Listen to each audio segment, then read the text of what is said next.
Danger.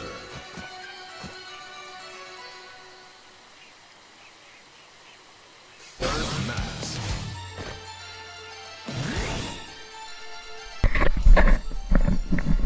Oh, I am ready to smell some game. I am ready to sniff some game.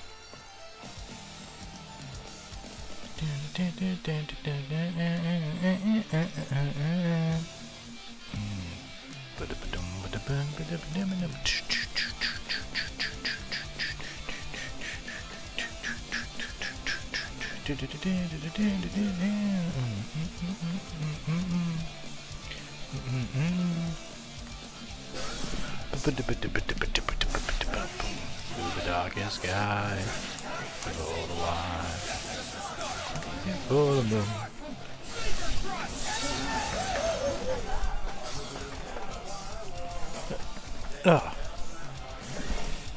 That's why I go forward, don't look back.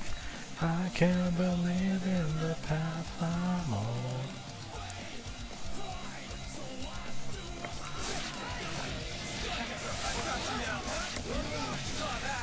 Through the darkest sky, grow before the light, like a cry for the moon.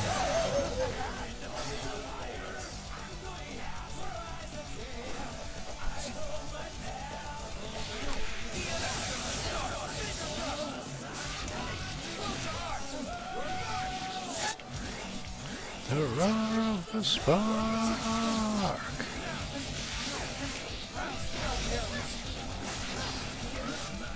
I mean, I'm ready. I'm ready to sniff. I'm ready to snort. I'm ready to smell this game.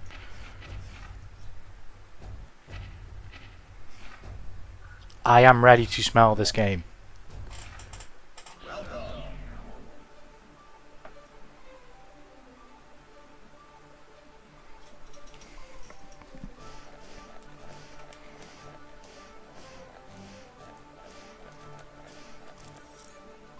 It's time to sniff. Sniff and smell.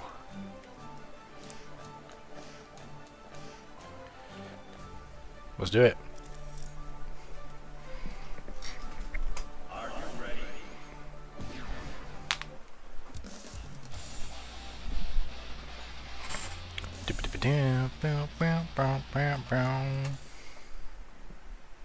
Mankind knew that they cannot change society. So instead of reflecting on themselves, they blame the beasts, heaven, or hell.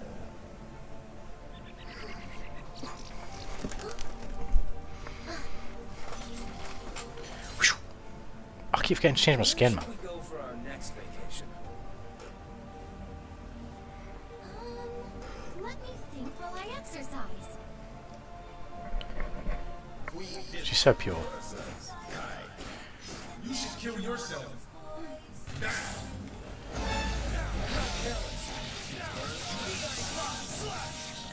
Yeah.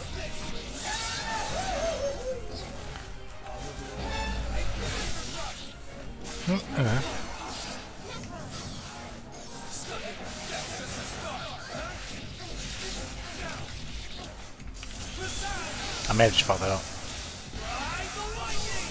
Shouldn't die, but I'll do. That's what I wanted to do. It's goodbye, broski. Hope you have a good rest. I appreciate it, mate. If you're off, have a good one. Otherwise, go well as well. Welcome to the stream. Hope you're doing well. Life is treating you well. Oh, I think I fucked this up. I have. Pot is making me suffer right now. Hey, Pot be a scary motherfucker. Pot is a scary bastard. I'm wishing you luck in your endeavours against Potemkin, because that character's fucked up, man. He's pretty fucked up. Nice.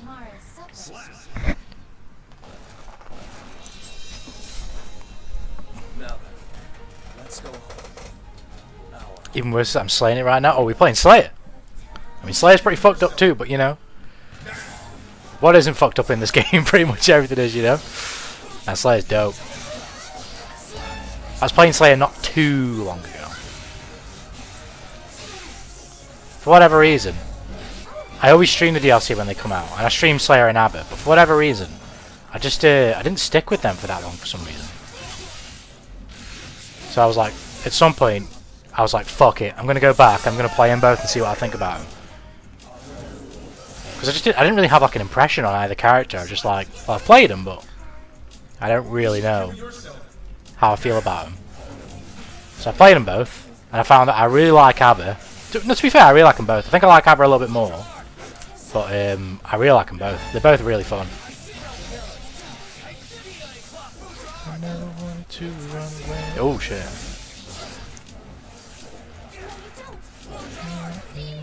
This feeling, will I ask? Nope.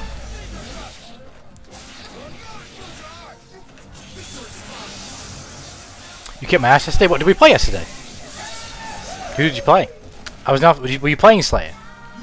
I was Alpha main at first, but then I just fell in love with the Slayer. I mean, he's a lot of fun. Alpha's fun too.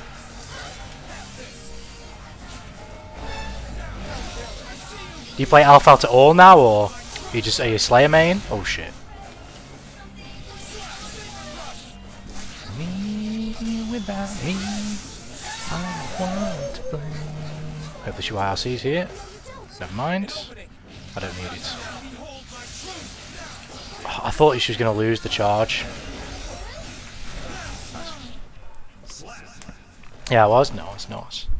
Yeah, man, we were smelling the game. I thought yesterday, just because I just didn't fucking check, I thought the ArcSys Direct was going to be, I don't know what time zone you're on, Will, but I thought it was going to be like in the early hours of the next morning UK time, which it is going to be today. But I thought it was, well, tomorrow it's going to be. But I thought it was going to be in the early hours of today, until someone came in and let me know it's fucking tomorrow. I was like, fuck. But this time it's not a drill. It's not a drill. It is happening tonight. The ArcSys Direct. I will be live for the ArcSys Direct. Yeah, I was smelling the game. Huh. Pardon me. You should kill yourself. It's for time. No stress, that's for sure. I just have Alpha and Badman as a pocket, but Slayer's my actual main. No, it's Badman as well. Badman's one of my favourites, one of my most played. I love Badman in this game.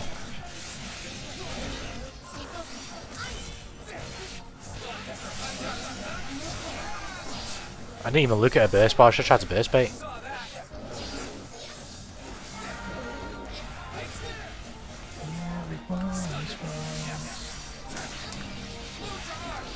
Nice, good stuff. Batman is so fun. I totally echo that sentiment. He is such a fun character. He was. I played him before they bumped Jump S.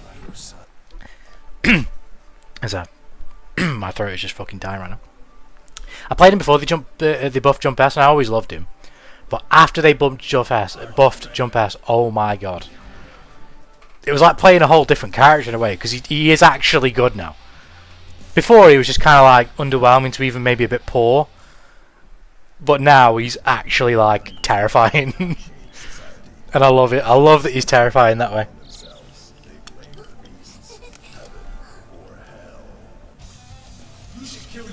Yeah, Batman, man, I love him. He's so fun. The air movement, man, it's fucking, it's rocket fuel. It's so fun.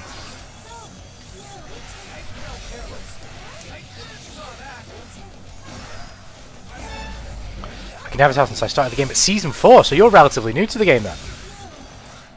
How have you been finding it?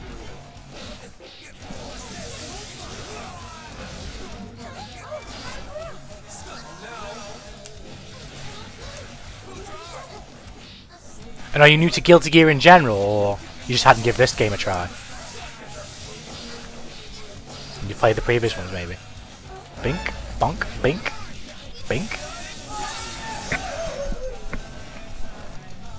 You should kill yourself.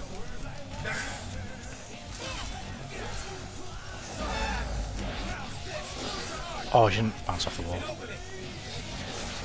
Boom, boom. Guilty Gear Strive's my first. You like me then? I'm a Strive only player as well. I've never played any of the Guilty Gear games. I've never even heard of Guilty Gear before this game, personally. I played. This is gonna hurt here. We're gonna do wall break or reset. Alright, just go for the reset. That's the more favourable option to me, to be honest. Nice. But yeah, I hope you're enjoying this game, because I mean, I haven't played an absolute swath of fighting games. I'm not like a fighting game historian, but this is my favourite fighting game I've ever played. There's some other fighting games I've played that I really like Street Fighter 6, Grand Blue, Tekken 8, MK1 to a certain extent. Other games that I really like Melty Blood and fucking Demon Slayer, Akami Chronicles, I think is bussing. There's a bunch of good fighting games I've played, but I've never played a fighting game that gets me going like this one.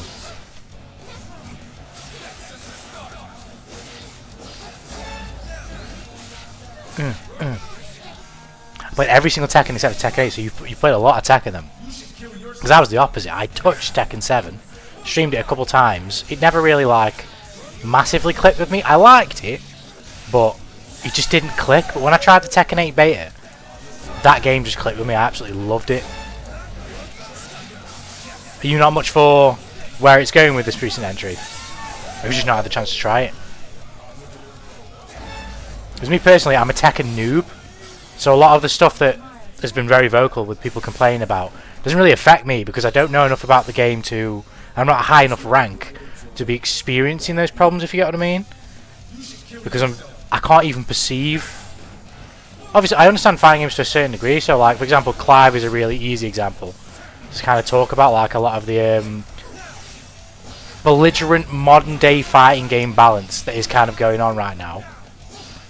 But in terms of the real nitty gritty of the problems of Tekken 8, I can't really experience them like that, because I don't even know I'm experiencing them if I am. To me, the game feels awesome, but I'm too shit to be able to actually experience whatever the problems may actually be. And as I say, if I am experiencing them, I don't even know. Ooh. Punish? No. Okay. Oh.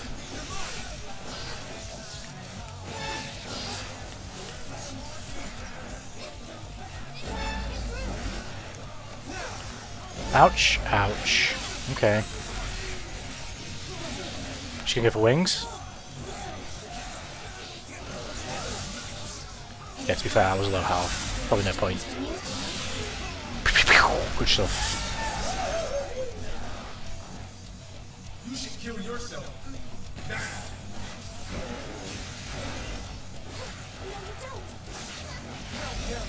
No.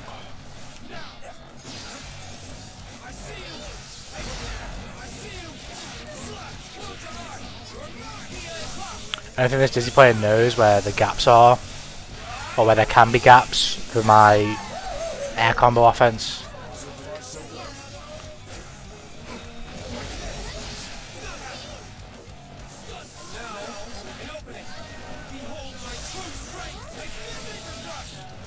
Ooh!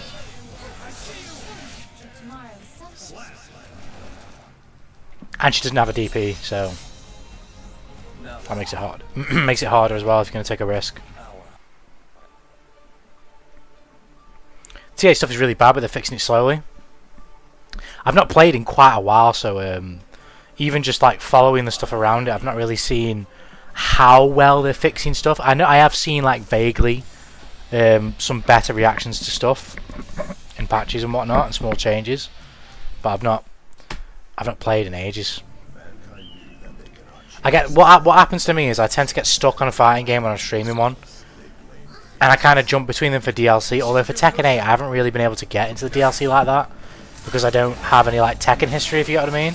So I know a lot of people did not want to see Clive and I can totally understand that, but I am a guest character lover, and if I'm playing a fighting game where I'm not familiar with the franchise, now I definitely want a guest character.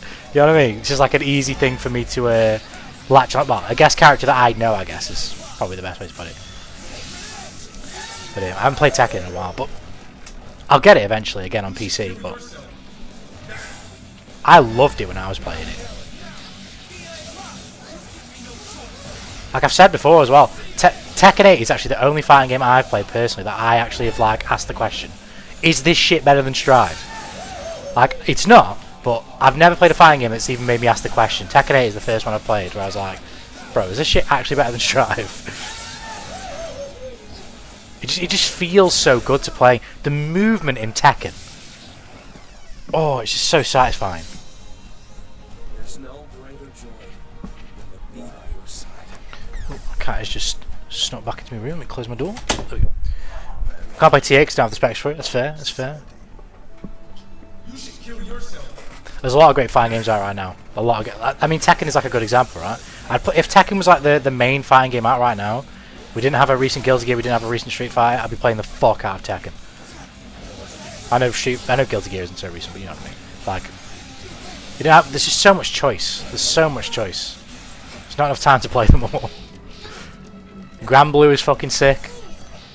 But I haven't played that in ages as well.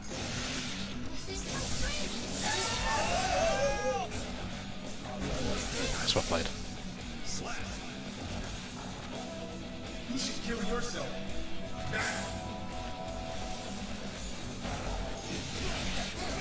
I'd grind the shit out of Tekken if I could. Oh, it's T7 though.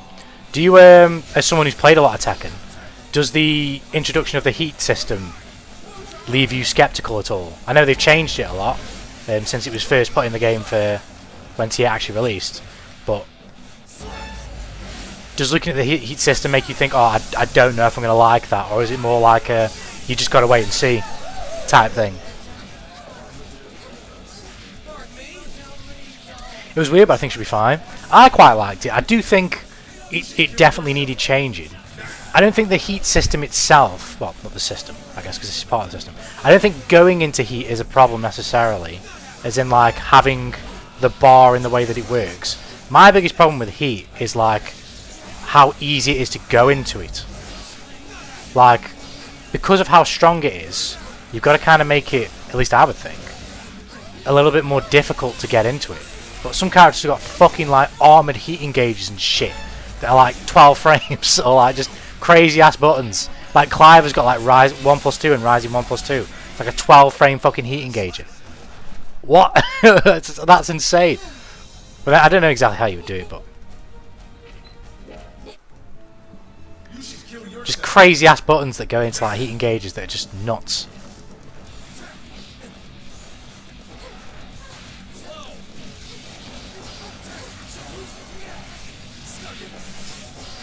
And like I think Clive's 1+2 wasn't even punishable. And if it was probably only by like a jab. But like, if you're gonna have a fucking heat engager, it should be launch. Every character should basically all your heat engagers should be launch punishable by like one. Maybe let them have like one or two that aren't. You should kill yourself.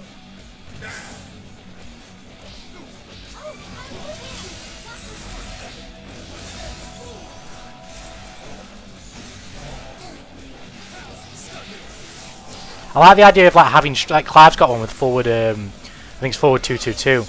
That's not a combo, but if it's a counter hit, it can combo. If you do forward 222, it's a heat engager. That's pretty cool. I like stuff like that.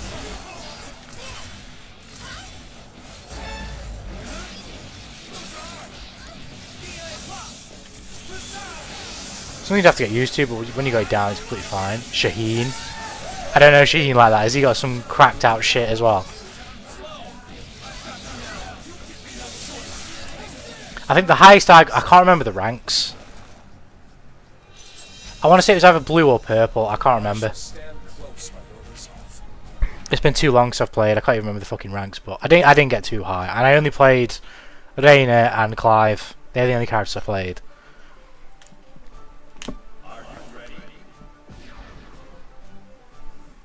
My character knowledge in Tekken is like minimal. Absolutely minimal. But it's almost non-existent. I know a little bit about Clive and Reina because I've played them, But all the knowledge I had on other characters, which wasn't that much anyway, has just gone now because I haven't played in too long. Themselves, they blame the beasts. You should kill yourself. I do remember some characters that were good, and I do remember, at least, I didn't really see Shaheen that often at my rank.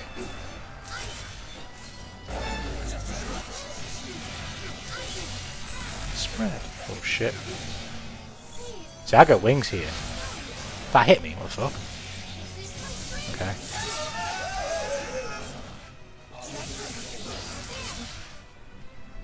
They happen, they happen. You get round like those. Oh shit.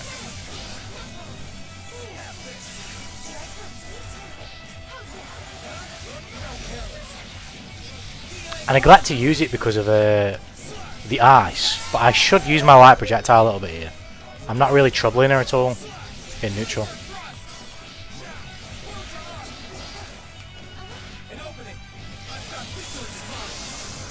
I think I need to do that. My normals can do that, but only from so far a range, right? Just need to give her something to think about. You should kill yourself.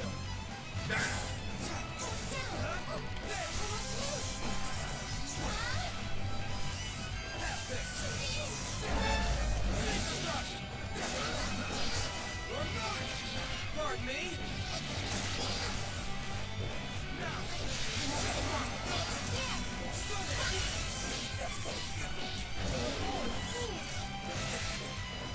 I see you.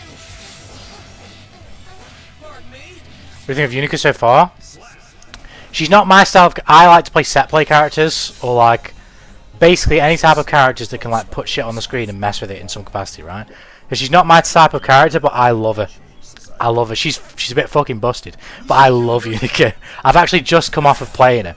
I was absolutely sweating the fuck out of that. I literally played, because I've moved to PC recently, on this game anyway. I've had the system for a little bit longer, but I've moved onto this game recently. I recently played like 60 hours of this game before I even switched. Just playing Unica. So I played the fuck out of that character. I absolutely love her. She is so fun.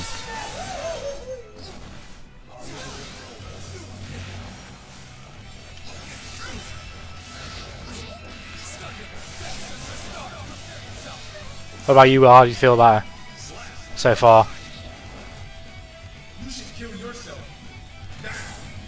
Yeah, she's not really my style of character, but I mean, I'm kind of like a sucker for...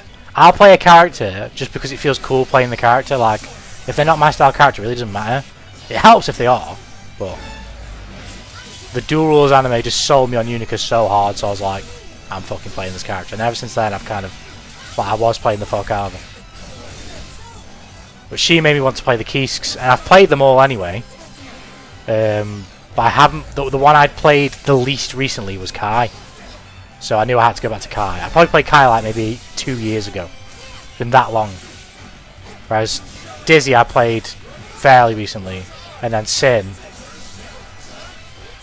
Not too recently, but certainly not like 2 years ago. Oh, this is scary.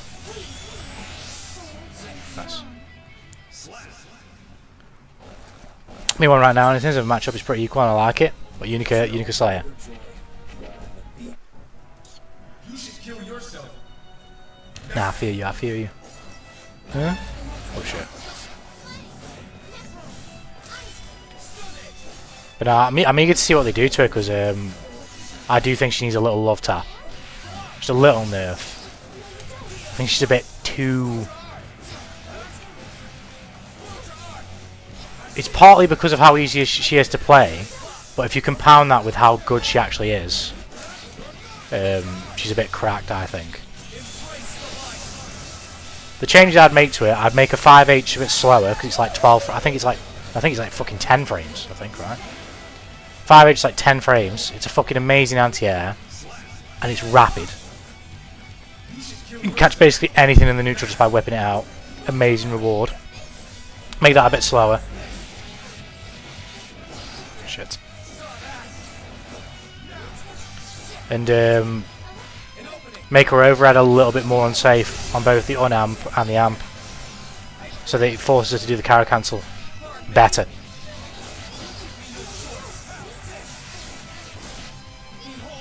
fucked that up.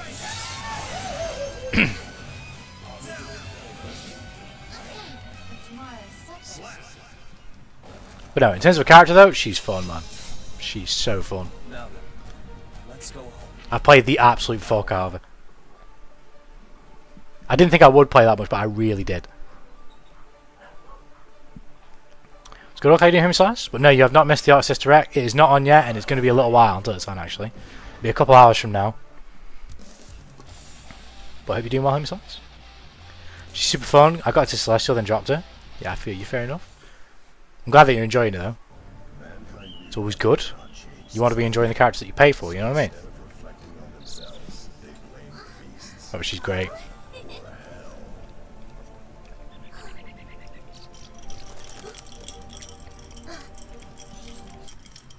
You should kill yourself. Now.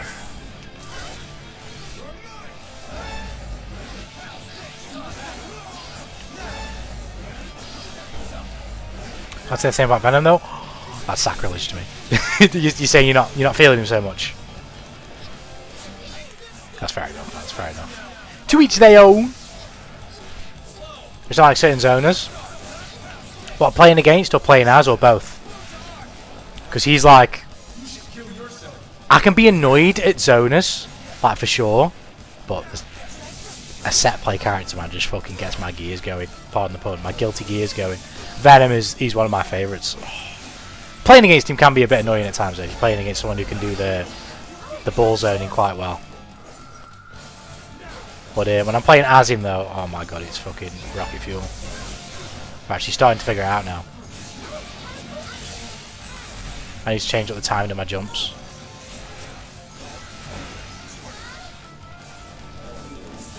Shit. Nice. Team Testament. 8 Testament is sick as well, yeah. I think Testament is my most played character probably. I haven't played Testament in a while, but Testament is probably my most played character.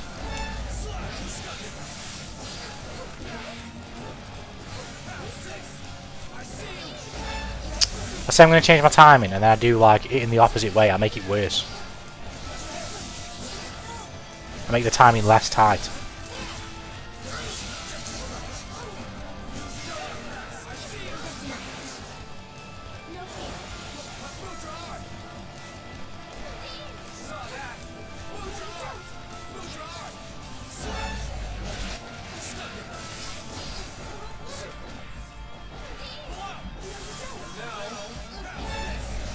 See, that was kind of dumb, just doing like throw drag over and over and over and over again. But I could tell that she was running from me, so I was like, I'm going to clip her, or she's just not going to punish me.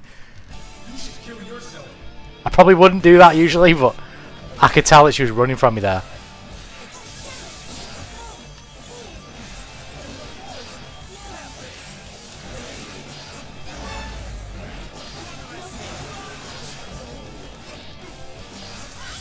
She actually did that around my face.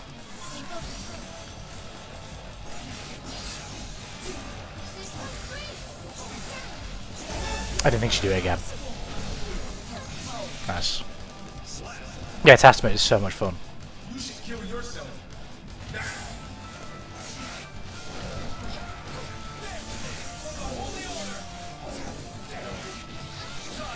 Conversion. Ball splat. Yes, give me that.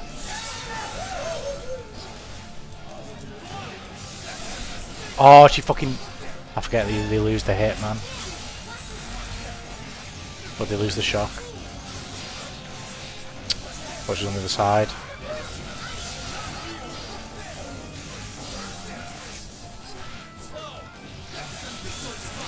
Nice.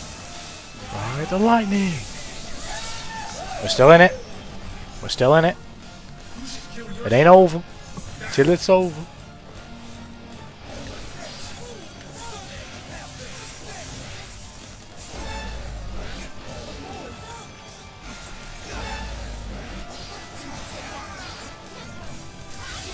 You lucky bitch. Oh my god, that was such a risk, but it worked. FD break. I actually prefer that. I don't mind that. She got rid of a meter. I was okay with any outcome there where she got rid of a meter. Made her think I was going to do the full string. No super! We'll take it like that. What are the active frames of that move, bro? Like fucking 15, what the fuck? I shall stand close, my lord. Let's get my Test Celestial at some point. You gotta give Testament the time, man. Get on the ground with Testament. Testament is a fun ass character, man. The teleport is so fun to use.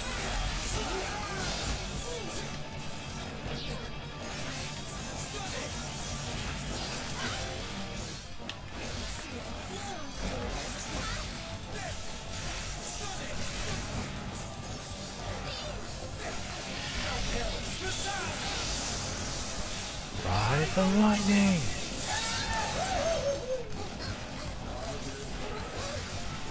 Nice.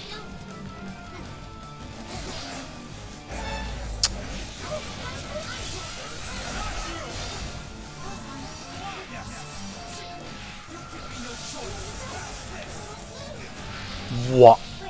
Okay. I've got 50 meter.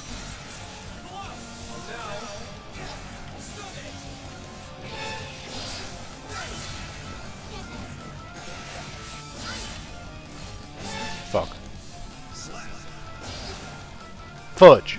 Kill yourself.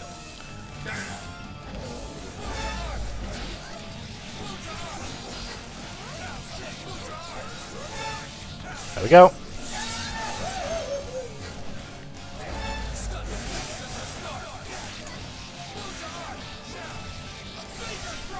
She's in trouble. Shank! Shank! There we go. Perfect! You should kill yourself.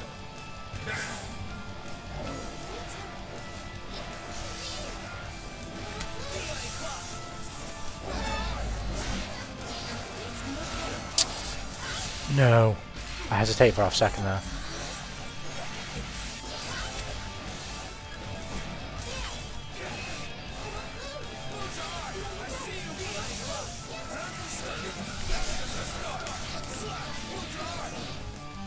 Nice.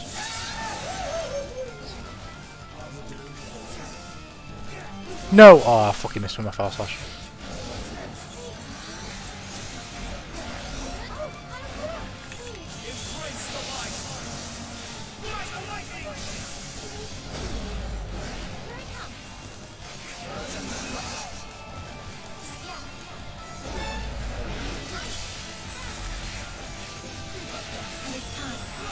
Yeah, I'm probably dead. Yeah, I'm definitely dead. Yep. When you start doing the jump burst bait stuff, I do to be fair as well. I never fucking like properly burst bait. To be fair, I've never like labbed out or like consciously thought about routes where I can do it. Which I should do.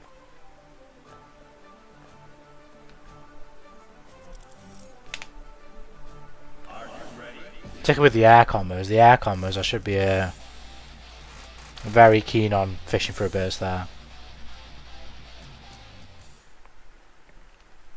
Mankind knew that they cannot change society, so instead, You should kill yourself.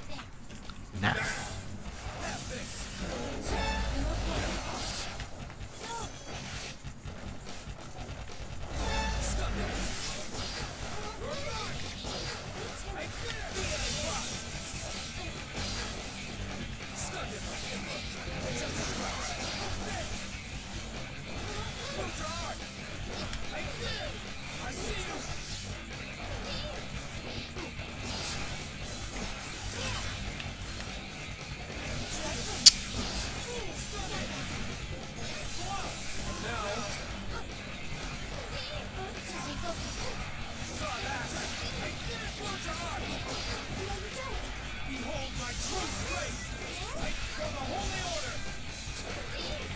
Tried to do DP the first time.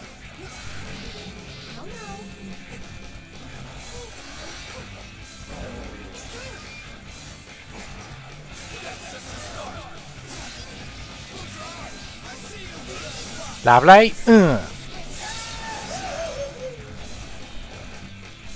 should kill yourself.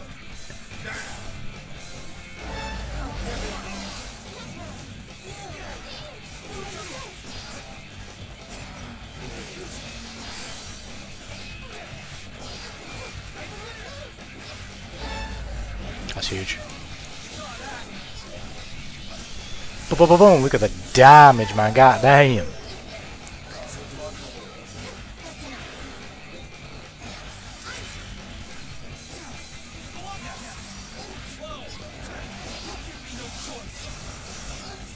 Got it. Nice. Lovely, even. Absolutely wonderful. I shall stand close by your resolve. You should kill yourself. Now.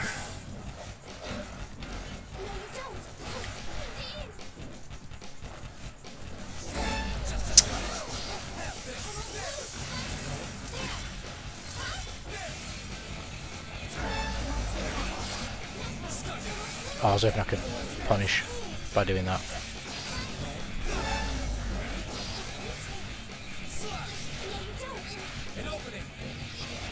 Yup.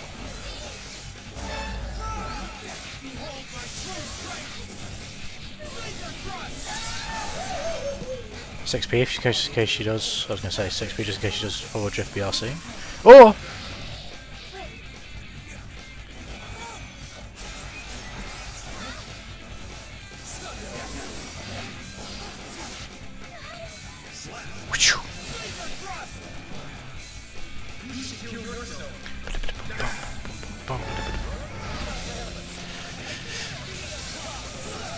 Nice.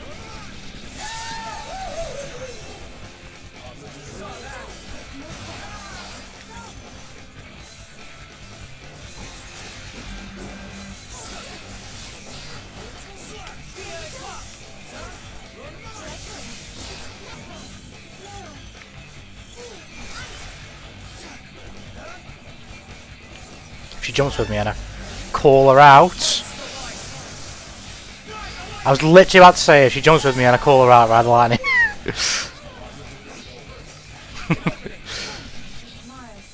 Good rainy days, how you doing, Hemi Slice? All life you well? But yes indeed, level 1000 Kai. We have been sweating. We've been smelling the game. Soon enough, I don't know if I'll do it tonight. It'd just be random if I did. But well, I want to play Unica again at some point. Like, even if it's for a bit, just to play it. But I also want to switch again now. Or get going to switching again to like probably Dizzy or Sin.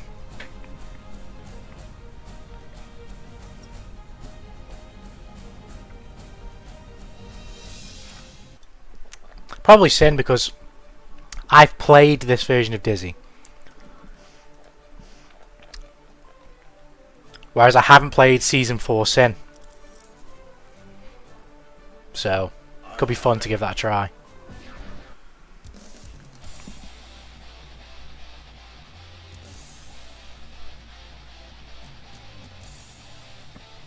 That Dizzy right there, that was correct.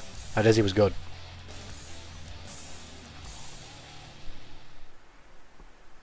Mankind knew that they cannot change society. You should kill yourself. Now. Holy shit, I'm playing against a goose. Am I playing against a real life goose? A literal goose. A silly old goose. Ooh.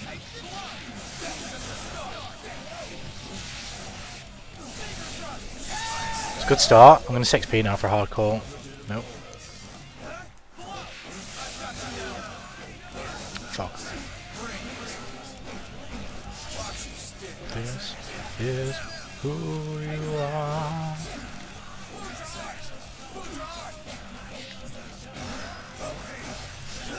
You kidding me?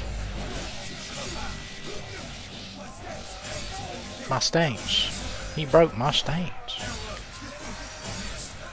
Got it. That is bullshit. You should kill yourself.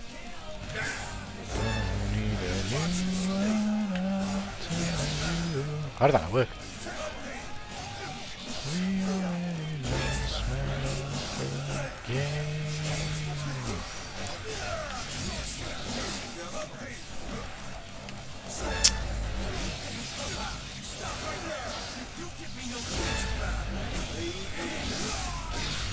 I shouldn't do that really, but I'm like, I'm hardcore need to be like, you know you can beat this shit easy, but do it though. actually do it though. You should kill yourself. Now.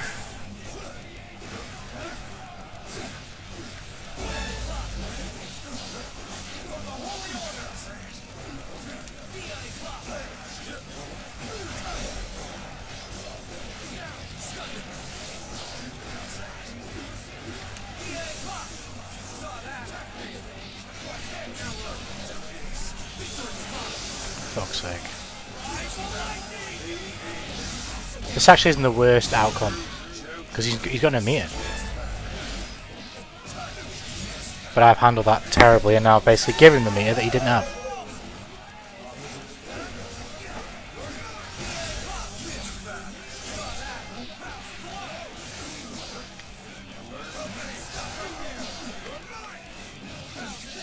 I have to get that meter off him.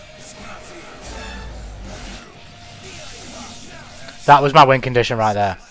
Or at least the chance to get there. If I could get that 50 meter off him, I was confident I could beat him. You should kill yourself. Now.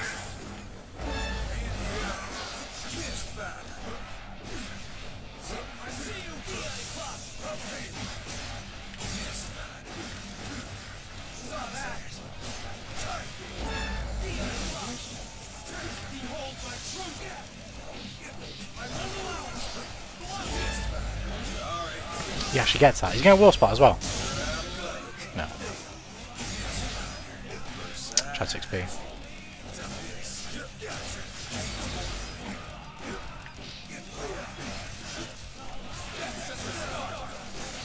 Fuck off, man.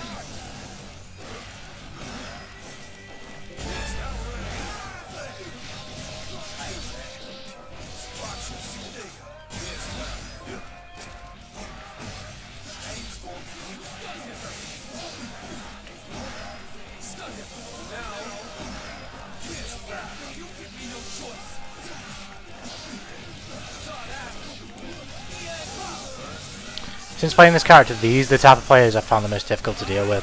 He's not really mashing on my strings, and he's not. He can tech throws.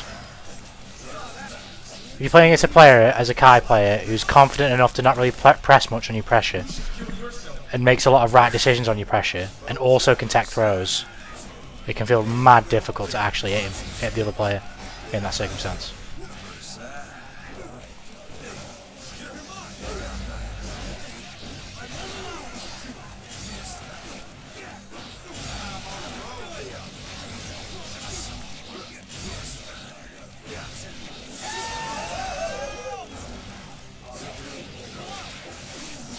Kind of puts you off going for throw, and then all of a sudden you haven't really got a strike throw game because he's not fearing you throwing him.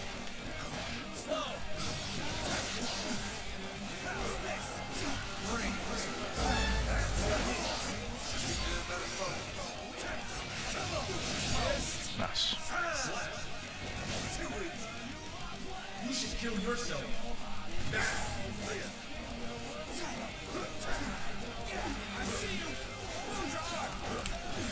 So I'm trying to make him bite and he's just not doing it. There we go, there's one.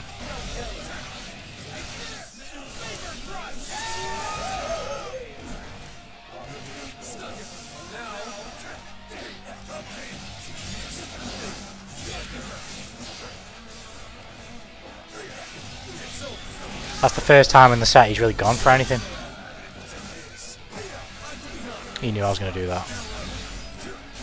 I got away with it though. I thought, fuck it, if it hits him, he's dead.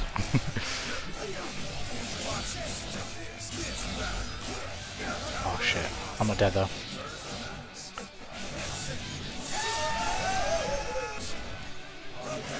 Fuck. As a Slayer, anyone who's good at DPs is immediately the worst. I'm trying to learn how to bait them as Slayer though. Yeah, I can imagine. With the dandy offense and shit. You should kill yourself. DPs can be frustrating.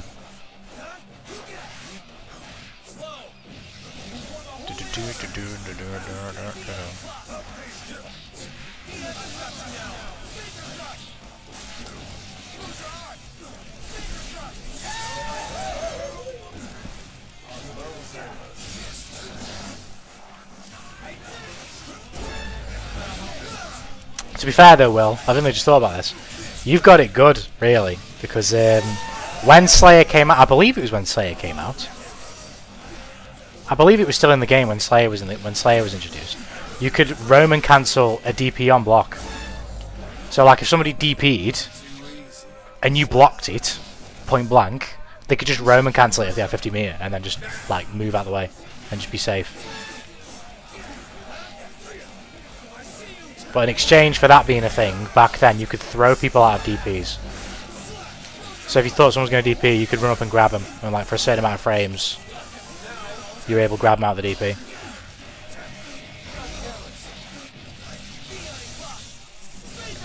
Can't remember when it was. I don't think it was season 4. I think it was a bit before that. But they decided to change it.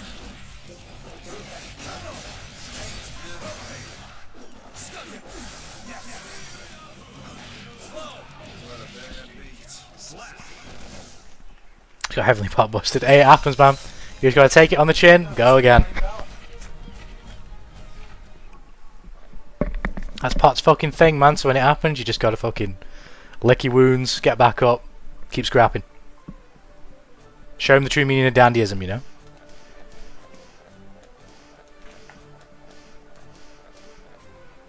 Season 1 for sure. I've got a season 2 had that. I'm pretty sure it did. I feel like PRC DP was here for quite a while.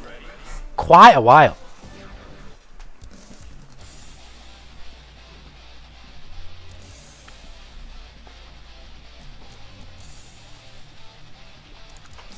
Maybe it literally was season 4. I can't remember. Come on, grabbed him 6 times in a row. Bro is chewing on him. Chomping on him. Fed him. Right, okay.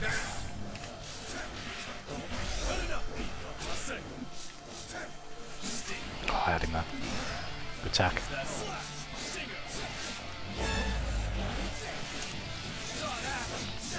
A really strong start here. Right, the lightning.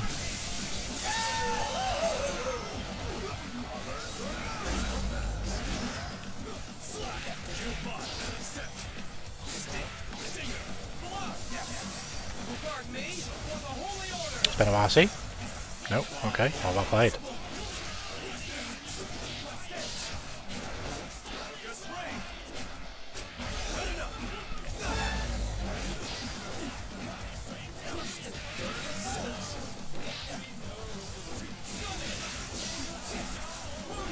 Rip it down, they said. Countless times, can we stop the fire?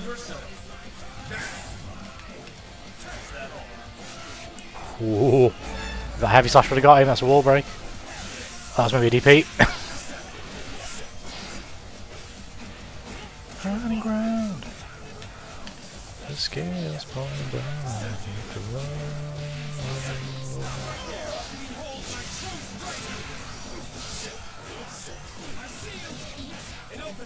Surprised he didn't take that one.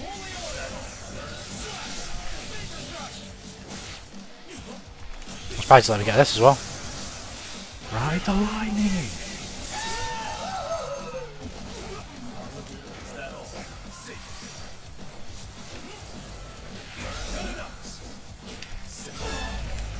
Oh my god, I can't get my super.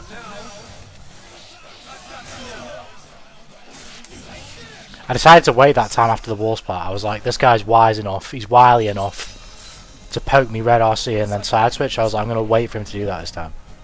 So he can get rid of his meter. You should kill yourself.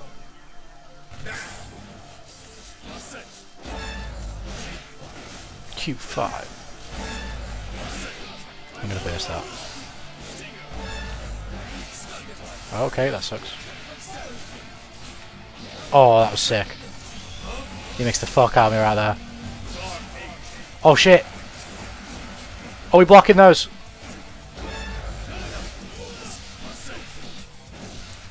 I block all that and I get fucking hit like that. What am I doing? That's his round.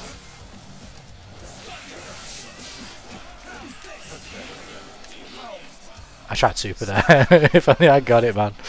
Oh, it comboed, I was going to say. Try to ride the lightning.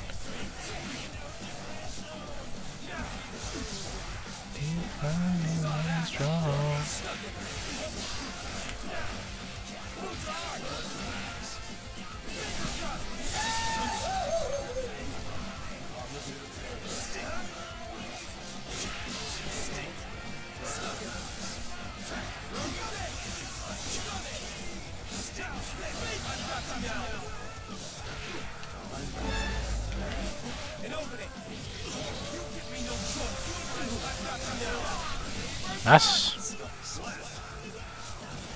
March on the shack. Kill yourself.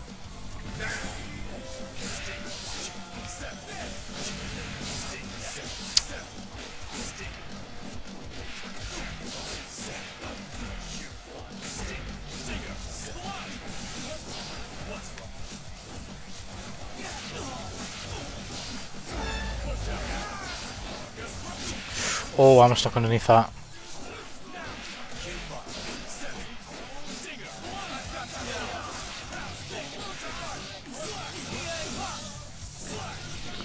Right, it's really in his favour right now because the resources, but we've got to fight. We've got to fight for it, man.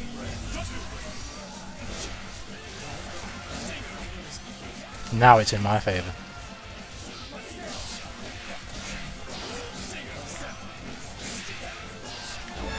Oh, I didn't get right the lightning.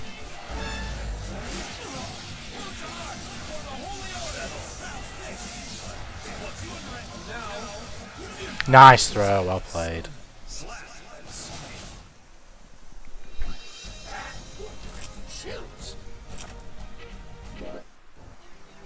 You should kill yourself.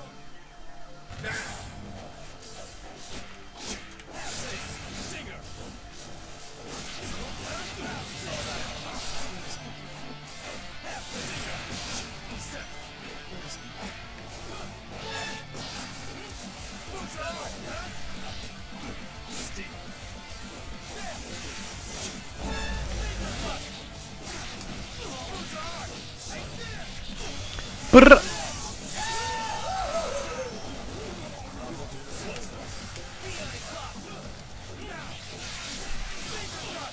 Nice. You should kill yourself. Breath is bound.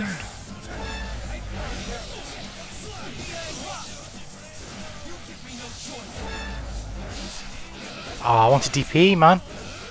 Rip it down, they say, countless times.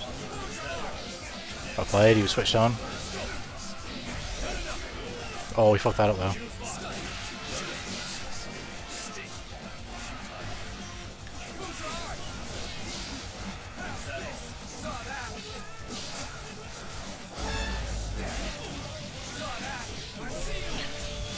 Dragging these nuts!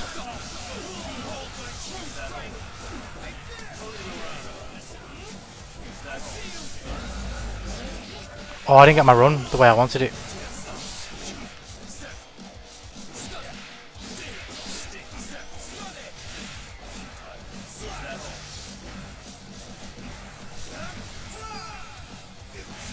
Nice throw, man.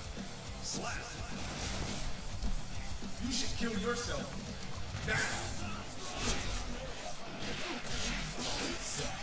This guy's like another guy that, like the Johnny earlier. He's not really falling for much. He is kind of poking a bit at the wrong times, but other than that, he's not really biting on anything.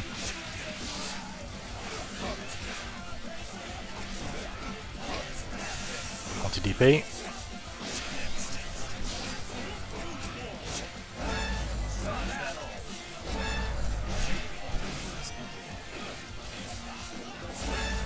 I didn't even want that. Yeah, he's got me, I think. Yeah. Yeah, this guy's good.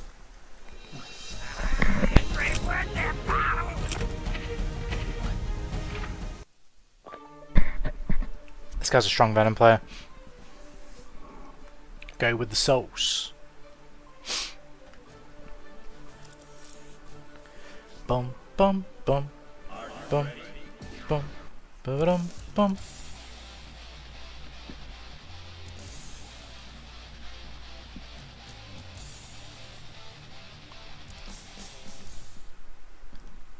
Mankind knew that they cannot Change society. You should kill yourself. Now. Oh shit.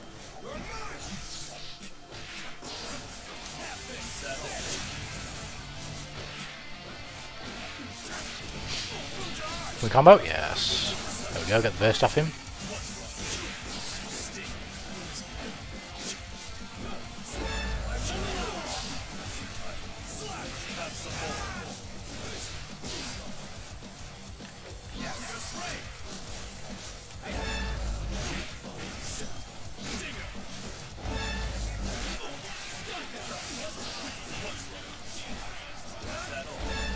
There we go, finally. That's the first. Oh my god, are you kidding me?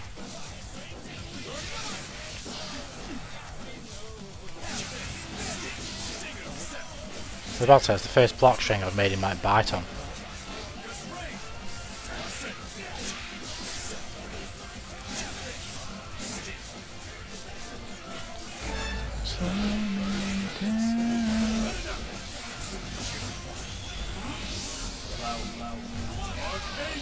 I didn't get that wall break earlier, I don't fucking know.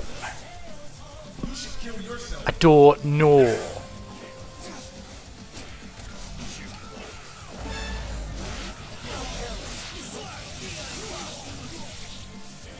Better.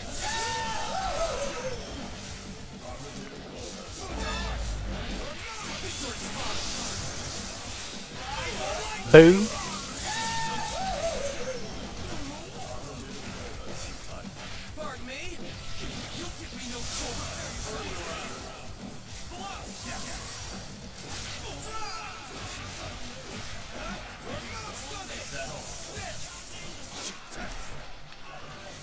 I'm lucky there because I input DP, I didn't get it.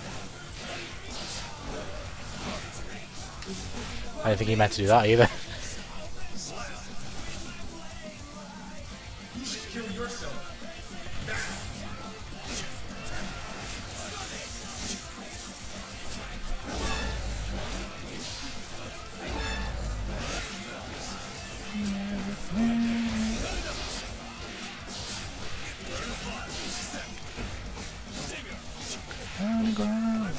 Did you fight Johnny named Goose? Yeah, I did just a minute ago actually. I fought them quite a few times.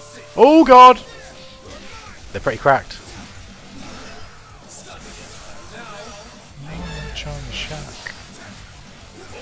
Fuck's sake, messed with the air combo.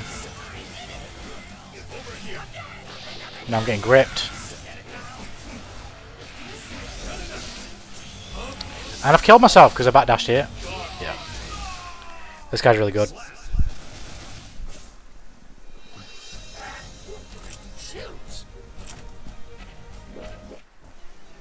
You should kill yourself.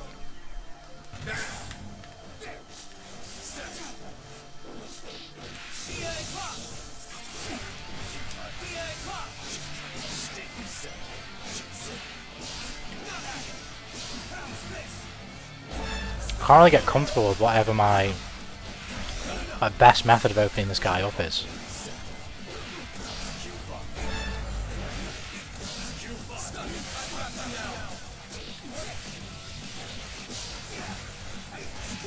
What?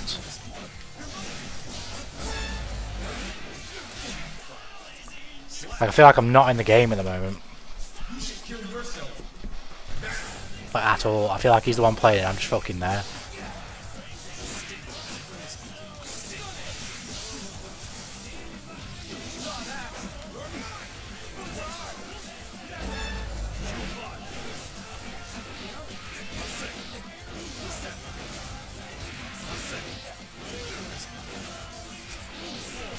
I've got hit by that man.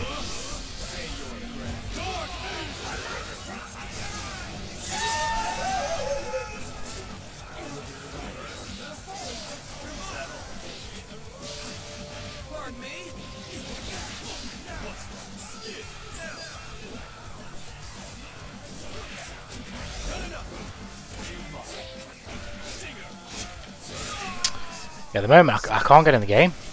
I can't get in the game. I feel like I'm playing second fiddle everywhere. You should kill yourself.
You still get that? Thanks, Bob. Alright, let's go, Kuro. Take care of me, Slice, if you go to bed, man. Have a good one, have a good one. I appreciate it, brother. Appreciate you swinging by. Oh, shit.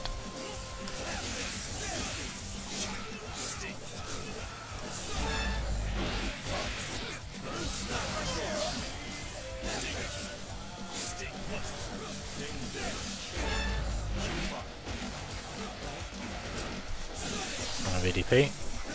Like that. That is huge. Bing, bonk, bing, bonk, bing, bonk.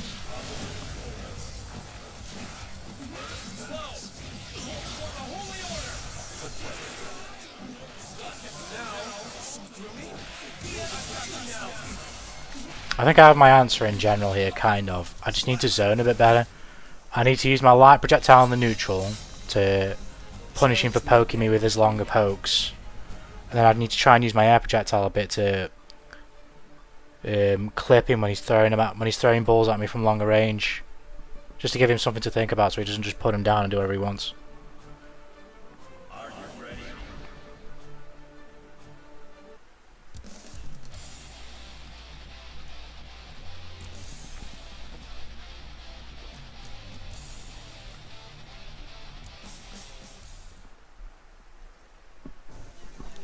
You should kill yourself.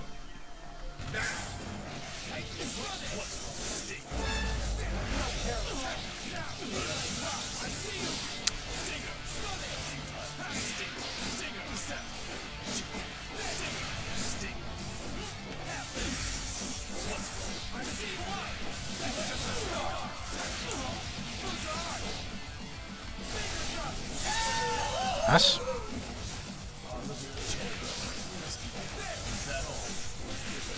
Engagements like that are exactly what I mean.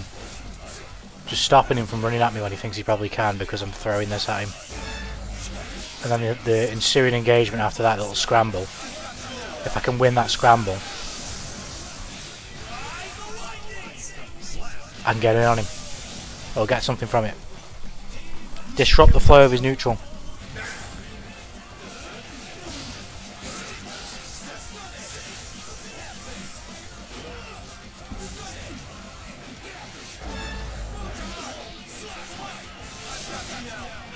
Beautiful stuff.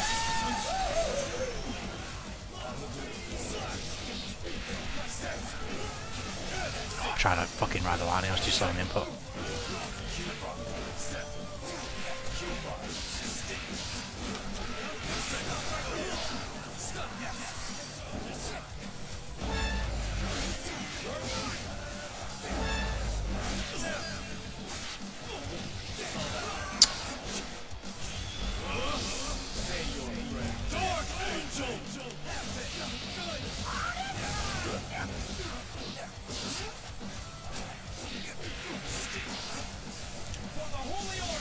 I got the wrong input, man, I didn't want that. There we go. Yeah, I think I've kind of got my answer a bit here. I've kind of got my answer for this guy and this matchup a bit here. Just gotta trust my projectile a little bit more.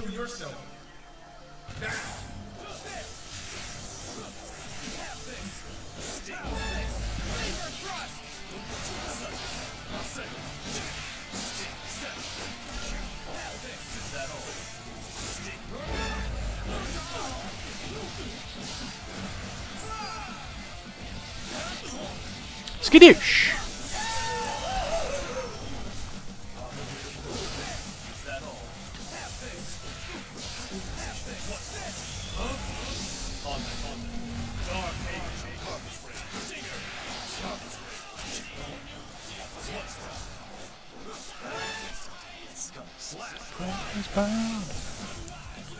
You should kill yourself.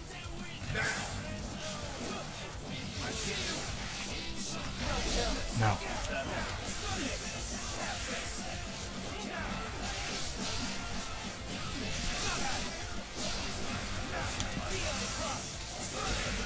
See what I mean? Stuff like that, you can tell it's proper disrupting his neutral.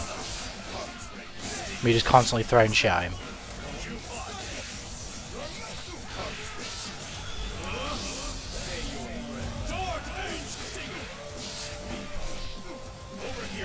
Damn.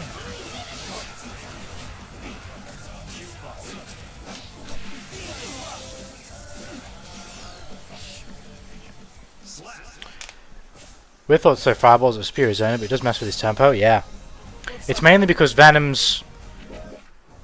Say if you were playing against someone like Testament, it's not such a good example. It depends on your projectile, right? Because Unica can kind of do it, because hers can go over the like skull, and it just destroys it anyway, right? But Venom has got to put the ball down first, or he's got to hit. There's only one action he has where he directly shoots the ball without having to put it down first, right? So he can hit it with a normal, but he's got to put it on the ground first, or he can fire it with his projectile thing, with his regular projectile, but he also has to put the ball down first. The only way he can fire one at me without putting it down is to fire it at me initially, right? So if he's doing anything other than that, I might clip him whilst he's trying to fire another ball. That's kind of what I was thinking. So like this, I'm not going to win out on these ever, really. And he's not going to do that close to my face. But if I get close to him, he'll probably try and nudge a ball with one of his normals.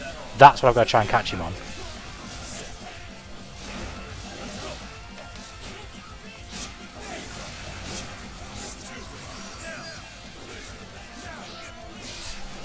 Shit.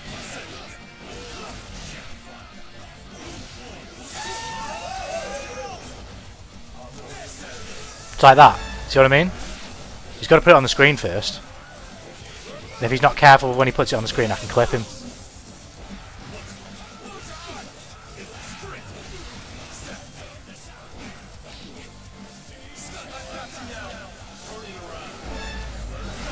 You lucky son of a bitch.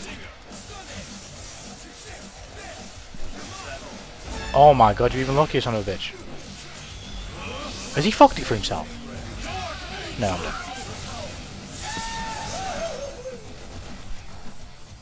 You should kill yourself.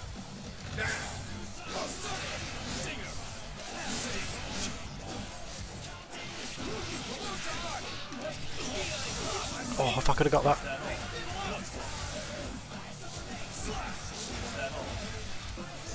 Well, this guy's a really strong player. Really strong player.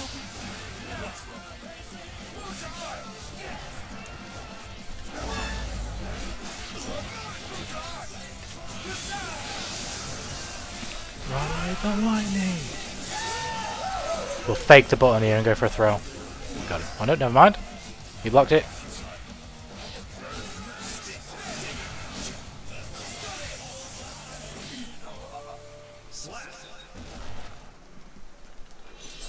But yeah, I'm trying to contest him just outside of the range of my normals, because his are slightly longer than mine, it seems. And if he's got a ball on the screen, it makes it even worse. But if I can just harass him with my small projectile, I can break up his rhythm a bit. Even if the projectile doesn't hit him, the scramble after he blocks it, if I can win that, I can get a big reward. Or even if I don't, even if it's just a knockdown, he's then got to deal with me on wake up, not just in neutral, which I give myself a far better chance in, you know.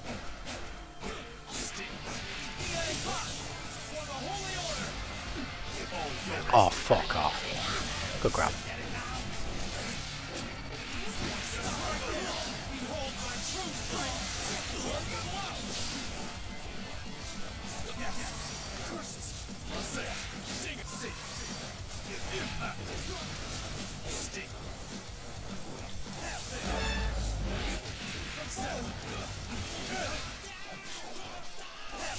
Shit. You got me. You should kill yourself.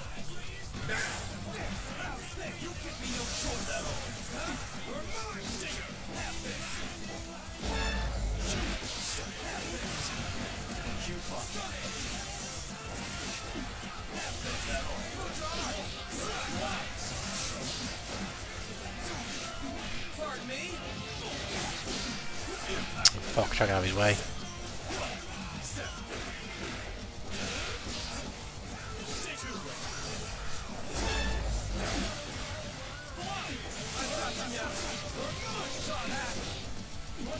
Honey ground. March on the shock. Kill yourself.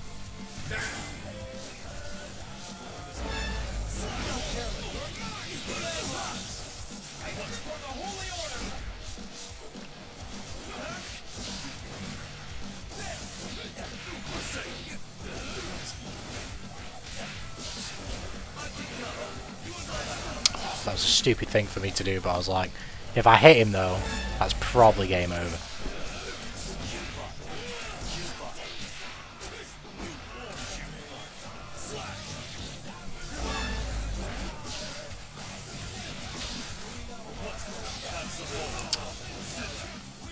This is scary. I think you can drop me. No.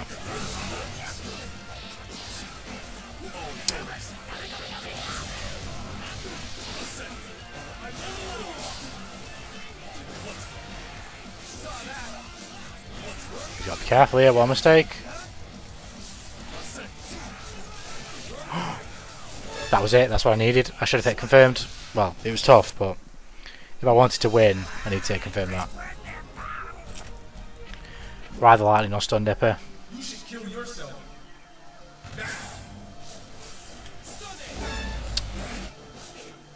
Come here. An opening. Pardon me?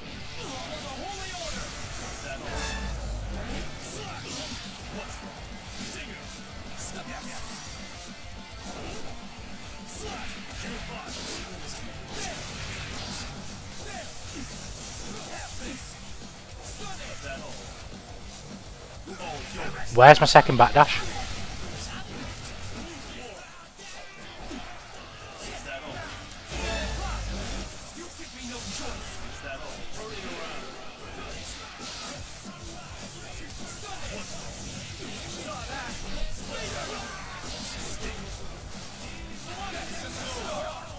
I'm happy he bursted to be fair, because I fucked it up anyway. He lost the shock state before I DP'd him. I think red RC takes... it can't do though. That's why I've done combos before where it doesn't take it away.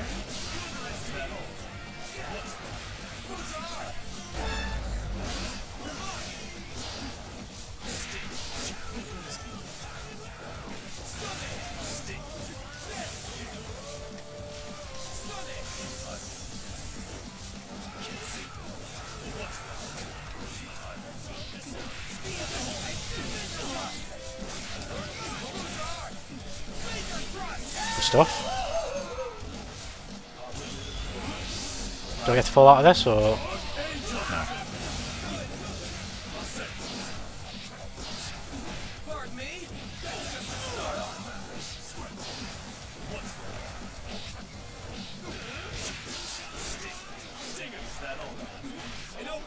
Got him. Welcome back all. Let's make some dinner. What'd you make, if you don't mind me asking? What are you munching on? Or what did you munch on? 'Twas a fine bout. You should kill yourself.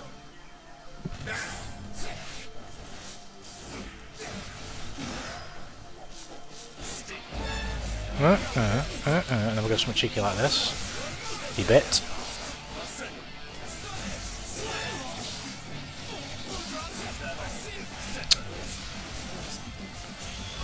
I pressed BRC, I'm dead. Oh wow, I'm actually not.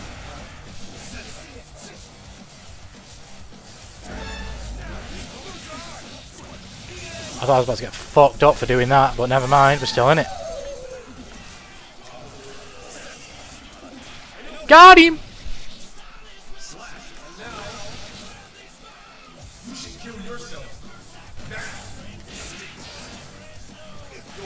Okay, I just didn't do anything there.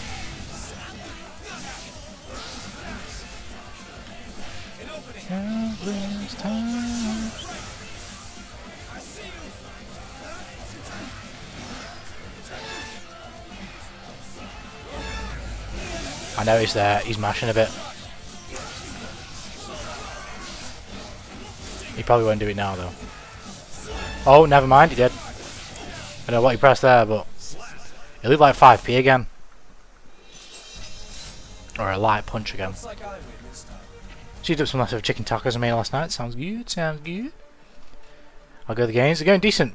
I'm playing at some beasts right now. I found some beasts tonight. This Venom player as well. This player is really strong.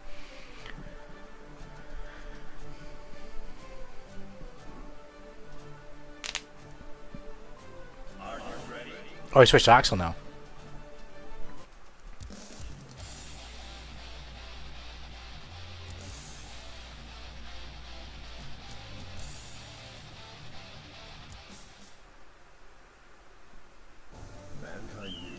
I imagine he's going to have a pretty cracked Axel as well, so we're going to have to adjust. How's that? Racing Geki! Shit. Racing Geki! Can you stop already? Fuck's sake, I always deal with that move so bad.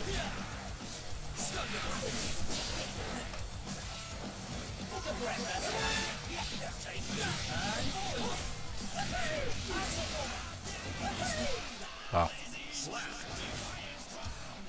Sun is night, breath is bound.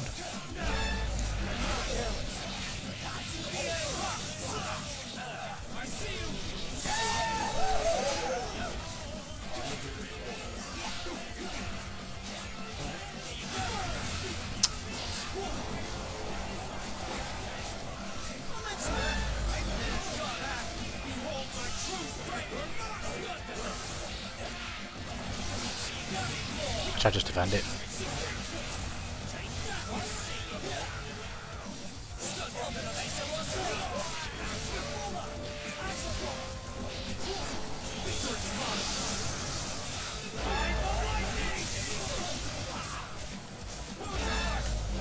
Fucking hell, I've squeezed that one out.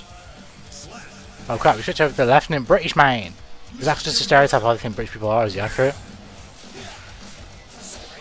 I don't know what his full character's like, but if we're just talking about what he looks like, no, he's a bit of an exaggeration. Close for business.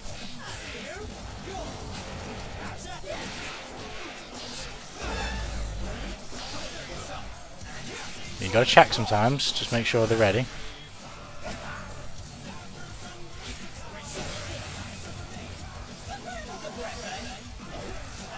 Ooh, you thought I was going to grab you there, did you? Did you now? Well, have I got news for you? Nice. Hey! Challenge me again whenever you like. You should kill yourself.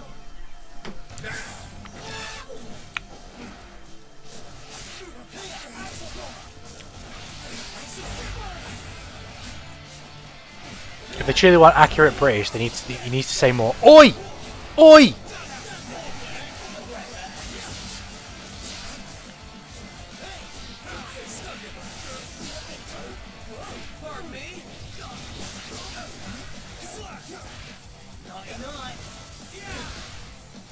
So you don't dress or speak like Axel? I don't. I mean, I've probably seen people...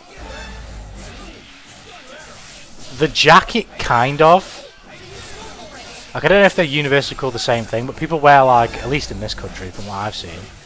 Not that I've travelled extensively in this country, but people wear, like, flannels and shit. That's kind of what Axel's jacket looks like. It looks like a flannel. What is that fucking shirt with a belt on it? I ain't never seen anybody wear something like that.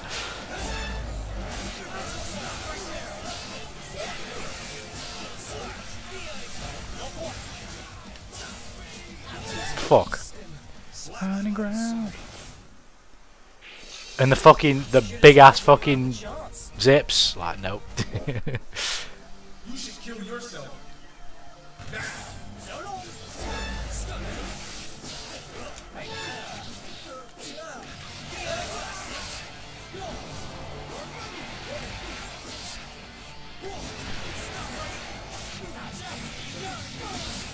Oh, that missed me. Oh shit. Fucking hell. Fell asleep.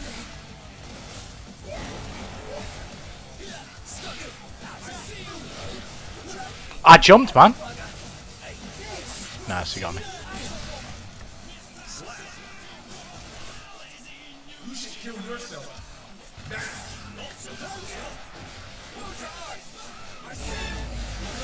Oh, I'm on the other side, man. That's what I did last time. But I'm fucking everywhere right now. I'm fucking jumping everywhere.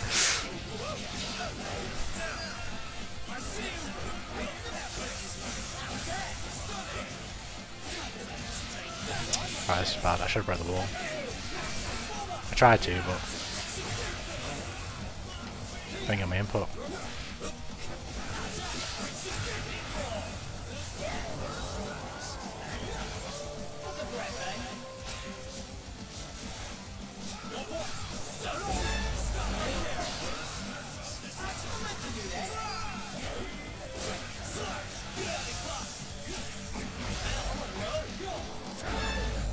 Oh, I thought I wild assaulted him.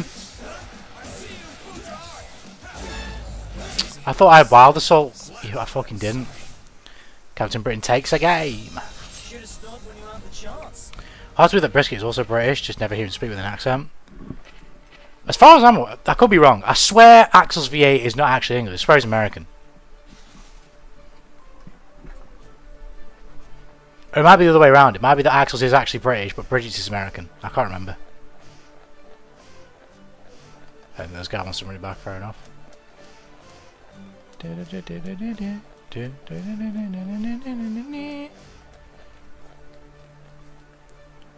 Axel's VA is an American. I can't. It might be the other way around. It might be that Axel's is British and Bridget's is American. Can't remember. But I swear I remember hearing that Axel's VA is not British. Mankind knew that they cannot. You should kill yourself.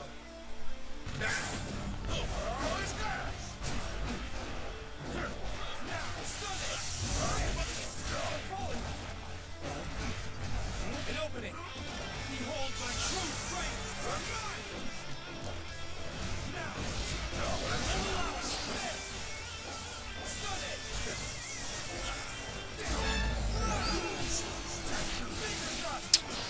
Shock state, man.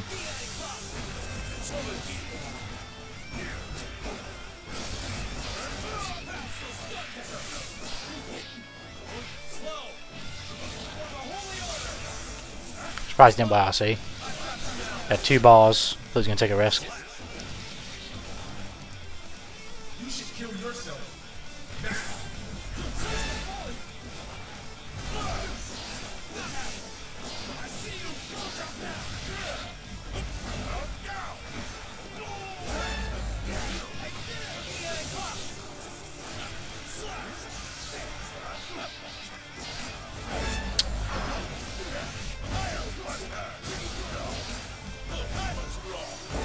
Fuck, I'm done.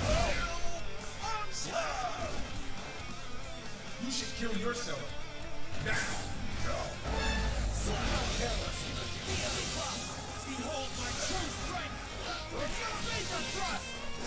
Are you kidding me? I'll take that.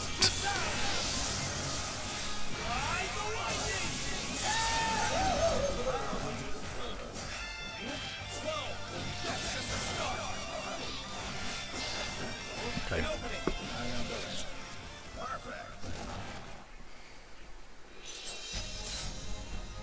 That was a fine bout. Yeah, I was just looking now. I don't know if he's British born. I don't know. But it's a guy named Alexander Gross. He voices Axel. He's from America. You should kill yourself. He's not a British man. But his nationality is listed as American. I don't know if it's like you know, he grew up in England or in England, in the United Kingdom. And then thinking, you know what I mean?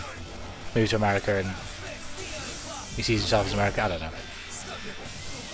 But yeah, that's what I feel like I remember just people like, because obviously people talk about, as you mentioned yourself there, about Bridget being a British character, no, with a British accent. You should kill yourself.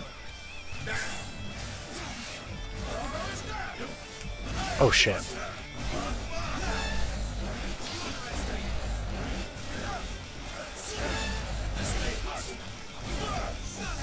Oh my god.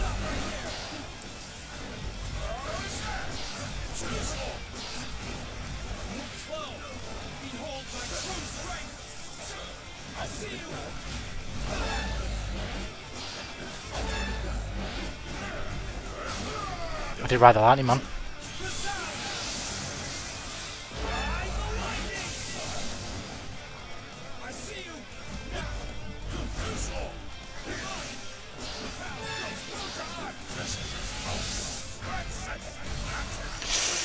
Oh fuck.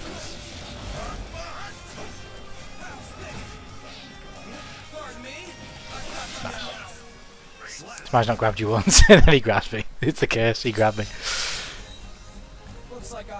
Don't question me, can you grab someone who's ducking and crouching? Yes, yes. We've been over this actually a couple of times in last exchange because people have asked similar questions.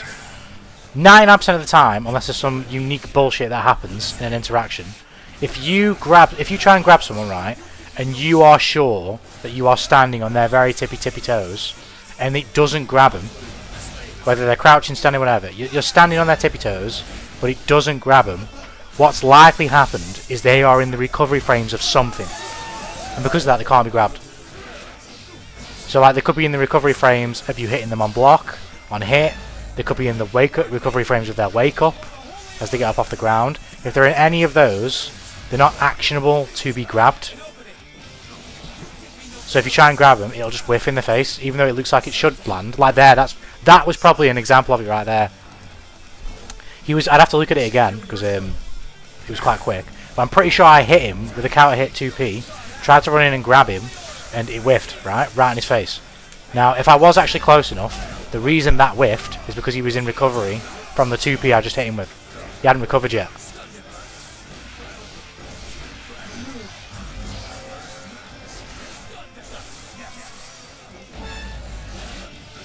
So it's not so much that I missed the grab, it's that I literally couldn't grab him then.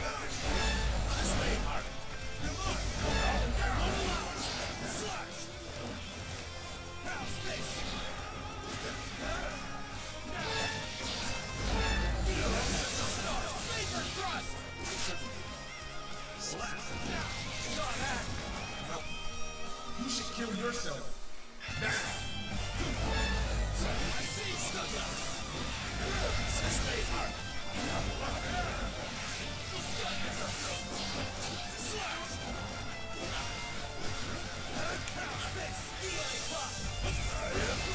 Still hit me.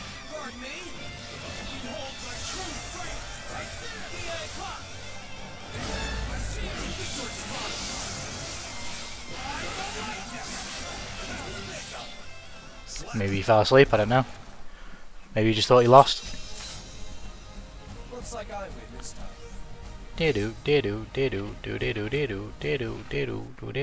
But yeah, there's nothing in this game, like, in regards to how you posture your character that can make you avoid a throw. If somebody is close enough to throw you, and you are actually actionable to be thrown, you will be thrown.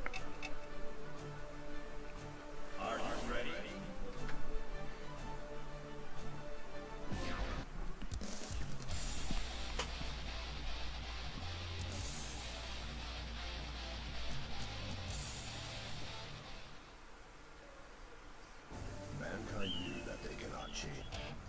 You should kill yourself.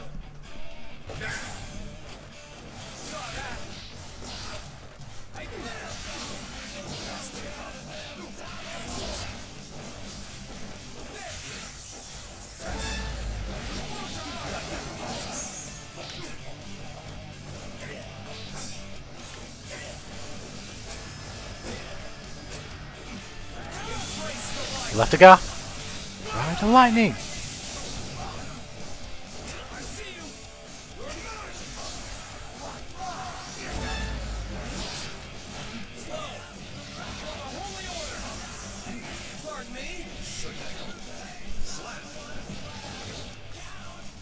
You should kill yourself. Nice. Well played.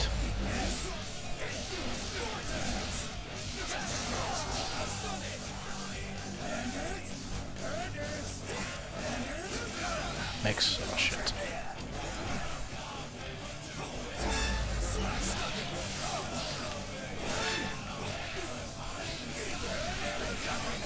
I think I'm dead.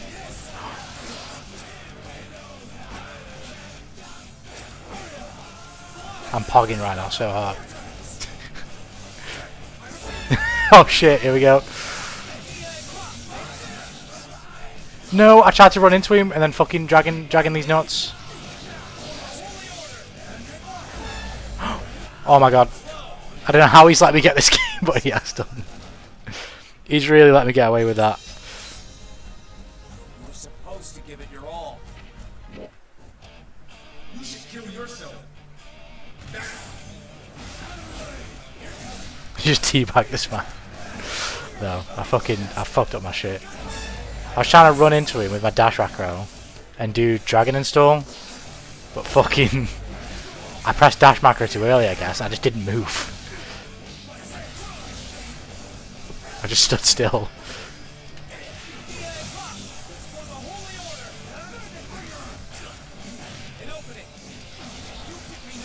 Oh, good TP. Right on the line. Will spot? Yes.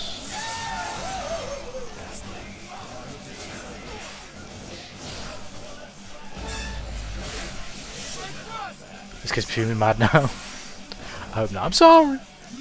I tested grab yesterday. You can grab cracks no problem. Yeah, 100%. When I finish this match, I'll show you a more practical example of what I mean by the recovery frames and why that's an important thing. If you want. If I feel like rambling, I'll do it anyway. But basically, they have to do it because if they didn't, like, you'd basically be able to get grabbed any time ever, which would just lead to infinite.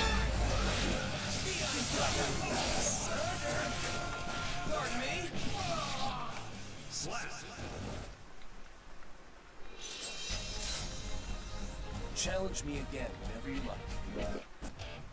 You should kill yourself. Saw that. I see you.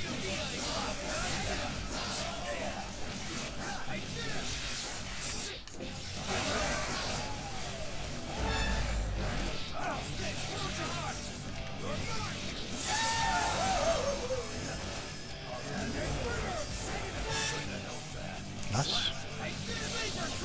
More importantly, you can set a CPU to gel and wake up, you literally cannot grab them. Yeah, I would think. Again, that'll be the throw protection on your wake up. That's what that'll be.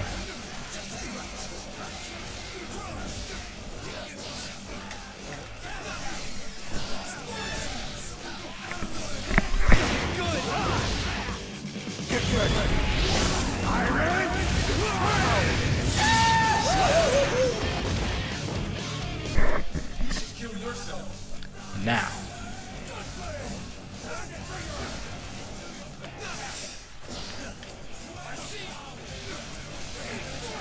Ouchies.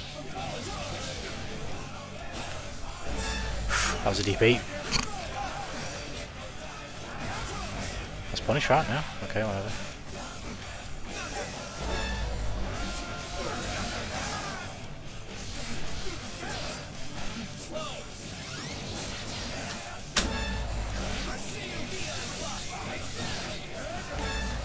Oh my god.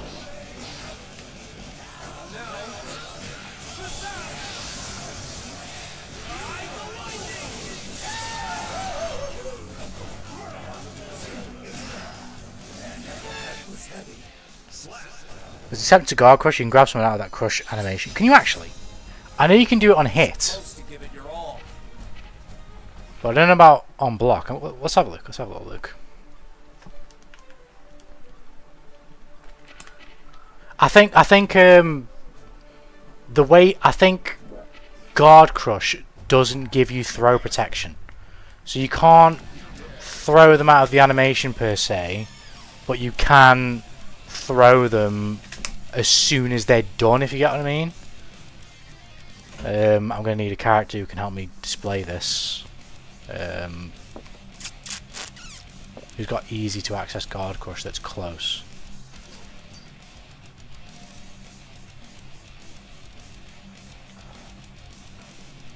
I know Goldu seems like an obvious answer, but I actually don't know a proper way to set this up. I'll put these two on screen, I'll see what I can do with these.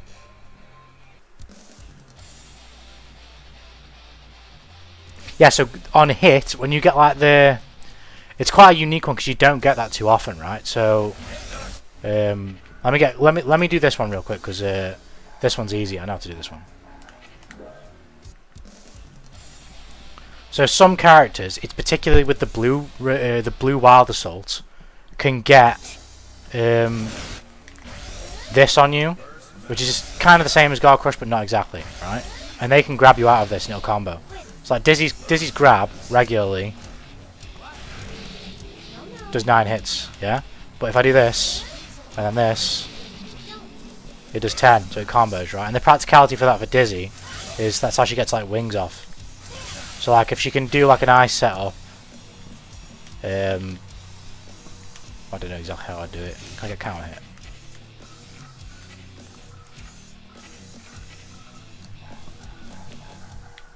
I haven't played Dizzy in a while, so I might not be able to fucking do it, but if she does something like this, she can combo into the grab just to waste more time for the wings. But yeah, that can happen, but not too many characters. Not too many characters can do it, and not too many characters, to be honest, want to do it. To be honest, Sin. Yeah, I don't know what that thing is either. I can't remember what it's called, but I get what you mean. Right, so traditionally, as Rainy Days elucidated earlier, when someone wakes up, they have throw protection.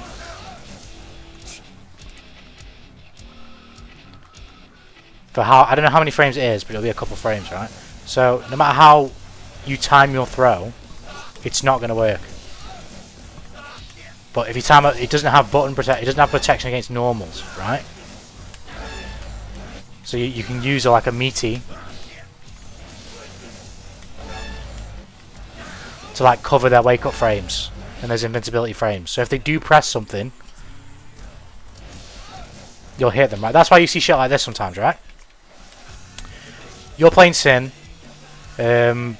What's the best way I can replicate this? Maybe the AI can do it to me, right?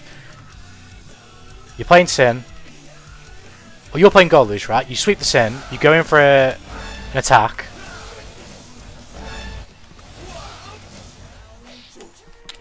I've done the fucking wrong one again, haven't I? You're playing against Sin. You knock him over. You try and hit him on wake up. And he throws you, right?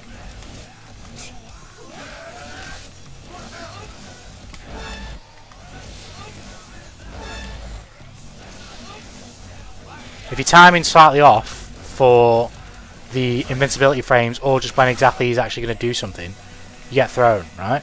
But you can't do that to him when he's waking up, because he gets throw protection. And the reason why, I would suspect, I'm not a fighting game historian, but the reason, if you think about it logically, right, if you can time somebody's wake up with your throw, it'd be tough frame wise, but players are good enough, they'll get quite consistent.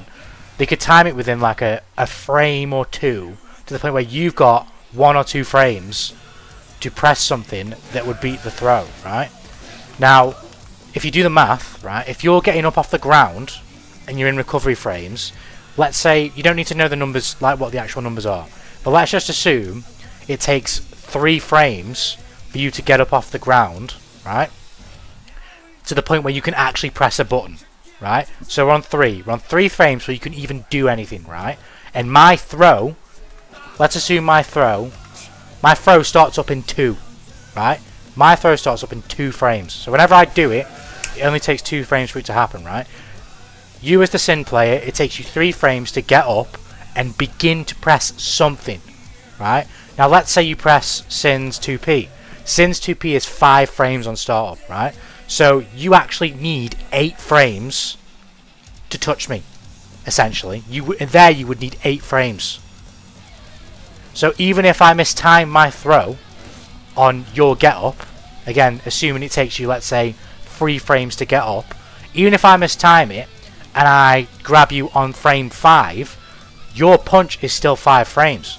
So the quickest it would hit me is on frame 8, because you've taken 3 frames to get up to be able to press, and then the button that you've actually pressed takes 5 frames. So if I'm to even just to try, maybe this might make it even easier to understand. If I'm just to translate it in seconds, right? My attack takes 2 seconds, right, to do. It takes 2 seconds, right?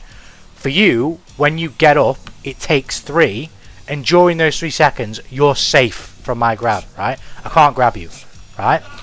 But the next attack that you can do after that 3 seconds, the quickest one you can do, will take another 5, right? So even if I don't touch you on that 3-second mark, if I touch you on the 4, on the 5, or even the 6, I think, if my quick maths is right, I'll still grab you, because the button that you pressed hasn't happened quick enough to beat my button. And that's why you need the protection. Because otherwise, you would have no choice other than to backdash or block. And hope that I don't throw you.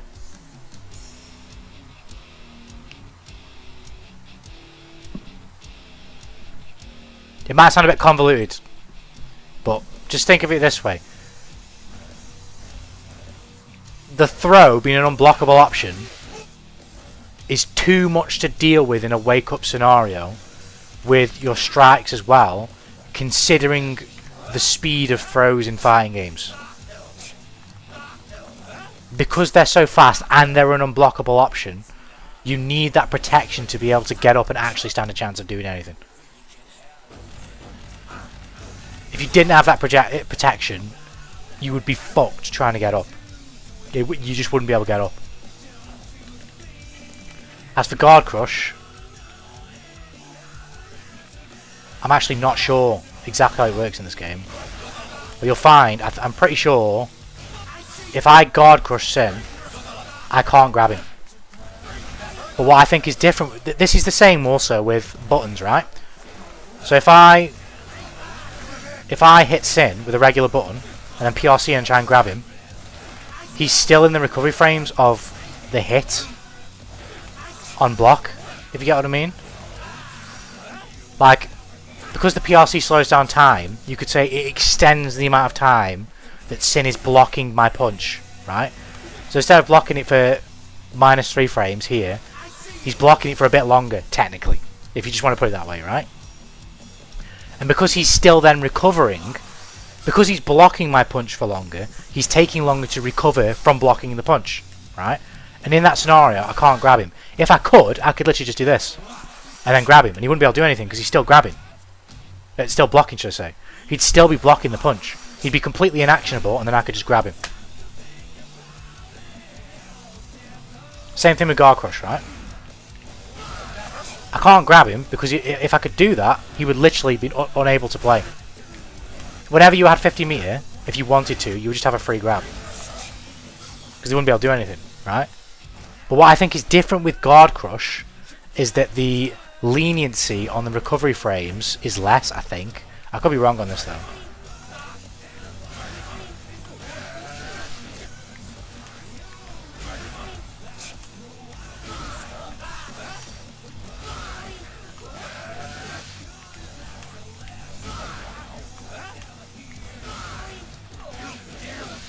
I can't remember. Maybe that's inaccurate, but in general, Guard Crush or regular hit, you can't grab people out of the stun on block. That's not a thing.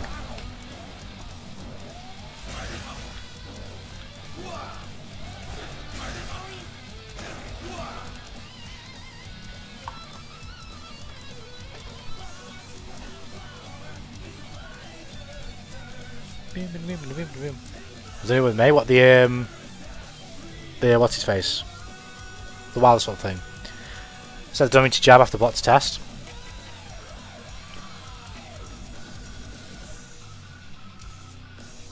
What am I doing? So if I'm thinking correctly, what should happen here, if I try and PRC off a Guard Crush, is he'll just hit me. The grab a whiff and he'll just hit me. Or red RC. He'll just hit me.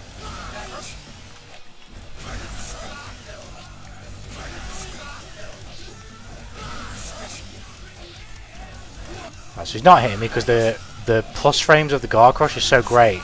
He's not getting the time to do that. But I still can't grab him, you know? I guess that's like a really weird fucking frame trap here. Fucking double whiff grabbing to grab. It's like a fucking frame trap. Well, that's the fucking 5-head game plan right there.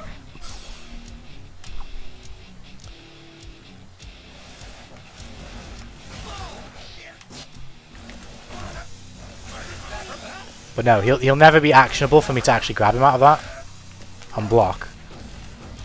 But when it comes to like the plus frames of it, I mean that's why it's so good, isn't it? I mean that's literally, I just did that and it was frame tight. So if Sin doesn't poke me back, it's because there's literally no gap, so he can't press a button. He's jailed.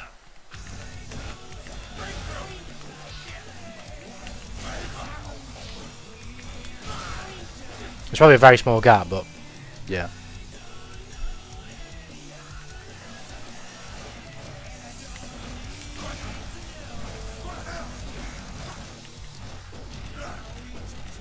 There's no throwing immunity after guard crush. In general, so like wake up has legit throw immunity in the actual wake up, right? Legit throw immunity. Whereas off block, you don't have throw immunity per se. You just can't be thrown because you're doing something that you can't be thrown out of, which is blocking. If that makes sense. You can't be thrown out of a block stun animation. So although you're not traditionally you're not getting throw immunity per se from the act of blocking. I guess you technically are, but on wake up you're specifically getting throw immunity from waking up. Whereas here, it's not necessarily you're getting throw immunity from blocking, you're just blocking. And you can't be thrown from blocking.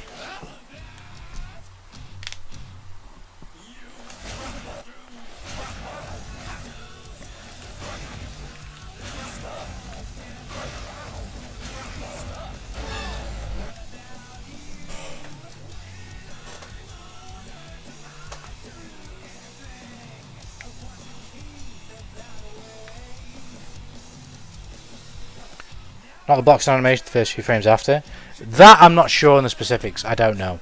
I don't know if it's the same for both.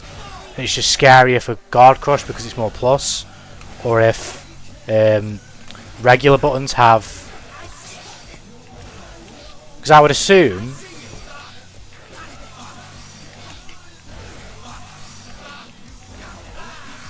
Yeah. No, you're right. Yeah. You're right. You're right. The jabs do have. Well, jabs. The regular block animation does have throw immunity, right? Whereas if I do this, I should beat Sin here, unless they're both the same.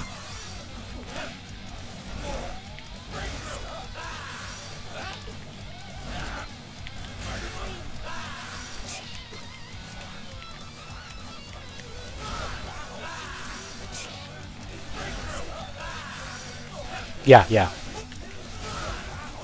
So guard crush doesn't give you that throw immunity at the end of your block stun.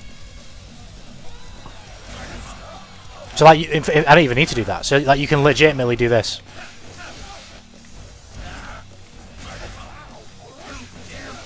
Which is what makes guard crush so scary, because you can get legit strike throw mix without actually spending meter. Guard crush is the exception to the rule. Yeah, that's it. Yeah, you're right.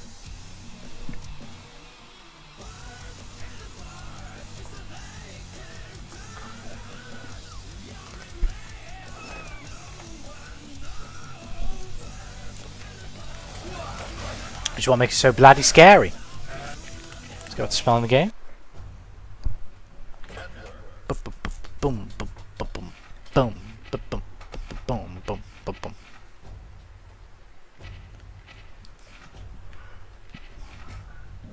Yeah, I've played a shitload of this game, but when it comes to actually like knowing the the real ins and outs of this game, I'm clueless on a lot of shit, man. I'm clueless.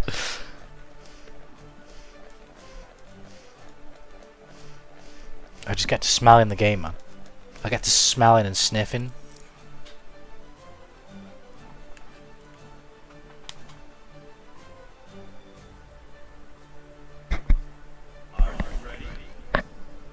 You watch learn all this stuff. For this game in particular, I don't really have an answer.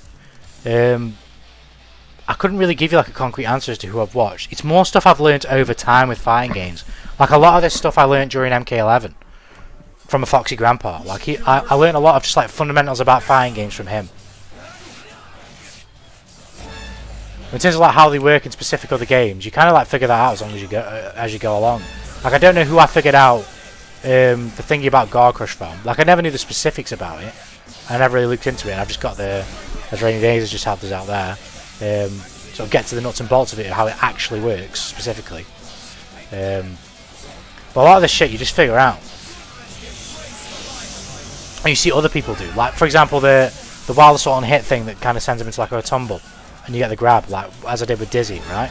That shit I learned because someone else did it to me.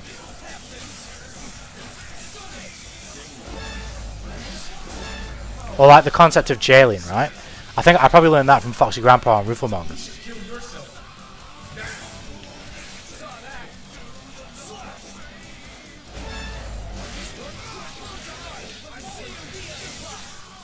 And then once you learn it, you don't necessarily need to have like every single aspect of how it could possibly happen in a match memorized, because that's just going to be impossible, right? What you want to do is just understand the core concept of the thing, and then like when the thing happens to you, in whatever way it happens to you, just go, oh shit, that was that thing, and then try and deal with it the next time it happens to you. Or even if you don't get another chance for a while, just think about like, oh shit, I should have like I know how to deal with that. I should have done this, and then hopefully whenever you get that next chance, you deal with it the right way.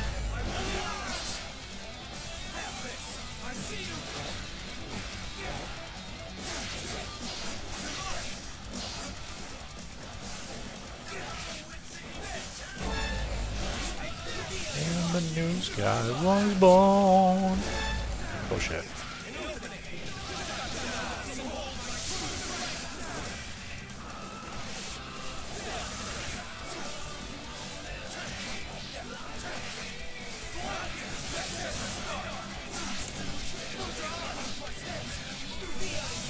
I'm all over the place when I play Guilty Gear. A couple off the top of my head with Lord Knight, Chris Epic from Monk. Yeah, Lord Knight's another one. He does a lot of good stuff. Shit, I just game up himself. Oh my god, what's he doing? He's just throwing the fucking game. No man, there's lots of good content creators out there who make some really good stuff. But if I were to say who I started with, it would be during MK11 and Foxy Grandpa and Rooflemonger. They're probably the foundation of like my fighting game knowledge for whatever you want to classify as, you know.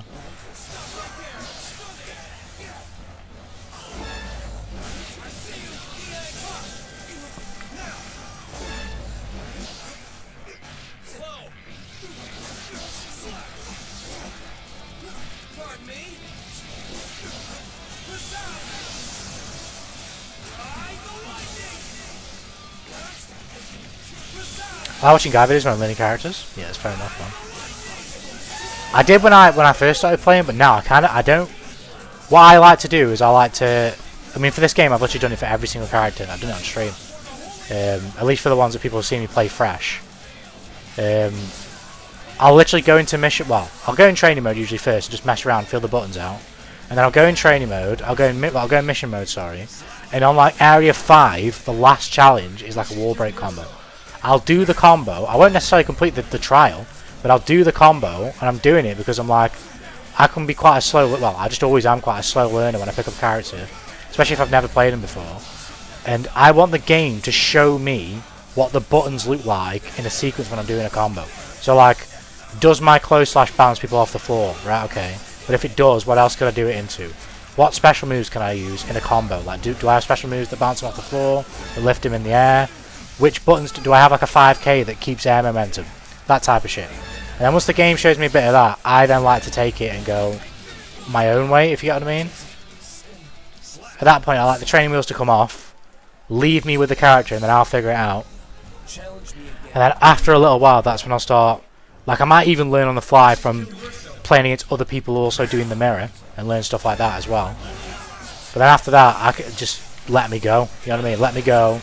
Maybe a day or two will go by, and then after that, I'll watch some gameplay on YouTube and see what people are doing. But I like the feeling of putting the pieces together and like finding shit for myself, even if it's not like the most complex shit. So like Unica, for example, she has got the sickest, most fun left-right Oki that she can do by like, because her like momentum is quite slow because of her weight.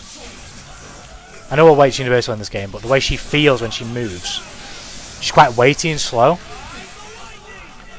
So like, you can do really ambiguous left-right knockdown pressure, or just pressure in general whenever you go for it, to be honest. Like if you just do it off some plus frames, I feel like a hit or something. You can get some really filthy left-right shit going. But I didn't see anyone do that, I did that. It's some basic, mad, simple shit that anyone could have found, but it felt good to me. It feels good to me to be able to do that and like figure something out and do it myself.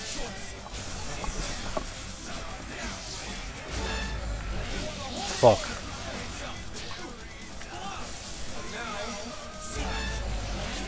There we go. Ride the lightning. I just have no idea what buttons to press for Bridget.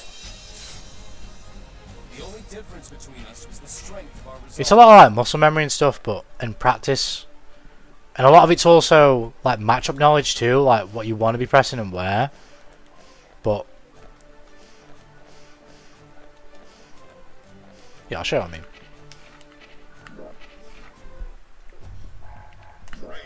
Training. I'll show you exactly what I mean. Doesn't matter about the character just for this point. It took me a long time to figure out the difference between a string, a cancel, and a link when formulating combos. So it is, man. Everybody learns at their own pace and stuff and figures out things whenever and whatnot. That's what you gotta do. But especially with the game having the frame data thing in the game now, it's kind of helpful to look at the numbers.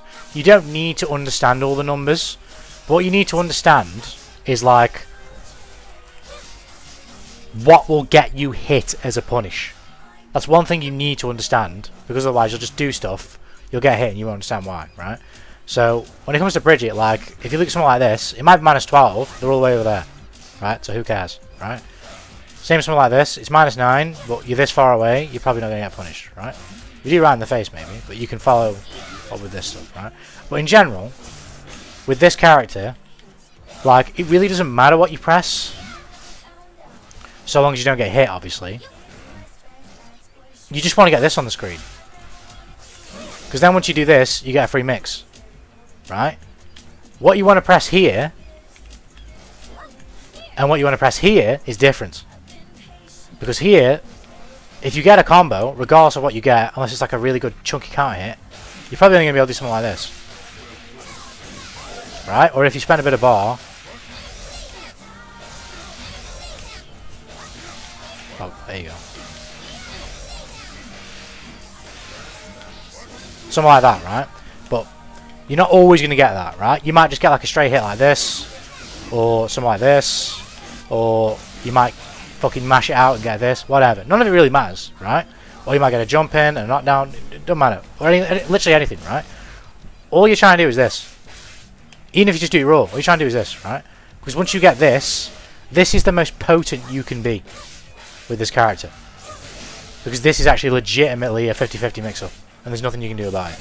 Right? As soon as you get this, even on block,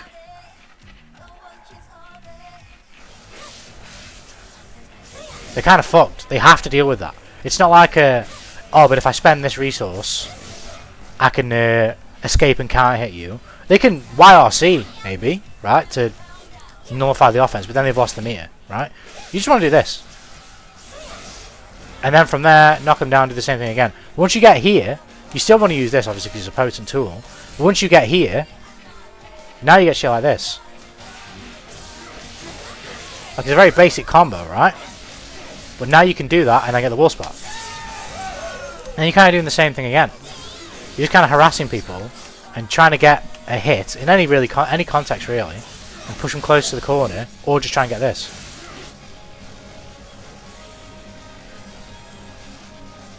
So Bridget like is less about landing your hits and doing like big combos. You really like resetting a lot.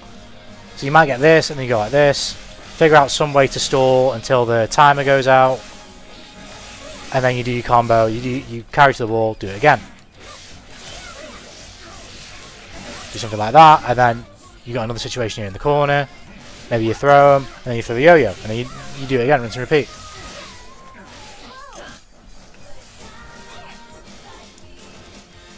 So it's not necessarily about like, oh, I need to be pressing, like there's a specific order I need to be following. Obviously there's more optimal and better ways of approaching the neutral and whatnot with the character, but in general you don't really need to worry all that much about what you're doing, so long as you can knock them over or put this on the screen. Because if you knock them over, you're putting this on the screen. If you can't knock them over but you can put this on the screen for free, then just do it. You know what, fuck it, I have not played this character in so long. Let's do a live fire fucking demonstration, right? This may go horribly wrong. I have not played this character in fucking ages, but I'll show you exactly what I mean. Right, I've not played this character in a while, so my neutral is going to be poor, right?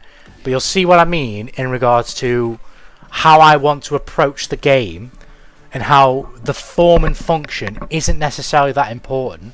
It's more so using my character's actual strength, like my most potent strength, right? I'll show you what I mean. Yes, like if you refine and improve your neutral and which buttons you're using and when and how, you're going to further, it's going to be more efficacious to you actually getting the yo-yo on the screen, getting knockdowns, blah, blah, blah, right?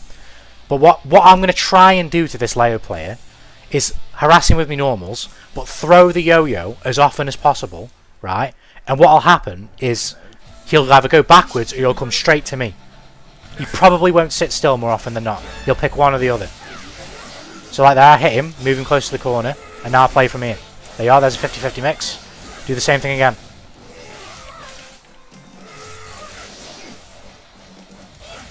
Do it again. See how he tried to approach me there, because he wants to get rid of it. Now combo, wall splat, and we carry on from there.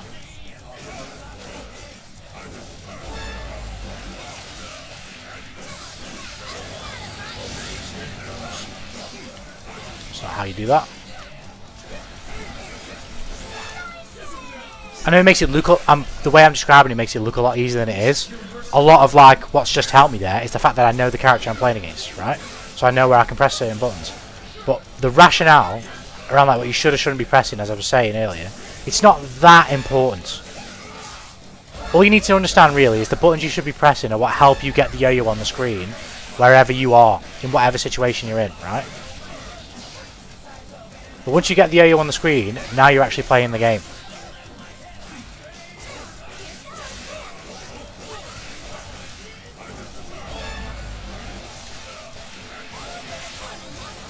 And the purpose of your offense really is just to try and get it back on the screen.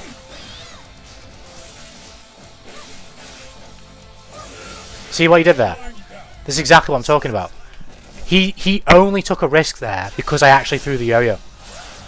If I don't throw the yo-yo, he's just going to slowly approach me. He might throw a projectile or whatever. This character, especially with it like rangy normals, you can kind of like, you can throw the yo-yo, you can just wait for them. Because they're going to commit and try and come get you. If they don't, then you just keep walking them down and push them close to the corner.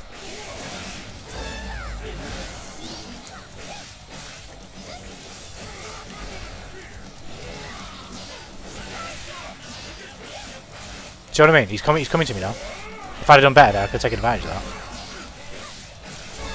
Same again, he took a risk because the yo-yo was on the screen.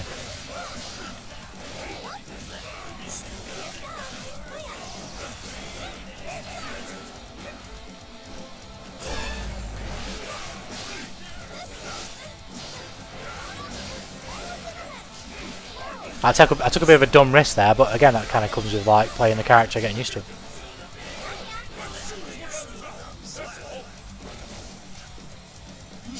So he shows letting you have space. Yeah, he's struggling a bit. He's struggling a bit with this, with what I'm doing.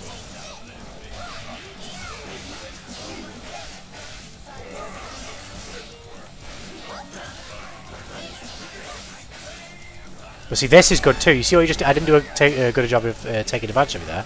But that's good too. Because the corner is where I want him. Because I want to wall spot him. And in general, he can't run away from my long normals when he's in the corner. That's exactly where I want him. So if I throw a yo-yo and he starts backing away, that's no problem to me. That's exactly what I want you to do.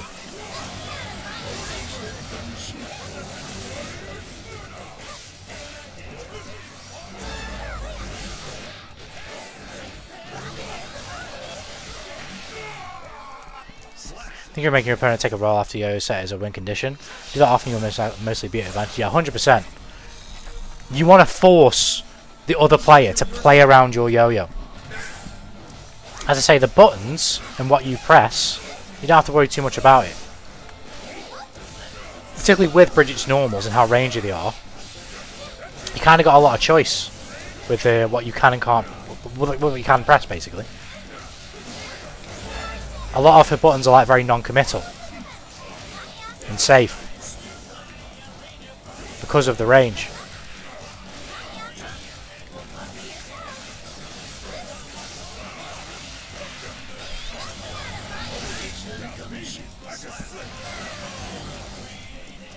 You should kill yourself.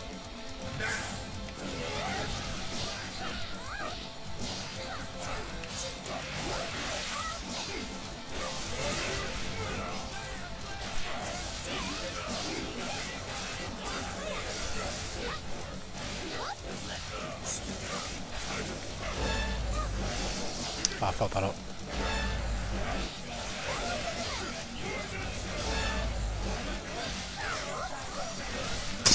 I'm fish shocking him, man.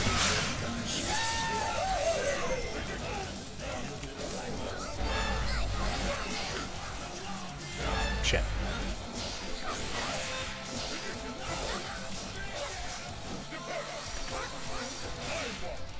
Depending on the corner with the yo-yo, you're in a good spot. 100%. And the great thing about this character is you can put the opponent in the, or you can try and edge the opponent close to the corner with the yo-yo itself. You don't even necessarily need to land it. You don't necessarily need to land the Rolling Thunder bump. All you need to do is just have it on the screen. I haven't played Bridget in ages and this guy's fucking cracked. This player is cracked, right? Even against this player, I'll probably see some modicum of success just throwing the yo-yo and playing from there. Scatter is insanely good. Mankind knew that they cannot change society. But Bridget's mix after Rolling Thunder is a 50-50 no matter who the player is, right? So if I can set that up, he's going to have to block a 50-50.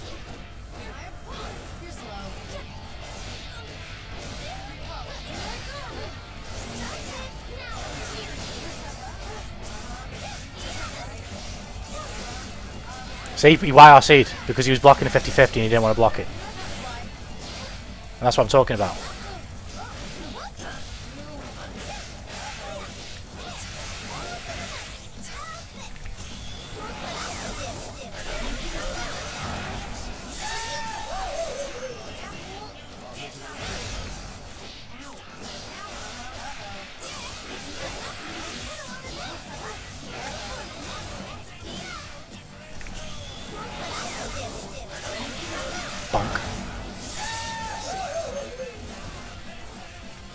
Scatter, he's a Geo main that competes. He's pretty good. He's very good.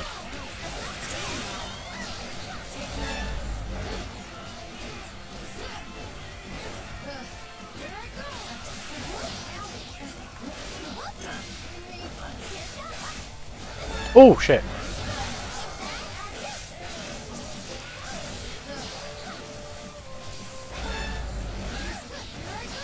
Oh shit, nice.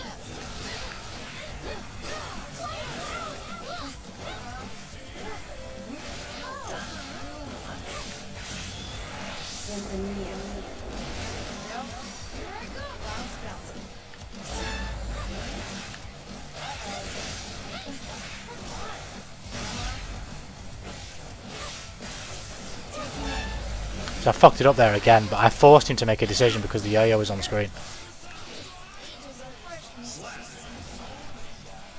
You should kill yourself. Now.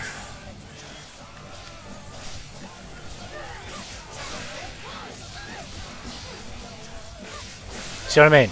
As soon as I've thrown it, he's come straight for me. I tried command grab there, but I didn't get it.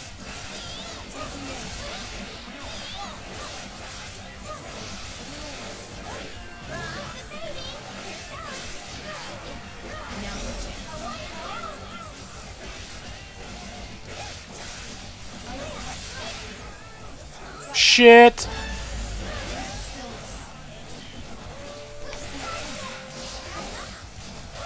Nice.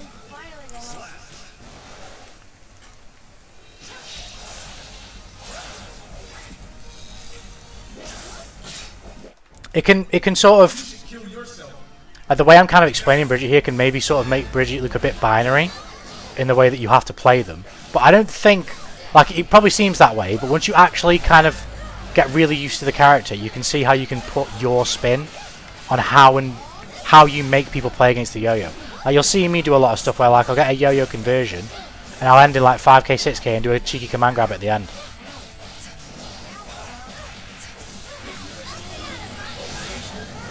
Oh shit. Like now, I'll do it now. I imagine I won't because the wall's gonna break.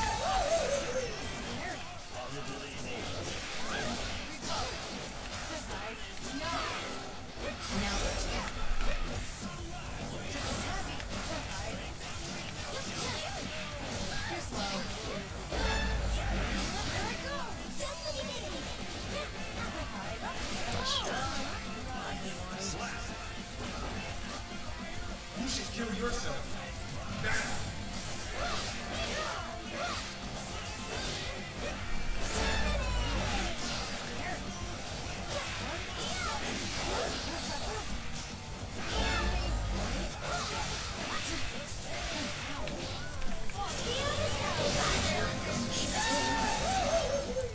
On the ground. March on the shark. Shit.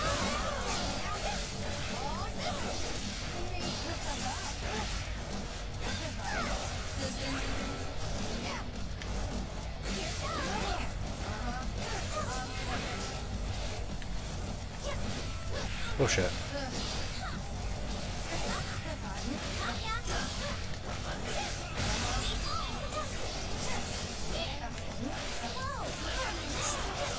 I drift on. Yeah, I can see how. The last things I remember struggling against were people firing projectiles back while the yo-yo's out.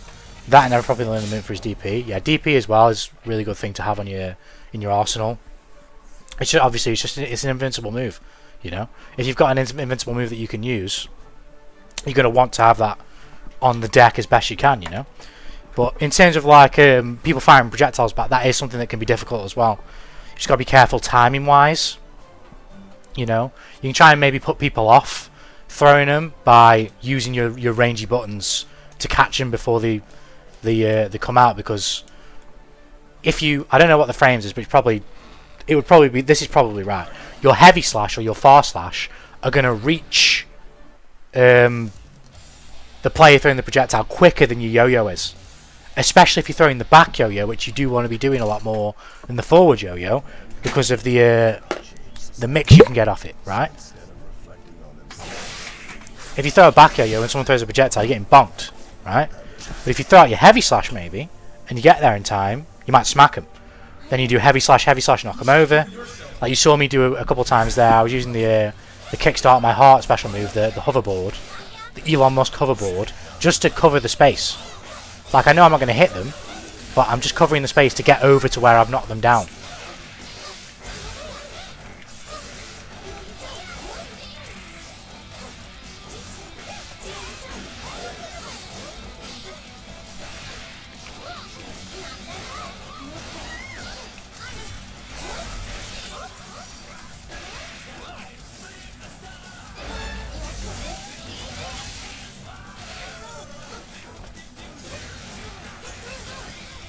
This is a great matchup example of that, right? I've got to be careful because she's got the ice.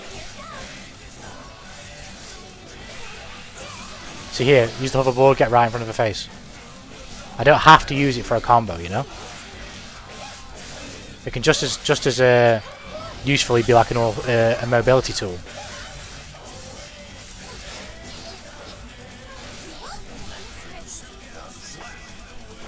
Because I can travel way quicker on that than I could ever possibly run, you know?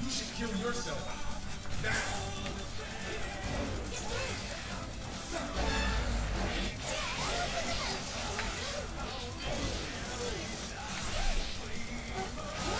And then we do that one to 2K2D. Nice.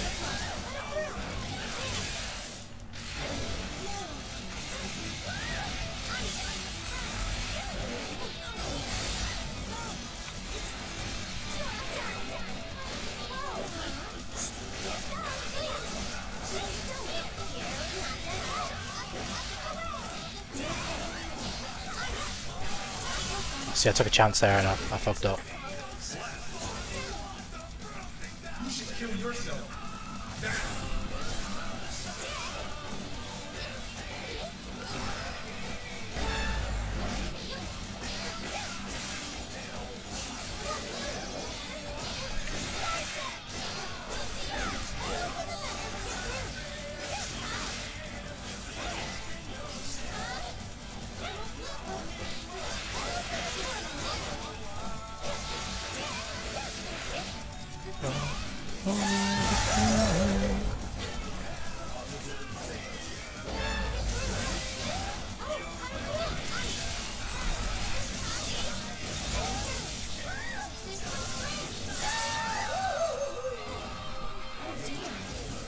Oh shit. Oh, this is bad.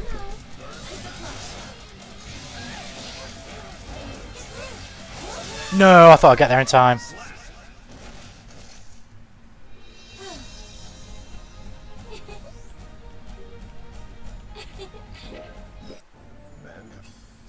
You should kill yourself.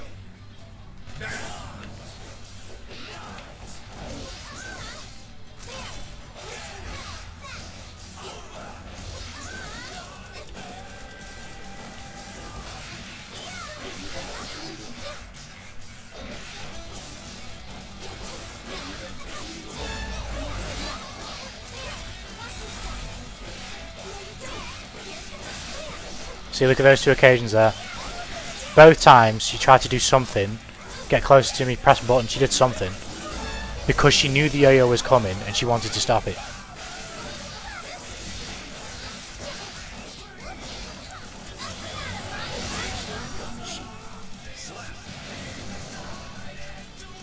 You should kill yourself.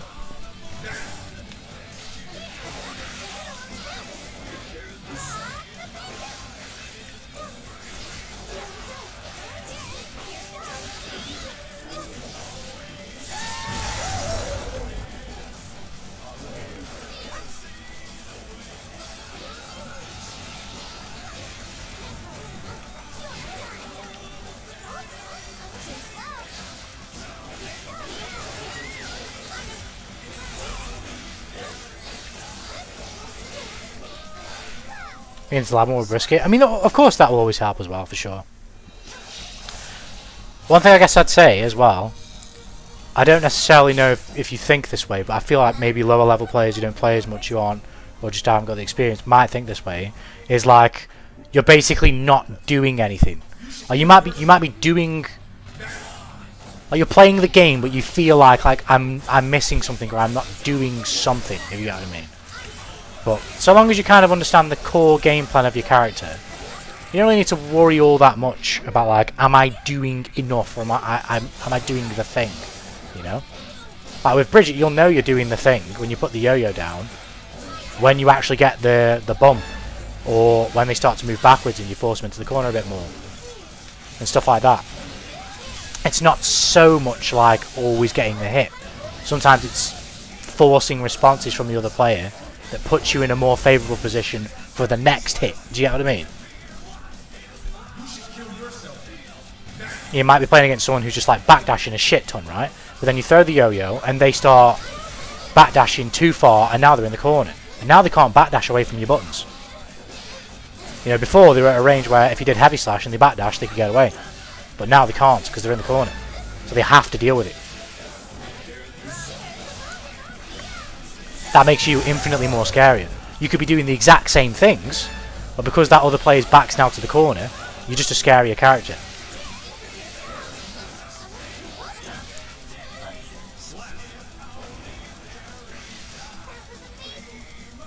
You should kill yourself.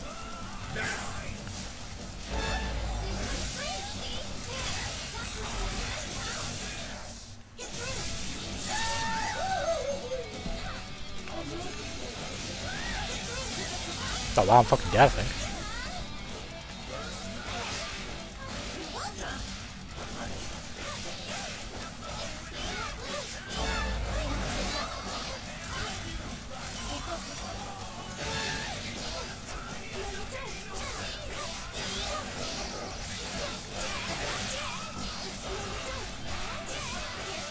See, look at the mistakes this player's making. Just because they are so petrified of the yo-yo.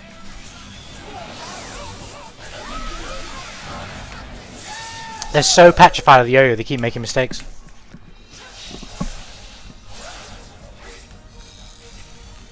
There's no other way I can put this with Bridget, right? And again, I hope this doesn't sound rude, but for players who don't truly understand what a 50-50 mix means, it can be hard to understand why this is so good.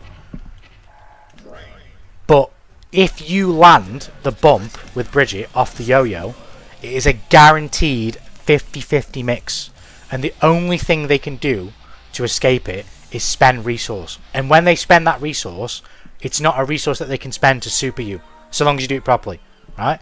So if I take, let's pick a character with like a decent DP. Let's just do Kai as like a simple example, right? So long as you execute this correctly, every single time that you do it, your opponent is stuck in a 50-50 every time. So we'll get Kai to do on block. This is on block and on hit, by the way. Obviously on hit it doesn't matter because you got a combo and you can do whatever you want. But Kai is going to do a jab, ride the lightning, or his light DP, right? So 2 invincible options and a punch, right? I'll put a backdash in him in as well, right? If I put Kai to block, so let's just say, however I've set it up, maybe I've done button, yo-yo, right? But so long as you time this properly, I've got him on the right ones.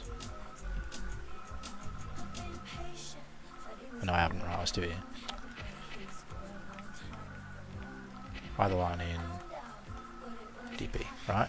So, oh no, that's the wrong one. Vapor thrust. As long as I do this properly, Kai should never, ever, ever, ever, ever be able to do anything until I've done my 50-50. Right? So, if I time this properly, from that point now, I have 50-50. So I can go low. Or I can go... See, I mistimed it there. Or I can go high. Oh, I didn't do it properly there.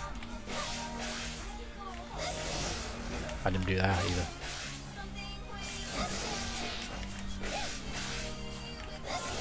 That was a bad timing. I keep fucking... See, I haven't played this character in a while. There. Oh my god, just do an overhead.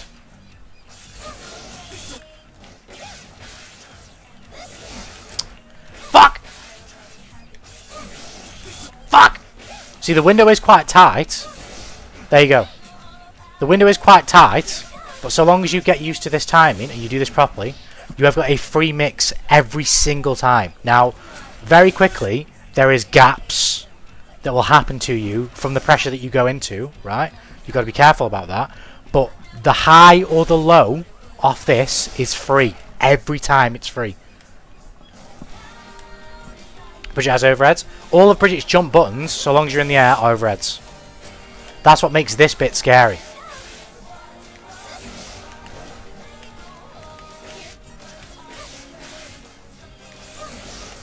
So, like, I haven't got the frame count. Mind you, we might be able to do this on YouTube in a minute, right? Just so I can illustrate to you exactly what I mean, right? So if I just do this, I can't show them side by side.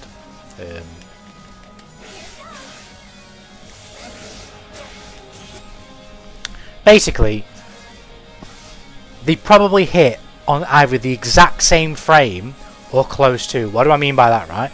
So when you do the bump, whatever your fastest button, probably, it's either your fastest button. I'll put it this way, it'll be a bit easier to explain it. Your fastest button, or even other buttons otherwise, and the low, which will just be not to press a button and go for a low once you land, the frame numbers of when those hits will land will be so close that you cannot feasibly guess, right? What do I mean by that, right? So, let's take Bridget now. Let's say I'm here, yeah? So I bumped you, right? I've bumped Kai. You as the defender now, as the Kai player, are going to have to try to react whether I go high or low, right? Let's just, again, we're going to make up the numbers here. Let's say the quickest I can attack with Bridget as I recover from this animation of actually bumping you is 3 frames, yeah? So in 3 frames, I can press any button, right? And let's say out of those buttons I can press one that's 5 frames and that's 10 frames. No, it might be too much. 5 frames and 8 frames, right? So I can either hit you in a span of 8 frames or 11, right? For you as the Kai player then, if my overheads are 8 and 11 total, and my low is 8, so if I don't do a button off of this bump, I land and then do a low, if that is also 8 frames, it would be impossible for you to actually react because they hit on the same frame. So if you blocked high, expecting for me to hit you at that frame 8 number, that my fastest aerial, my fastest overhead can hit you, and my fastest low, by the time I've not hit you with the overhead and landed low, it's the exact same passage of time as you would expect to see when I hit you with the overhead. So there's no distinguishment whatsoever. It's up to you as the player to hopefully try and distinguish between me not doing the aerial and using that as a tell to react, but even then that's very difficult because it's so fast, right? It's such a fast action. But generally when you're blocking a mix-up that's not a mix-up, right, or it's like it's a mix-up quote unquote, but it's not a real mix-up, the difference between the overhead and the low is enough of a frame gap that you can either start crouching and block overhead to do what they call as a fuzzy block, where you sort of go off like an auto timing to catch it, or you can actually see it yourself, right? So try to think of an example with like a character that can like do like a overhead low sequence quite quickly that's definitely reactable. There you go, here's an example, right? So technically this is a mix-up, right? Let me just stop Kai from doing all this. Technically this is a mix-up. Technically, right? Because what I'm doing to you is I'm starting high and I'm going low, right? Technically that's a mix-up, right? But the time between when I do this and then land and do this is so great that once you block the first bit and you see me go for this, right, assuming I don't press anything else, just take the most generic example, right, where I don't go overhead, overhead, I go overhead low, right? You can see that and you can then crouch, right? You can react to that because the time it takes to use the frame numbers again, let's say it takes me 3 frames to do this to you, it now takes me another like 20 to do that. So the gap between 3 and 20 would be 17. So you would have 17 frames to react to the change of what I'm doing. Now, don't take those numbers literally, we're just fudging them up, right? But just for the illustration of like the passage of time between the overhead here and the low here is very long. So you can see that and then go, okay, right, I need to stand block here and then crouch block here, right? A real 50-50, or at least very difficult ones, the rationale is to seek to minimize that passage of time as much as possible, so that it's indistinguishable or very difficult. So like, say something like this, right, with Bridget. If I do this, right, I can RC. There's no real mix up here, right, because I'm not going to overhead you, right, but I'm trying to, well, if I have 2 bars, technically there is, right, I can do this, right, I could do, and if you crouch block and that reaches, so let's get Kai to crouch block, see if it works.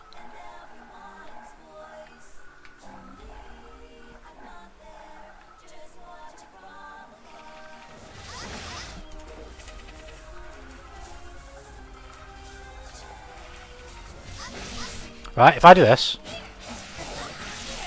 it doesn't reach, but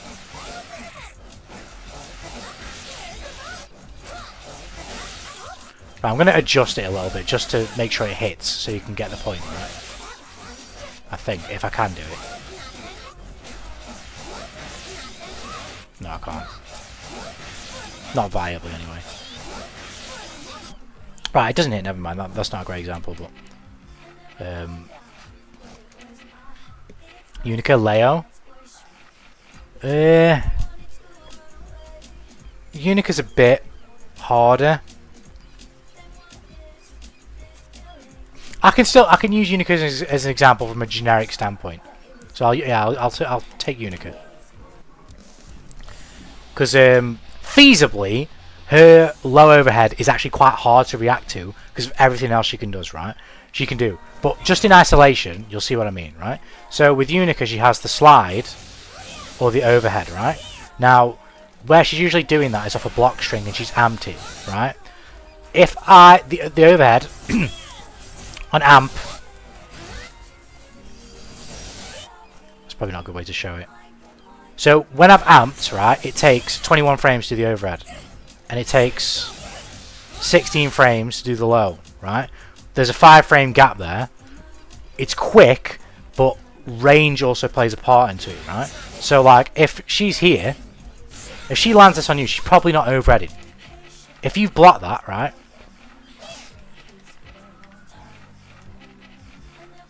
Unica is probably not going to overhead from here. But if she does, though, there is enough of a gap for you to be able to react to that.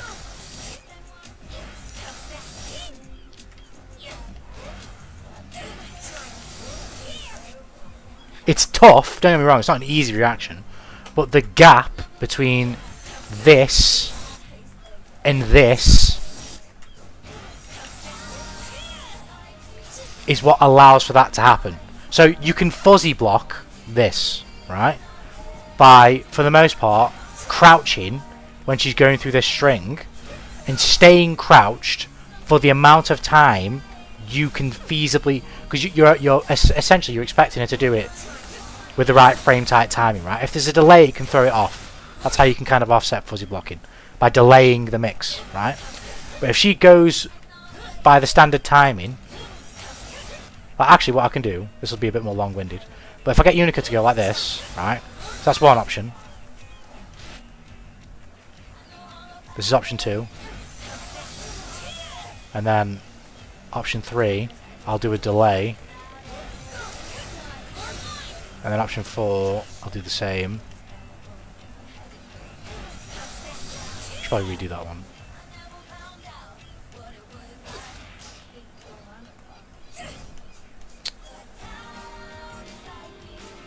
It's going to be kind of fucked because of the runoff, but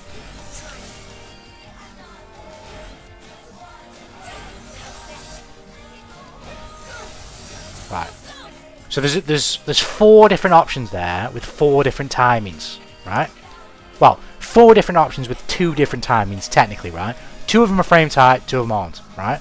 At least insofar as you can actually manage it.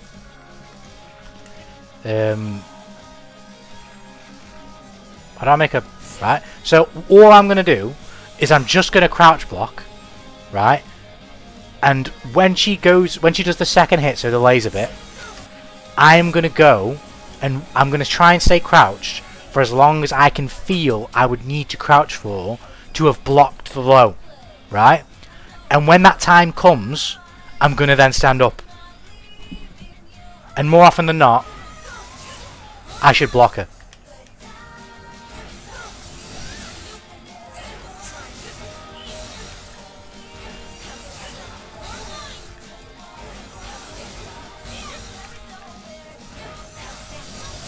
Which I'm not doing, but you know what I mean.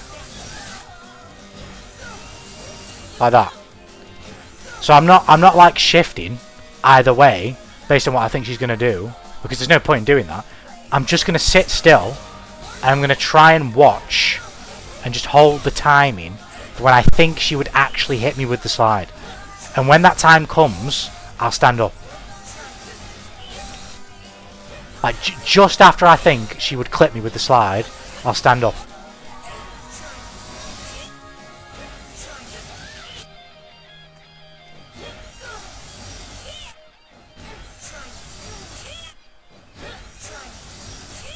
So what you'll notice as well, although it's kind of hard for me to show it, is if you look at, let me see if I can get an example.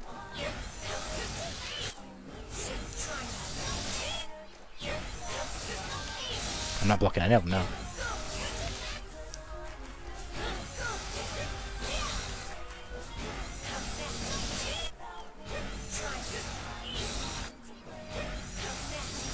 Right, what you'll see is, so I'm holding down, or like down back. It's probably around. I'm trying to make sense of it. It's the 90. You see the 91 on the left of the screen, right?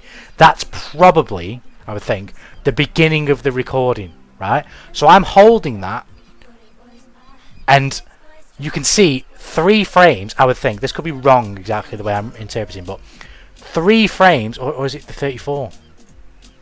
I'm gonna have to do it again. It starts from the right. No, it starts from the top. Right. Okay. Okay. Right. So I'm holding down for 88, down back for 88 frames, right? And based on the, I don't know how to fucking word this.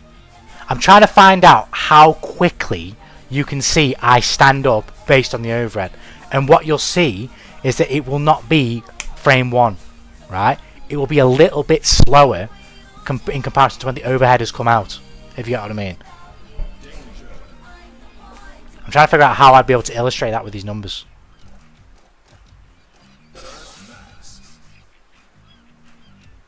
But I don't think I can. Let me try a few more.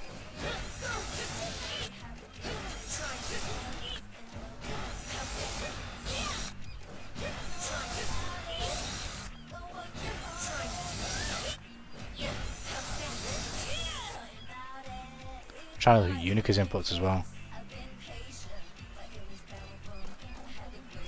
because they're not in order. Like the inputs are not aligned, I don't think. Yeah, I can't illustrate it, but basically, like again, if we're going to use like the numbers before, let's say the low comes out in 3 and the overhead comes out in 9. I'm shifting my timing like after the 3. I'm holding my timing, waiting for the 3, and then as at some point, like around 3 or 4, possibly 5 if I'm slightly late, I'm gonna stand up, because I know that anything that comes after 3 can't be the low, because I would have already blocked it by then. Do you get what I mean? It's a lot more. It's a lot. That's a lot like a very simple way of putting it. It doesn't really convey the complexity of like actually dealing with a fuzzy, but doing a fuzzy to deal with a mix. But the concept is kind of there.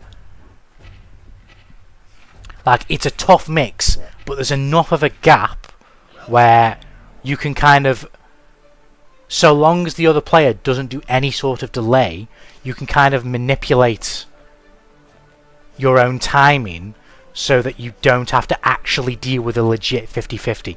You're covering the options at the logical time that they, well, not the logical, the literal time that they can feasibly happen to you, so long as there's no delay. It's like, here's another example. Think of like fucking Dance Dance Revolution, right? Or any game like that. You're basically, imagine like a left and a right input that's coming down the stream, right? Down the track that you need to press. They're very close, but they are not right next to each other. There is a difference in the time, right? There is enough space to the point where you're not pressing both buttons at the same time, but it's a very quick da-da, like that, right? So long as the pace of that doesn't change, and there's no variation, you can do that da-da, da-da, da-da, da-da, da-da every single time, and you'll get the input, right? You'll hit the directions. A fuzzy block is kind of the same thing. It's like, if somebody doesn't delay the mix and the option, the overhead and the low, or the low into the overhead, or whatever, will always come out at the same time. So all you need to do is block for a duration of time that you can estimate would cover one option, and then change the block once you've got past that threshold, because once you've reached that threshold, there can't possibly be anything else that is that option. There can't possibly be another low. Do you get what I mean?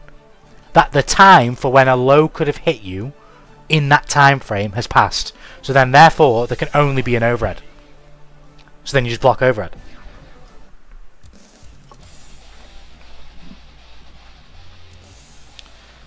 You start cutting these segments out from your VODs. It's like a Tanuki Schools You series. I could, but they'd just be like, it'd be lazy. Like, I wouldn't do like any editing to them. But no, I don't mind having a ramble about fighting games. Get schooled by Tanuki. There can't be another low. In the isolated context that there's no variation, like someone doesn't go low and then do low again. No, right? They wouldn't be able to do another low because they'd be following the mix as is expected. Low into overhead or overhead into low, right? That's where fuzzying can get beat. Where, say you've got a 50-50 that can be fuzzy blocked, but instead of doing the 50-50 and going low overhead, you do low. Now usually they are reactable. Usually something like that is reactable. Because it's just harder. It will take longer to go into a low. Unless it's like, or an overhead. Unless it's like very unique examples, right? But the trade-off is that it's like, it's unexpected. Like if somebody's fuzzying you and they don't expect you to halt the mix and go low, then you can open them up that way. It's like the sort of reverse psychology of like, I don't know if this is the right way of saying it actually, but you know, the sort of rationale of, well, you know what the mix is going to be, so the mix now is going to be actually changing the mix on you, if you get what I mean. If you know what the mix is going to be, and you know the fuzzy timing, if I just do that mix, you're going to fuzzy block it, aren't you? But if I know that you know that, and then I change the timing on purpose, it throws your methodology out the window. Because your fuzzy block wasn't made for the change in my timing. It was made for the original timing.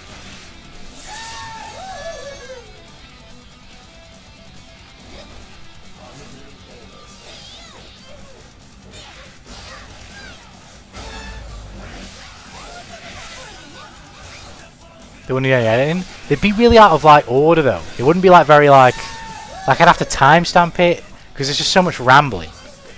I do a lot of rambling, man. I get into the rambler. Into the ramble metal shed. Let me do that.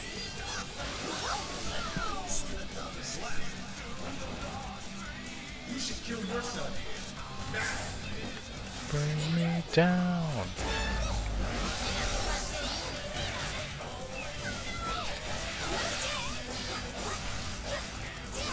But I can fucking chat about fighting game shit all day. I'm not like the biggest expert, but I do know like the basics. The stuff that I feel like I have a very good grasp on the stuff that the average player would want to reach a satisfactory level. To like just be able to boot the game up and have a bit more fun with it. if you want like a parallel or an analogy, it's like I feel like I know enough about the car to teach you how to drive it so that you can actually enjoy driving it. You might not necessarily know as much about it to be able to modify it and fucking maybe change a car and go for another one that has like that drives in a certain way. All that stuff. I can't tell you the difference between a two-wheel and a four-wheel drive in regards to like how satisfying they are to drive. I don't know all that shit, right? But I feel like I know enough to be able to just kind of get you on your way so that you can then, if you want to, decide to learn more or just engage with what you got.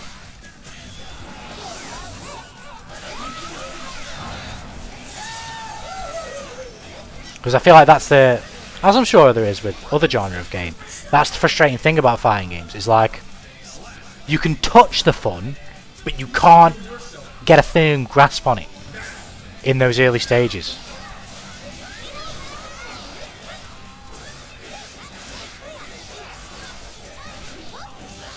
Or just until you've got like a decent grasp of it, because I think it's probably a safe observation, I don't know if you guys agree, that in any context, in any recreational thing at all, if you suffer negative results and you don't exactly understand why, insofar as the fact it's a negative result, so like, to use fighting games as an example, you got hit, but you don't really understand why, but you got hit though, that's not a fun thing to experience. Or it's like, I don't know, you play Yu-Gi-Oh, right, and you get somebody's playing like a deck that you just don't understand because you don't know the cards, you don't know what they do, all this type of stuff, right? And you just keep losing to it over and over and over and over again, but you can't make heads or tails of why. I would say it's probably a safe observation that in any recreational thing, it's probably a very frustrating thing to lose and have, like, or just experience some sort of punishment or detrimental effect without really having a clue as to why it's happened or how to stop it. I would imagine that feels quite deflating and just not fun, you know? But I think with fighting games, that's what's going to kind of hit you a lot. That's going to hit you a lot in fighting games. But I feel like once you get over that initial hurdle, it's fucking crack cocaine, man. I haven't played Yu-Gi-Oh in a long while. 2016, were you into it big time or just like casual? It's definitely the issue that I just need to play more. Yeah, that's always as I said earlier, that's always a thing that will help you, because, as I say, a lot of fighting games, probably the majority of fighting games really, a lot of it isn't even about what you know in regards to your character, it's about what you know in regards to the other person's character. And you don't need to know oodles and noodles, you just need to know some of the basics about their character too, you know what I mean? And some of those basics are a lot more easily accessible, because they're a lot more visually obvious, like with Zato, right? You know against Zato that breaking Eddie is a good thing because you can't do the special moves that he has involving Eddie, right? And you know how to break Eddie because even if you've done it by accident, you've hit him and then he's like dissipated and he's gone. That's a very easy thing to sort of visually clarify, you know? But other things can be a bit harder to do because they just don't look as visually obvious, right? Of how to deal with.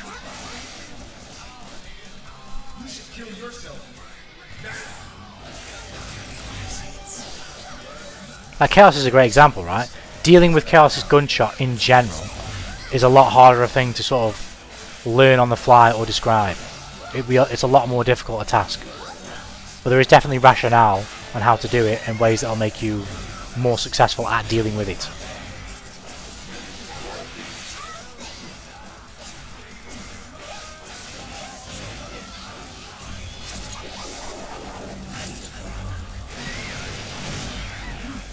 Well, like say Potemkin, right, with Hammerfall, the move where he like glides across the screen.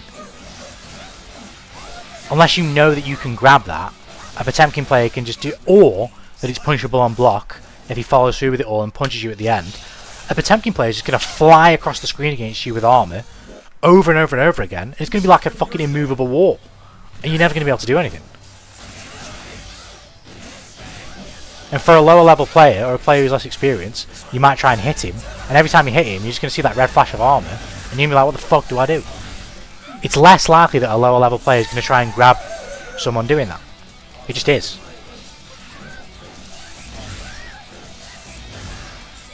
You can grab him out of it? Yes, you can. I'll show you. In a bit. I'll show you.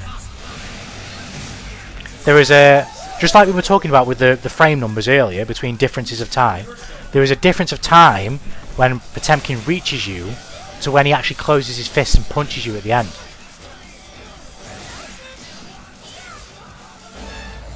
And in that time, or even before that, you can grab him. That's what you're meant to do.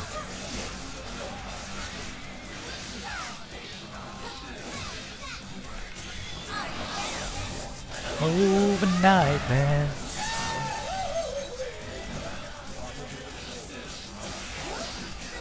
Oh, I meant to jump.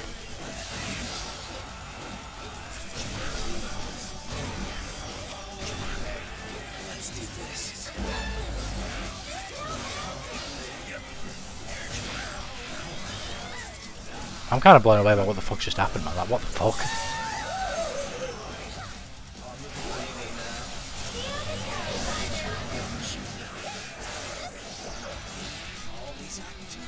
It's always Act 2. I was casual in that I enjoy playing random silly things, but I was advanced enough to understand what wins and why. Yeah, I get you. I get you. Yeah, I've played numerous times in my life before when I was a lot younger, but I haven't played in easily over 10 years.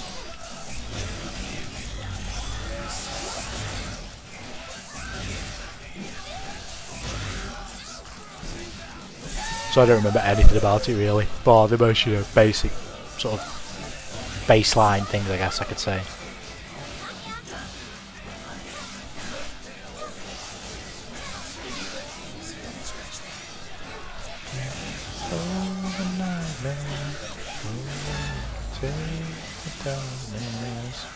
Those lyrics were fucking wrong.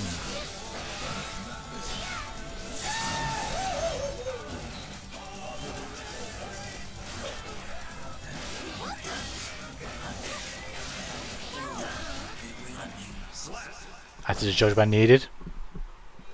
I feel you, I feel you.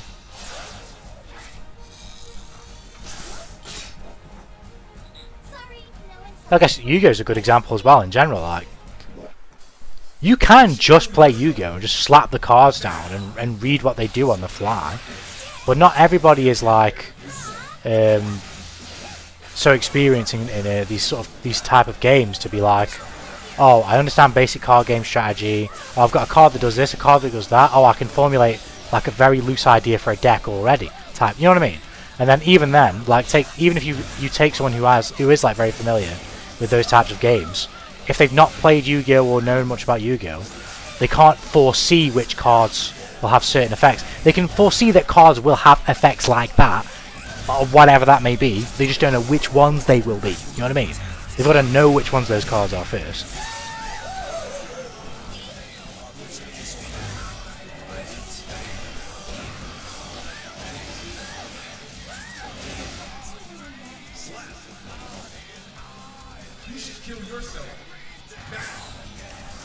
It's like accessing different layers of fun. Like, you might have fun just playing Yu-Gi-Oh with your friend and like throwing up a bunch of random cards. Some that you know what they do, most of them that you don't. And then you know, you just have a laugh about who wins, who loses, well, all that type of stuff, right? But then there's a different layer of fun where you both understand what you're doing, and now you're both like actively sort of playing a more engaging game of mental chess, if you will.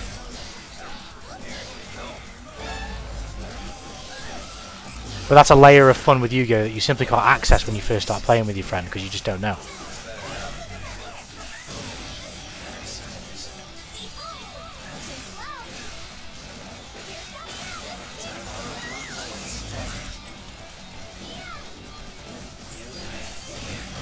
Try to do fucking super both times.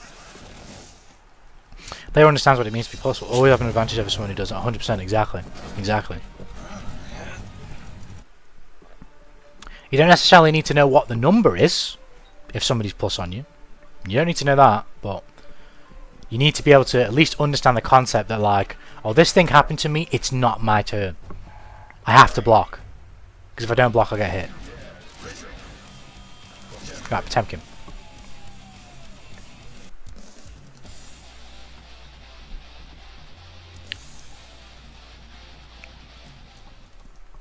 Really quick tidbit of pot info here.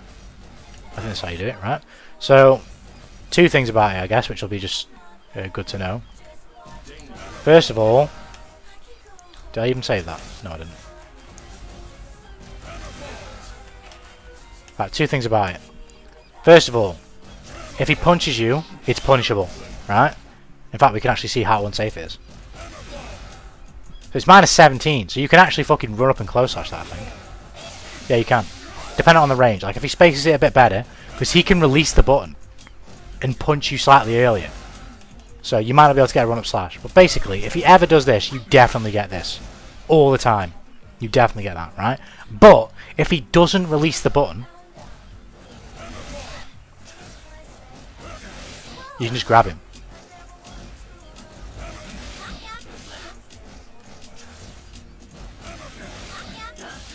Now, as you can see, even when he does reach me, there is like a little bit of time before he punches me.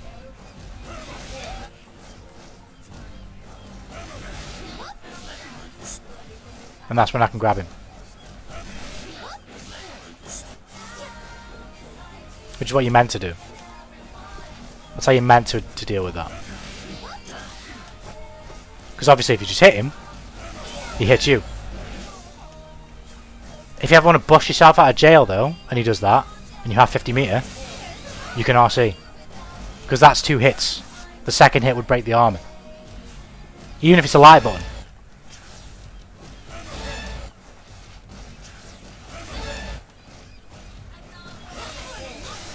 Two hits breaks the armor. So in Bridget's case as well, you could DP. It's probably not the best idea. But you could, because it would break it.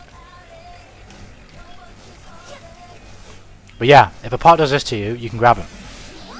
Now, obviously the scary thing is, pot can release the input. I don't know how to do it, but like that. You can do stuff like this, right? And then maybe go into like a Mega Fist, however you do it. But if he does, like there's recovery frames on this, so if he does like that, you can hit him, he's vulnerable.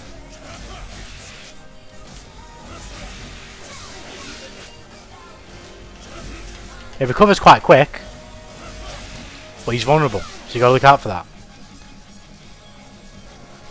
If you think you're too far away, it's probable that he's going to do something. So like he might do that, stop it, and then Mega Fist. Mega Fist, when you block it, so long as they don't space it in like a really awkward way, forward, look at that, minus 6, right?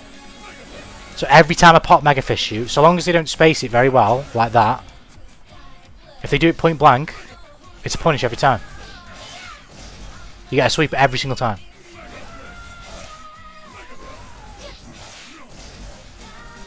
There you go from there. Be able to know, take notes. Pot meter is terrifying, he absolutely is. Because this is where he can break the fucking rule and he can do like, I don't know if I've got the skill to do it, but he can do like PRC pot buster. So if I grab him and my timing's off,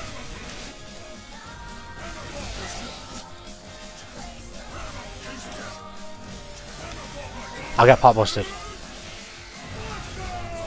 Well, if I grab him, period, and he reacts and like preemptively PRC pot busters, I lose. Because command grabs beat normal grabs in this game anyway. Well, in most fighting games they do.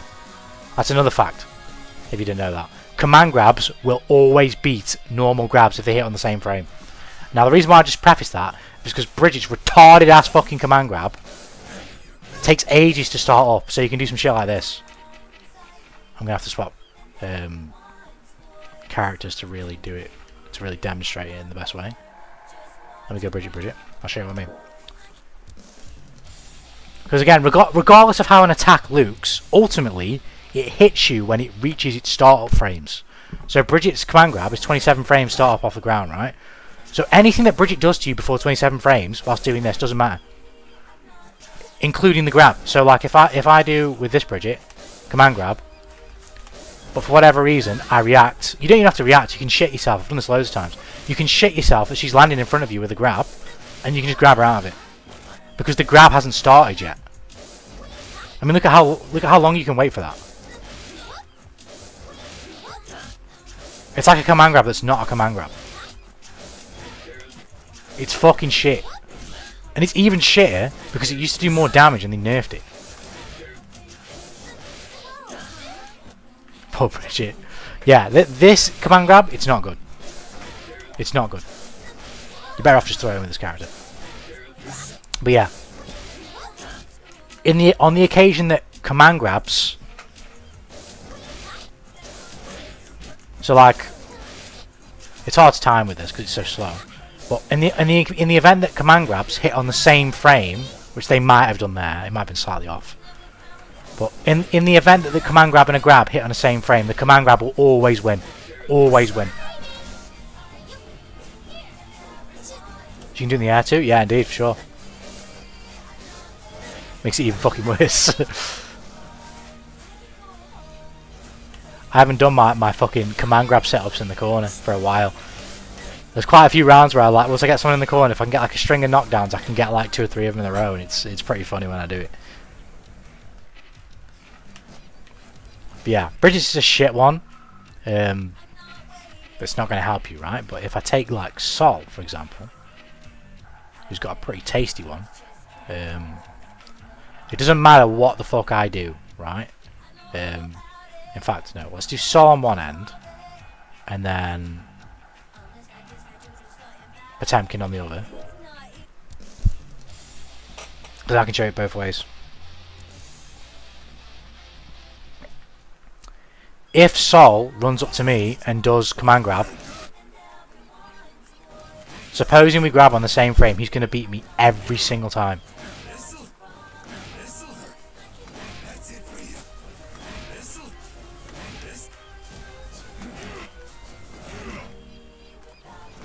He'll always win. Same with vice versa. So like if Sol, if I try PLC, I can't fucking get Sol to do it, can I actually, because he's coming around. But if I tried to pop bust the Sol, if he grabbed, he would get hit. I was gonna see if I could Kyra, but I don't know how to do it.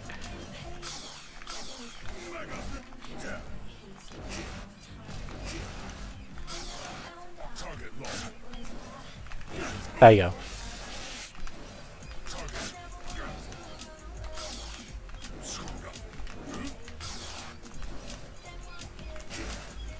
You have to plink the buttons, I believe it's called, right?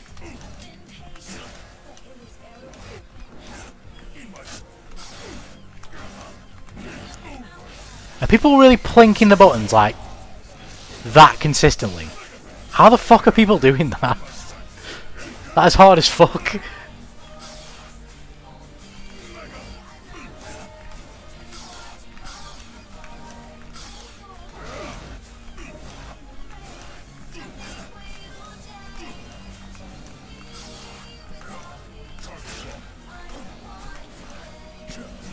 Yeah, the Kara. I'm sure you can show us both ways, Tanuki. Aww. 632146 KP. I'm gonna have to apologise right now, rainy days, because I don't know my inputs like that. So, what 6 3 2 1 4 6. Oh, you meant to do the movement first. I see. So what I just did there for the few I did is I did the button first. I was doing the button first and plinking it. Right, okay.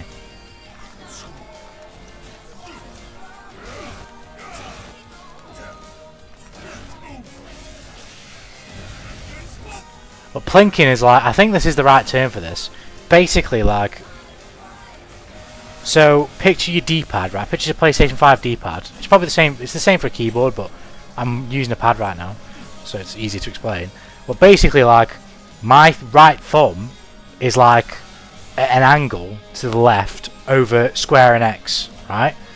And what I'm doing is like I'm pressing X with like the middle part of my thumb. And as soon as I've done that, I'm then pressing the rest of my thumb on square. Instead of trying to press button to button, because you'll never get it that way, it'll be way too slow. Like that. You'll never get it doing that. I'm like, I'm plinking it. I'm leaning the middle of my thumb over kick. And then pressing punch rapidly afterwards. But there is a difference in time. It's not the same time. If I do it at the same time, I won't get it. There has to be like a frame difference.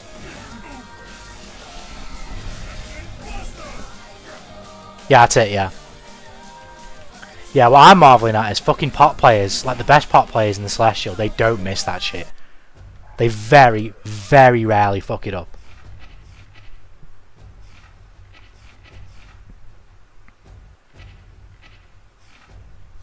Which just makes it terrifying to face, because the grab range of their of their Kara Potbuster is just infinitely more. Oh shit, SF6 has just announced Outfit 4. Oh shit, they're doing like summer outfits. Oh shit. So there's 7 characters who are getting them. Chun-Li, Luke, Cammy, Manon, Jamie, Kimberly, Aki.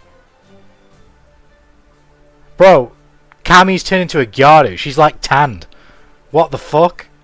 It's like swimsuit Cammy with like tan lines.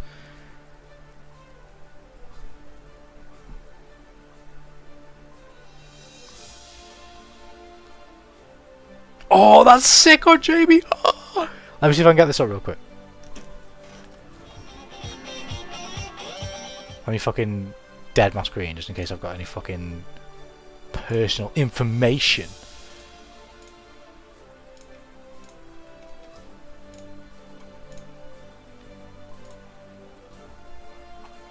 And probably YouTube will fucking nuke me as well for all the definitely safe for work Yuri that's on my Twitter feed. I can't find it. Can I do like post history? Oh, let me do this. Let me like bookmark it on my phone and then. Yeah, there we go. Okay, there we go. There we go. Hold on. Hold. Think about showing his weird background wallpaper. What, you want to see it? How do I like exit everything? I don't even know how to actually do that. So you can see it. I don't even know how to do that.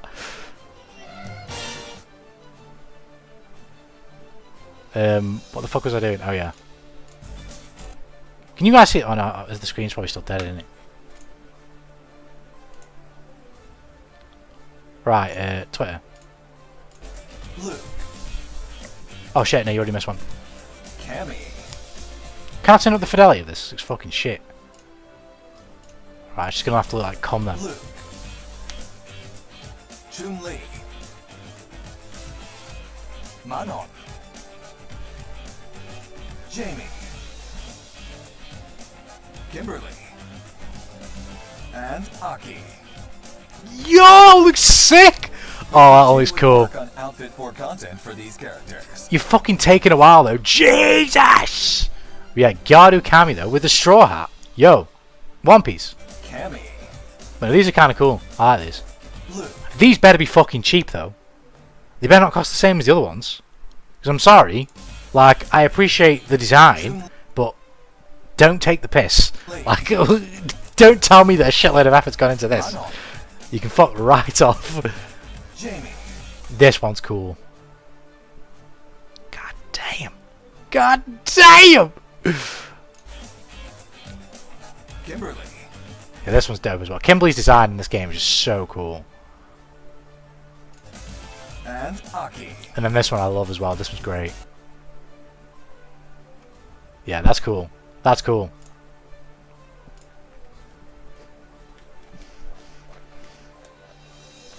Oh, speaking of Potemkin, here we go. Townline Cammy, she looks great.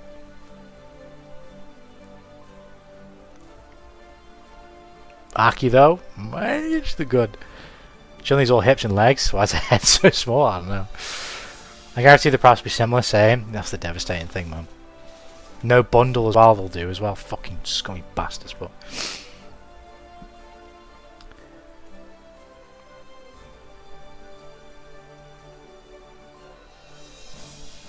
Fucking bastards! Yeah, bastards! Yeah, bastard! You bloody bastard!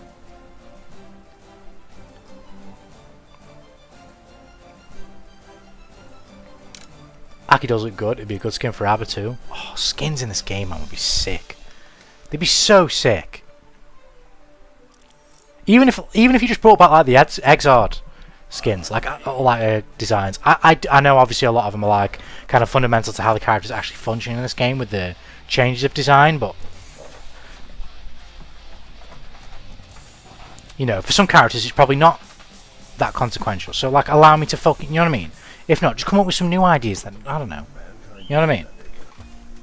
You should kill yourself. I hope they go for that with their next Guilty Gear game. Even if it's just basic things like, for example, Bridget's like jacket, hoodie is going to be like an asset, right? So just make me more jackets and hoodies then. Don't give me a full skin, alright, fair enough. But you know, give me more hoodies. Surely a hoodless hoodie is not something that is like you couldn't possibly do. Surely you could. So you know, small things like that. You should kill yourself.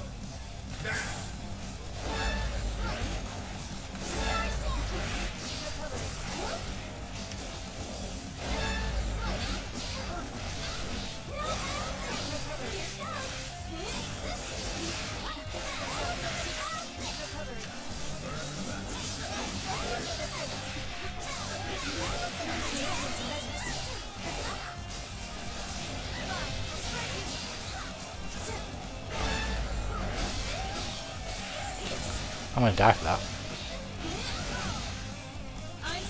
No, I'm not. She used the wrong super.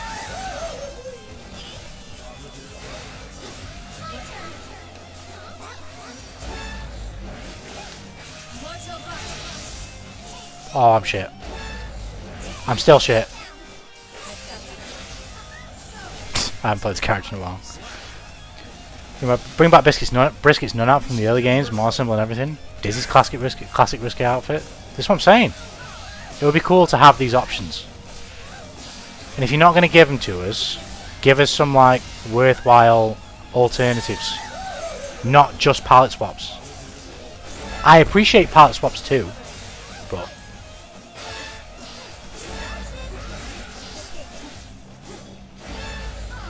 for fuck's sake.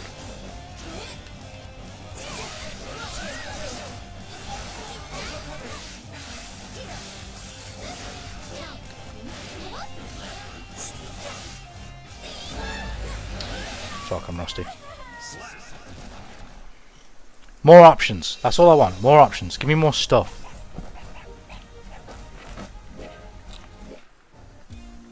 You should kill yourself.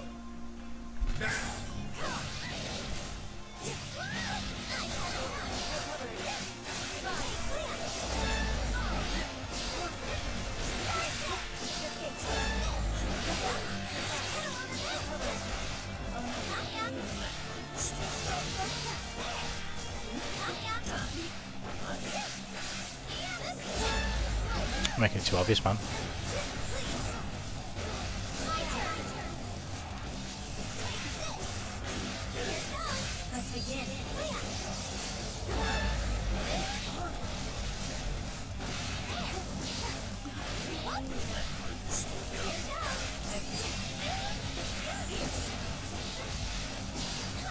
Fuck.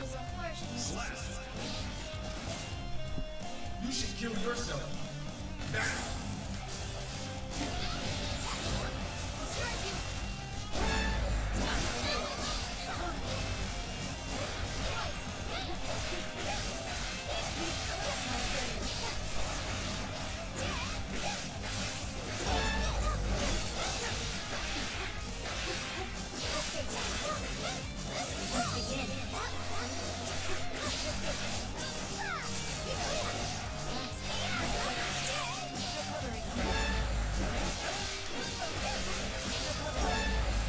Probably kill there if I commit to the low spot.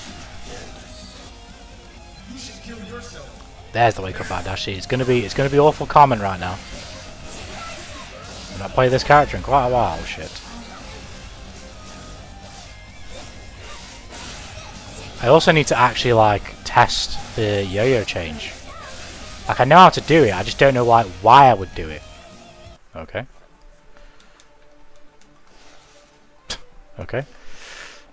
Okay.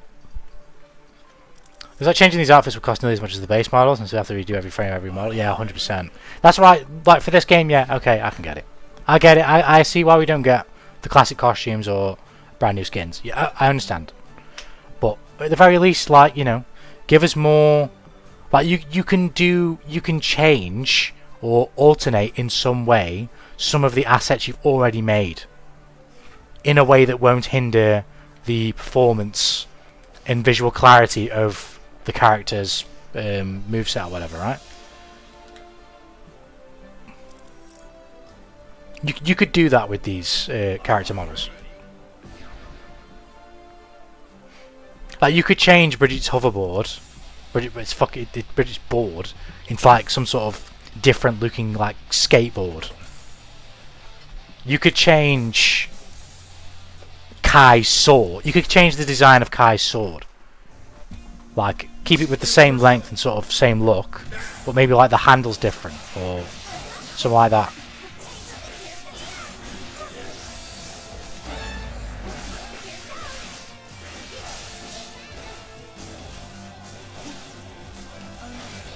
Like you could take off Ram's hat. Do you know what I mean?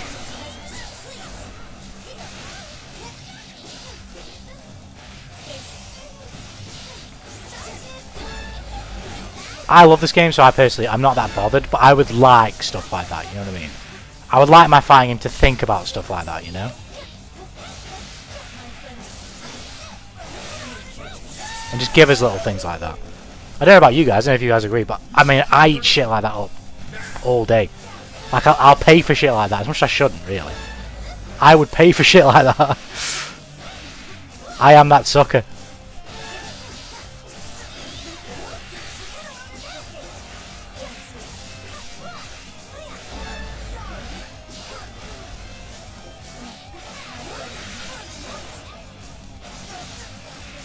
Shit.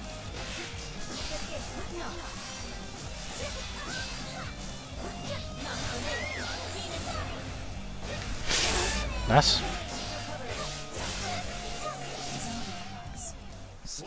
I got you.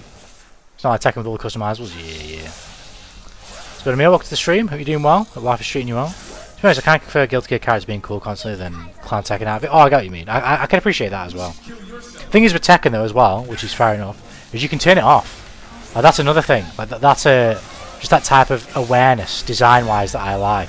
Like you can turn off other people's outfits. So you can wear like a cool ass outfit that you maybe want to change, even if you don't, but you can disable other people's so you don't have to see it. I like that stuff. Like you're thinking about the player experience, you know what I mean? On both ends.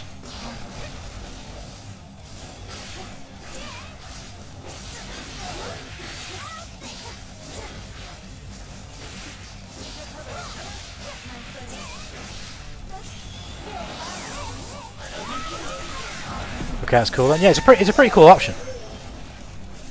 Because as you say, Emil, sometimes you don't want to see other people's dumbass. Sometimes you don't want to play fucking Tekken 8 and fight fucking Luigi. I mean, like, yeah, it's funny sometimes, but then maybe sometimes you just don't want to fucking fight Luigi. You know what I mean? I think that's totally fair enough, you know?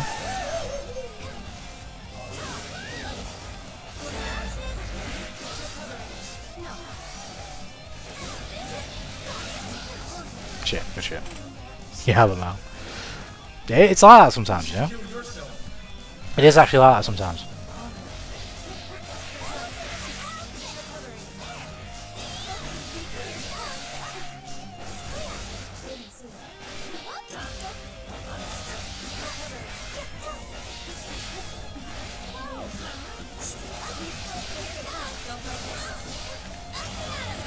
Up and at him, Roger. Up and at him, Roger. Perfect! But no, I love a bit more customization in this game, but I guess this game was developed during COVID, so this game definitely got shafted in more ways than one. Maybe the next game. Maybe we'll get something like that in one of the games that they'll show tonight. We'll see.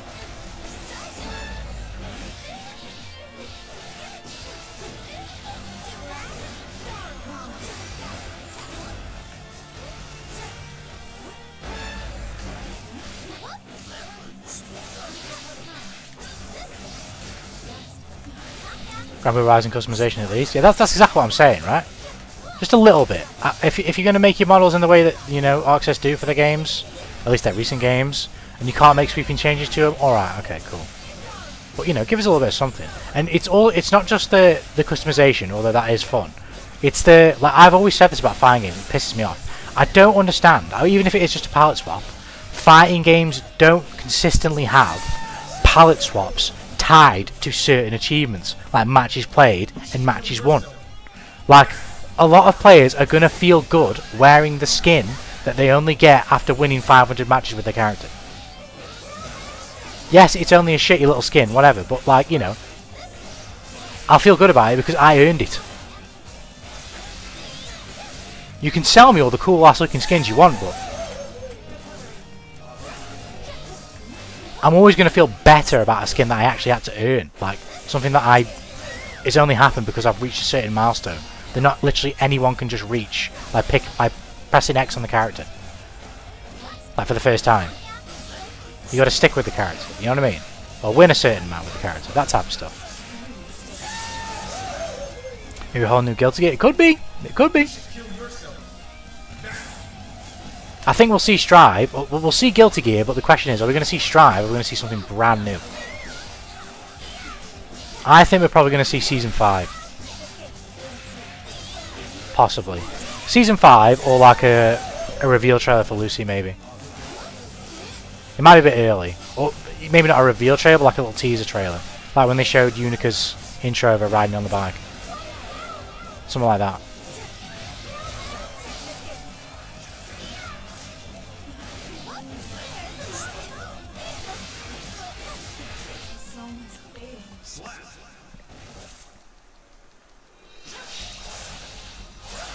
You seen that with SF6? Oh yeah, the master skins. Yeah, that's exactly what I mean. Exactly what I mean. For like when you with your wins and stuff. It's too early for new Guilty Gear. The season 4 isn't even over, which is true. It's true. It's true. It's almost like 0% that there'll be anything like next Guilty Gear game announced. Pretty much 0%. But you know, imagine though. Imagine they're just like, but there's still a chance. You're telling me there's a chance.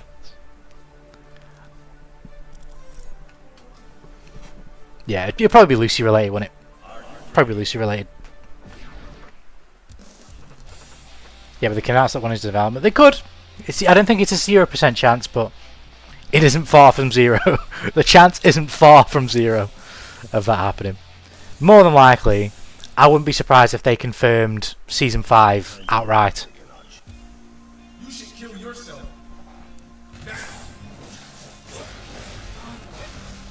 Especially because of the leak that happened recently. I wouldn't be surprised if they just come out with it and were like, yeah, Season 5's coming, by the way.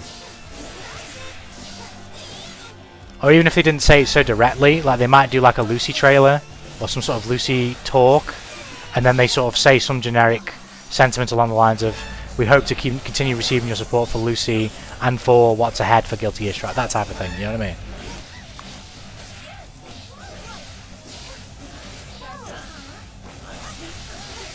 But I would expect there to be a Season 5. With the time frame of Marvel Token releasing next year, I would expect them to want, because all hands on, we don't know exactly when it's coming out, but all hands are going to be on deck right now on Marvel Token.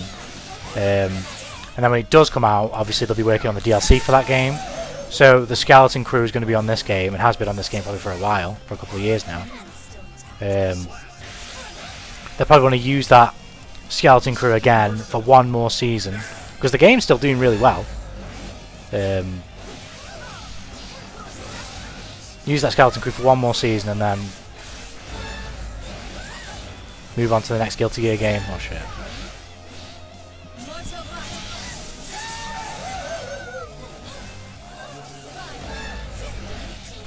Although I wonder, because they're having help from Sony in publishing the game, I wonder in regards to like when it comes to development, how they maybe like help them when it comes to workforce. I wonder if it's much or if it's not at all.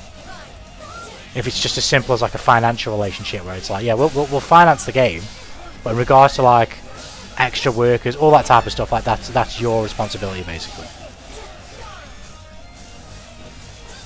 Or maybe like they've not even done that. Maybe they've just worked with what they had in-house at Arc System Works.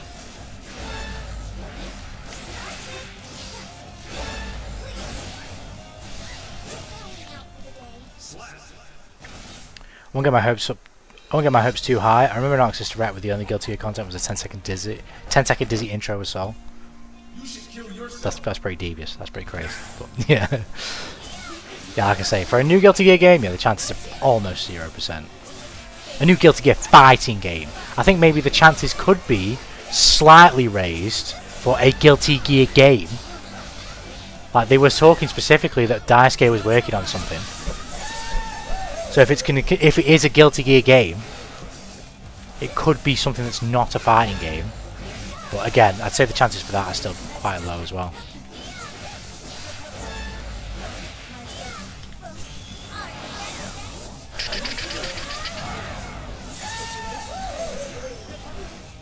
And I'm like 99% confident in saying we're gonna get like a Marvel Token character trailer probably. We'll probably get some sort of character reveal for that game, I would think. Nothing never happens. Nothing never happens, man. It never. That's my first one I've watched, to be fair. So maybe it's my turn to aboard the disappointment train. Maybe it's not going to be worth it at all. But I guess we'll see, eh? We'll all be along for the ride. So let's hope it's worthwhile.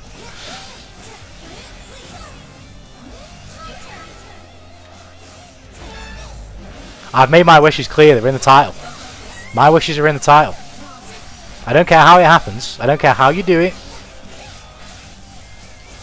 Put Ichigo in an ArcSys game. That's my requirement. Put him in Strive. Put him in the next BlazBlue. Put him in something. You do that, ArcSys, and my life is yours. My life is yours.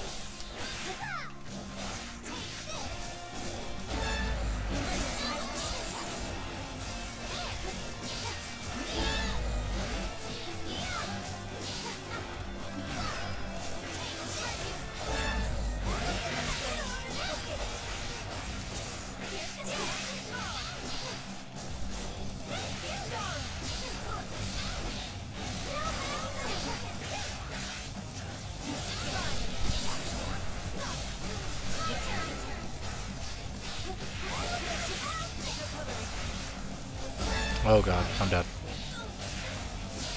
No, I'm not. Yeah, I am.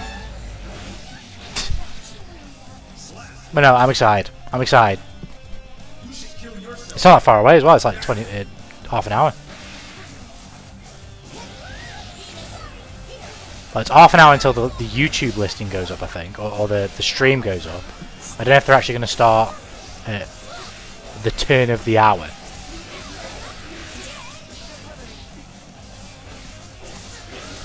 So like another 10 minutes after it's scheduled to go up.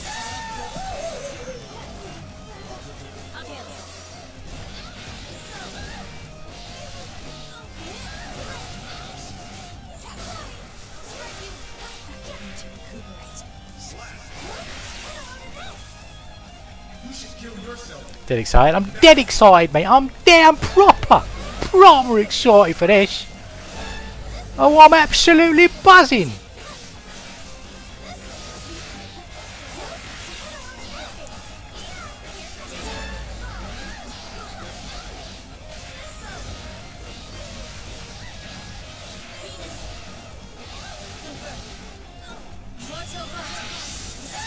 I'm positively jolly.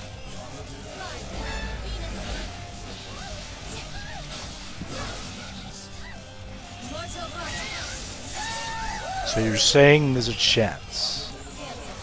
So you're saying there's a chance. So you're telling me there's a chance here. So you're saying there's a chance. Is that what you're saying? No, never mind. I fucked it up. More like bussin'. Am I right, fellow kids? We bussin'. Bustin'.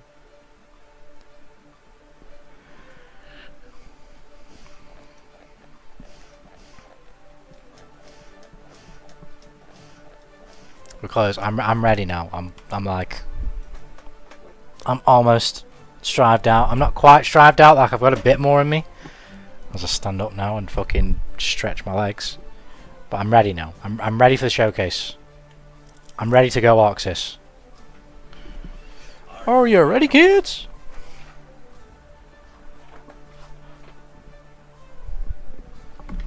I can't hear you. I'm ready to go now.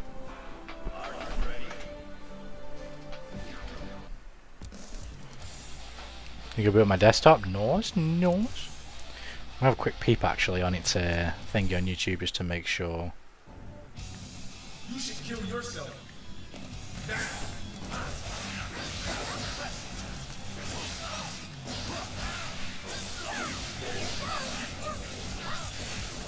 Let's go Moth onto the stream. Hope you're doing well. I'm about to check now, but if my memory serves me, the YouTube stream goes up in about half an hour. But I don't know if they will then actually start the stream 10 minutes after that, because that would be the turn of the hour.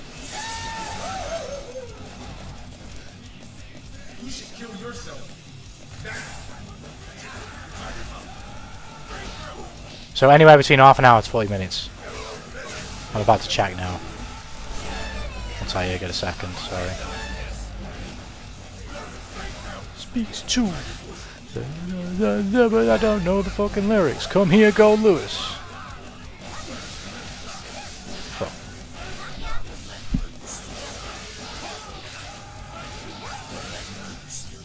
Bussy! Oh, never mind.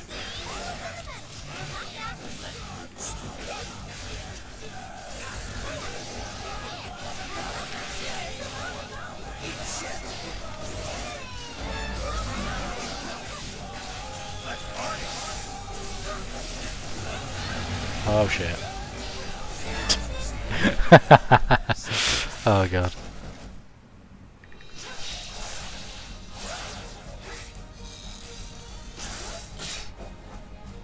Sorry, no installment plan. Pay up, please. Pay up, please. Oh my god, it's so annoying when you fucking search Arc System Works Direct and fucking everything else comes up other than the Arc System Works channel.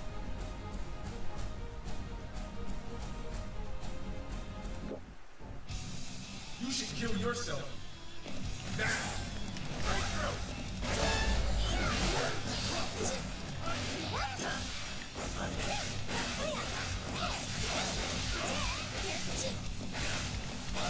I messed up.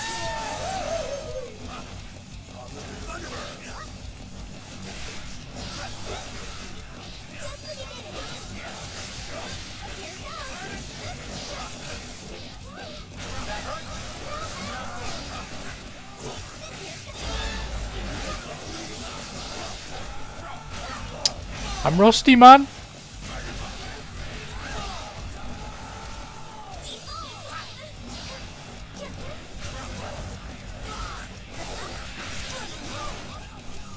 Oh my god, he actually did it. I'm dead.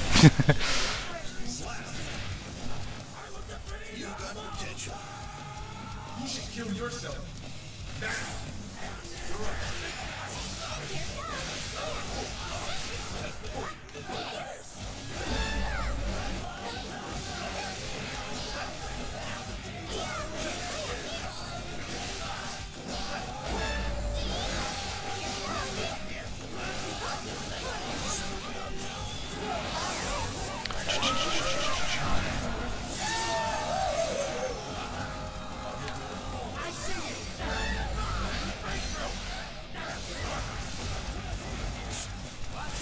Come here. You should kill yourself.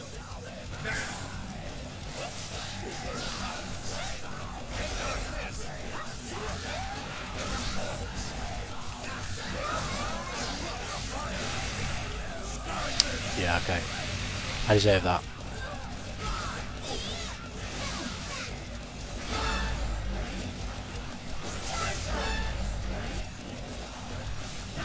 Fuck. Alright, let me see if I'll go through the Twitter. Mr. President, hello? Hello? Wrong number. What in tarnation? What in tarnation? Right, it says premieres in 24 minutes, right? But again, I don't know if that's the stream goes live in 24 minutes, but then the actual showcase will start 10 minutes after that. I'm not sure. You should kill yourself.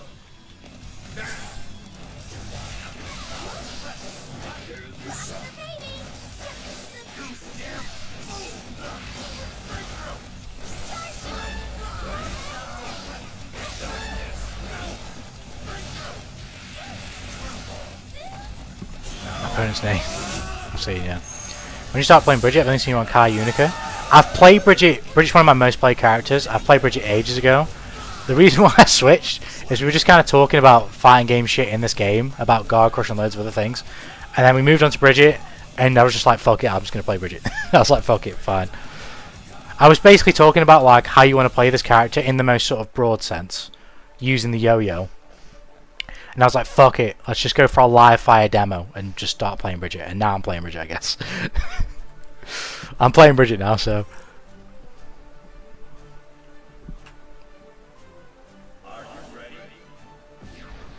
I was like, fuck it, I guess we go. I guess we play Bridget then. Mankind knew that they You should kill yourself. Back on the basket.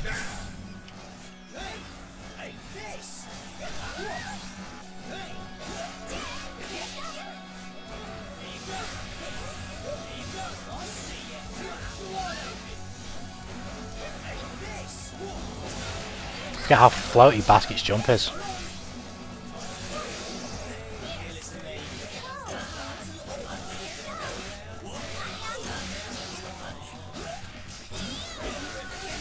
I thought he'd press this time. Because he hit me last time when I tried to throw it. Fuck. Actual bomber! Oh, he fucked up. He fucked up big time. Fuck, I didn't think he'd mash straight away. You should kill yourself. But yeah, I'm back on Bridget, yeah. I don't know, I might switch around because I usually kind of stay stuck on one character, but I always say I want to play more, like at a time. Because I just want to play the characters I like. But I find it hard to switch once I get stuck onto a character. But we'll see. Like I want to play Bedman again as well. I want to play Jacko. I want to play Venom. I want to play Queen Dissy. I haven't played Sol in Season 4. I'd like to play Sol. Again. Oh shit.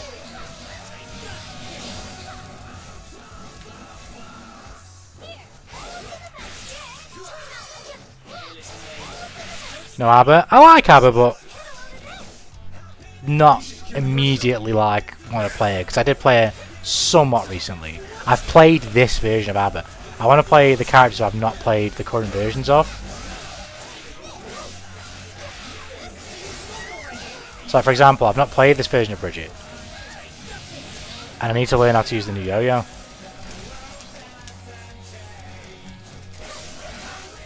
Or the new Rolling Thunder, I guess is probably the better way to say it.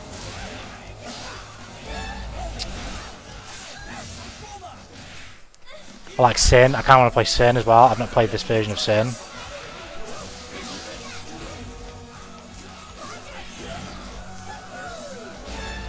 Oh, you're in trouble now.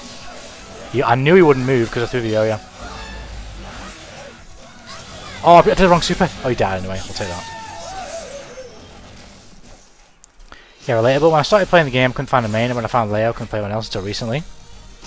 So it is, man. When you find your character and you're on him, it's just, you know, want to keep going for that constant attempt at improving and getting better. Just those little marginal improvements, you know. And then, of course, if the character's fun as well for you, just impossible to fucking move off. I'm like this with every fighting game. I play basically everyone in most of the games that I play. Not all of them, but in a lot of them. But once I start playing a character, it's very hard for me to get off him.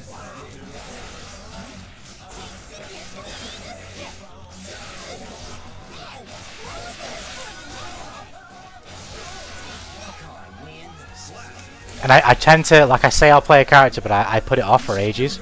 I only usually switch on a whim, and this is very much like what I did here.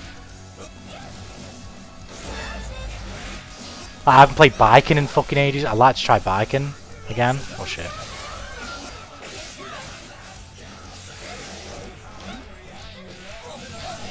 There are some characters though I actually don't want to go back to, like Ram. Like, I actually don't like Ram's changes in terms of like a fun factor. I prefer the way she used to be. I don't like Nago's changes. I don't want to go back to those. I don't want to go back to this version of Nago, personally. I'll take that. What the fuck?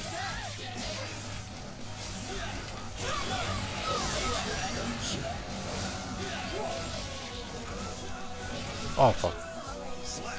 So Ryujin, how you doing, SYS? Time to stop playing SF6 again. Did you see the costume announcement they just showed? I think they announced that Sagat's coming as well, August 5th.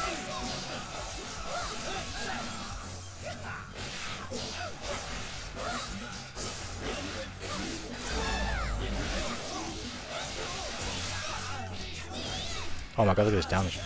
Some Bikini Goon outfits coming soon. Yeah, I just had them up on the screen. They look pretty good, man.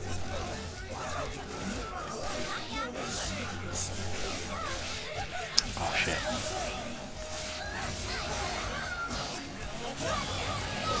You should have known better, man. You should have known better. Get off that, you. My kittens are chewing on wires. You're not chewing on that. Come here.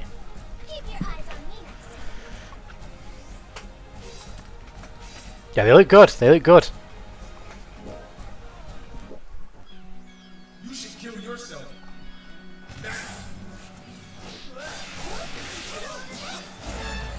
And Sagat himself just looks really cool as well. But literally just on what I was talking about, I like moving around characters. Jamie's one of them characters I've always wanted to play in Street Fighter. One, because his gameplay is kind of cool in general, and two, because I mean, he's pretty darn hot. I mean, let's just keep it a fucking $1.55, okay? You kidding me? Command grab. Oh, I actually pressed. Kitties! The kitties, man!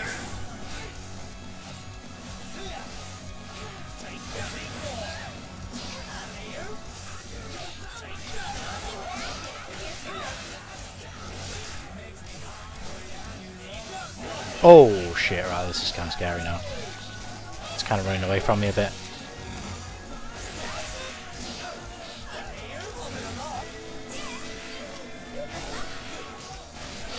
You may have just given me a route back in. Has the burst wasted? Trying to waste the RC? No, you didn't do it. Yeah. I need to start grinding fighting games in general, procrastinating things I want to do now. Hey, you know, it's not a bad thing. Thinking about and looking towards what you want to do, what you want to achieve and whatnot. If there ain't time for the fighting games, it's okay. There could be time in the future. You know? There's no rush. The fighting games are here and they're here to stay. Oh shit! We've got more on the way as well. Bing. Oh. Right, we've got to go for a reset here.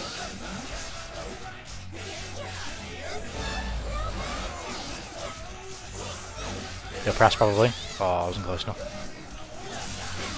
Oh my god, that actually worked! Where's my close slash? Oh my god, you lucky bastard! No, watch out, YRC, I panicked. I panicked. I should have just waited, man. I don't think I've seen your dog either. I don't think I have. You still haven't posted any pictures of your pussy in the Discord? God damn, pretty sure I did. I did. I posted a few.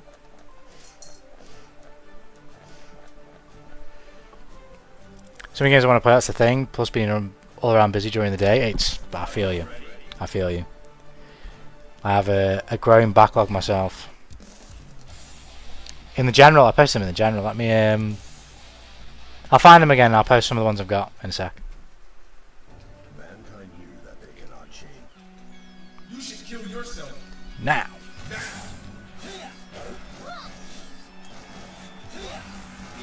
I've owned a copy of Expedition 33, Cloud Skill Expedition 33 for like a month and a half now. I've still not started it. I am still like 3/4 of the way through Metaphor ReFantasio, maybe slightly less. Like 50 hours in, and I just haven't played it in about 3 months.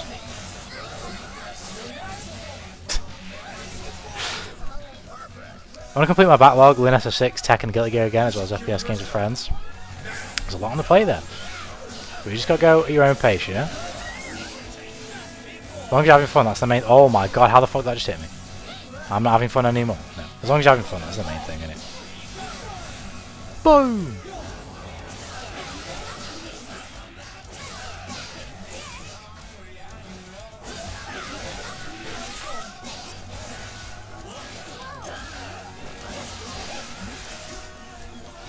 Thinking of Kai when I do that.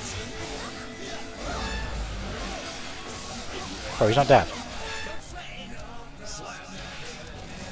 Got Tommy Hart for 60 quid, beat the tutorial, I haven't got back to it a lot. Hey, life be like that, man. It depends on what it's for, you know? For me personally, it's by choice. There's other things I'm more into, I say more into, just other things that I have more passions for than games. And anime and whatnot. So as much as I enjoy watching or playing, I prefer work on my own shit more.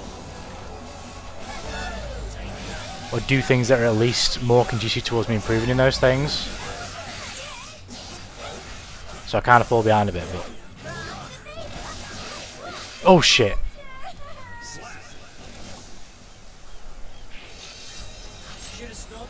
But that's okay though, you know, that's okay.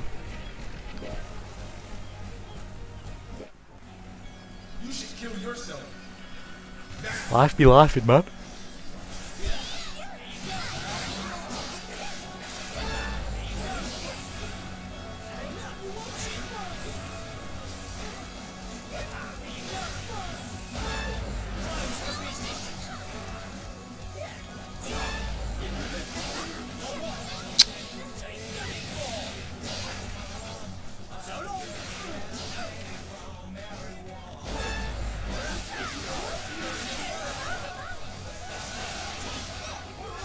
Yeah.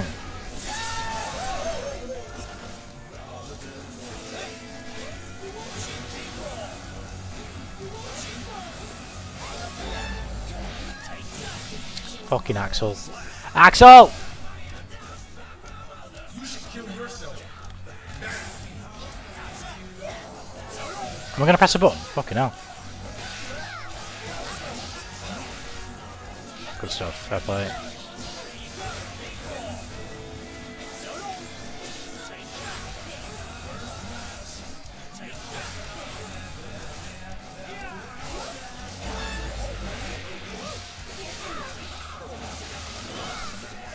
Nice.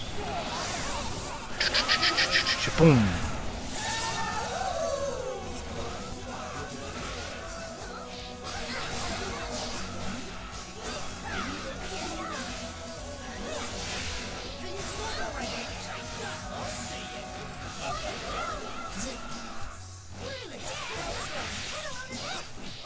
How has he let me get away with that?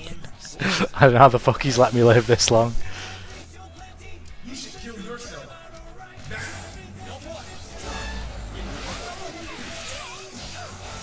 Oh.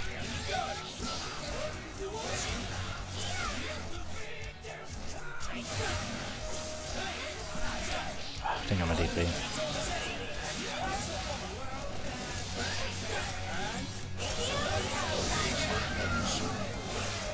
What the fuck are these roll my frames? Bing bonk.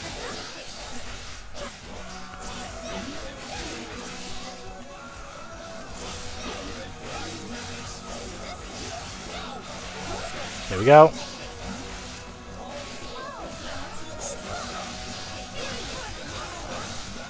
There we go.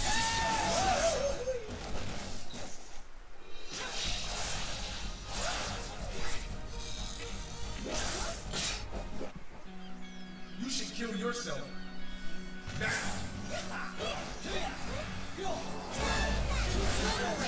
Can you stop already? Oh god.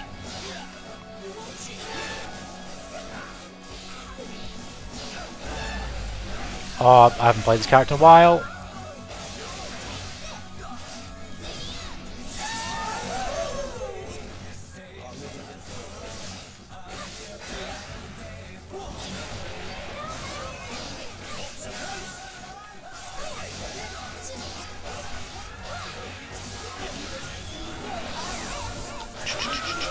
Boom.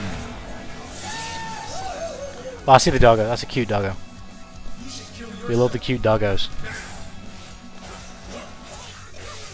Oh shit. Bro, what was that lag, man?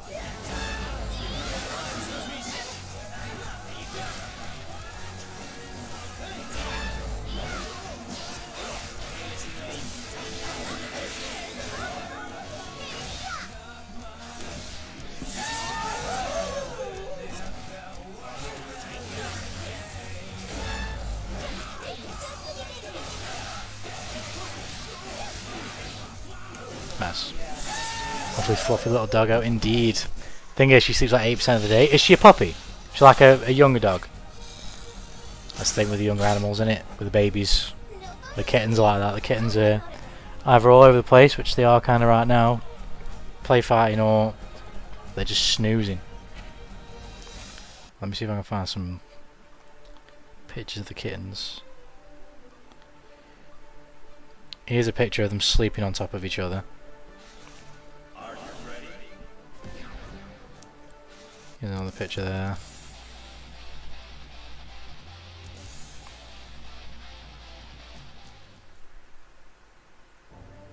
I'm actually taking too many, to be fair. Kill yourself. How's that?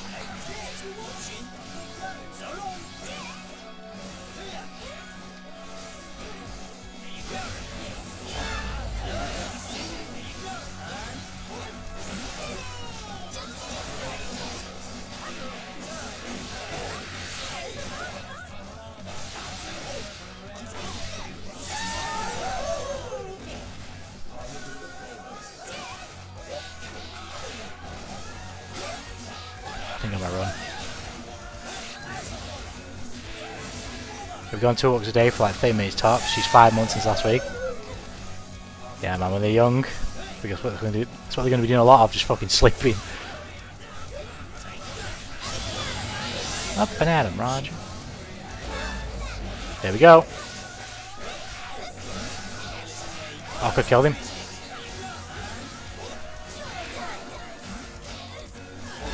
Oh no! I fucked up! Oh my god, he fucked up.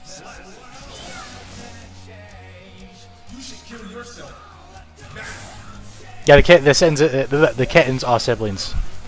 I'll send you a picture of the mother in a bit. The mother catto.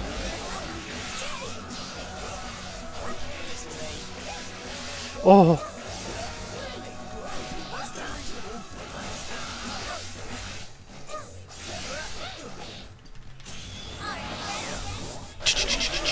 Boom. Yeah, the small black one is called Blade, and the black and white one is called Tifa. By the way, I've started with anime again on episode 48 of Bleach at the moment. Yes, sir! That's some pig right there. Any recommendations of what to watch afterwards? I don't watch too much myself anymore, but I don't know what you've seen, so I guess... I always say, right, if you're watching anime, you should have at least one of the big classic shonen on the go, right? So you've already got one, you've got Bleach, right? That's fine. Because with that, you know, there's so many episodes, you could... Maybe you're in like a story arc that you're absolutely loving and you'll binge like fucking 10 or 12 in a day, and then maybe it gets a bit slow and you're like, yeah, whatever, okay, I'm not so much feeling this. You'll watch maybe 2 episodes and you can go to something else, right? Trying to think of some anime that I've got my... I don't know if you're much into My Hero, but I mean, they got the Vigilantes season for that, which has started, which I watched the first episode for, but it was pretty good, I liked it. Dandadan is a good one, to be fair. If you've not watched Dandadan, I've not finished it. I saw the first episode again, and it's fucking really good.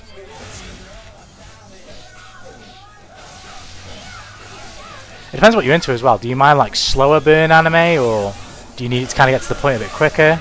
ReZero. Oh, God.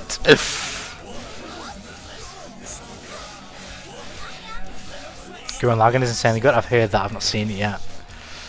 Battle of Dragon Ball and watch Super. That's what I mean. You want to get the classic shonen in there. in some capacity, you know.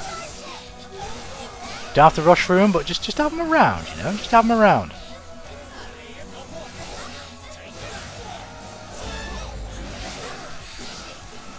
Oh, I'm gonna get hit. Maybe I'm not actually. No, I am.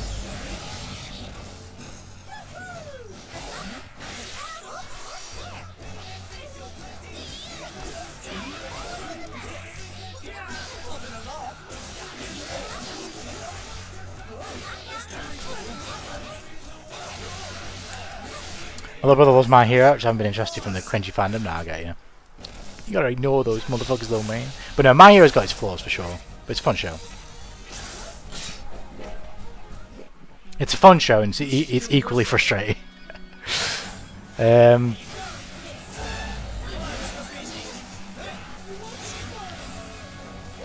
Free Run is a great anime, at least I thought Free Run was fantastic. Free Run Beyond Journey's End. That one is a bit of a slower burn one though. But I thought it was really good. Oh shit.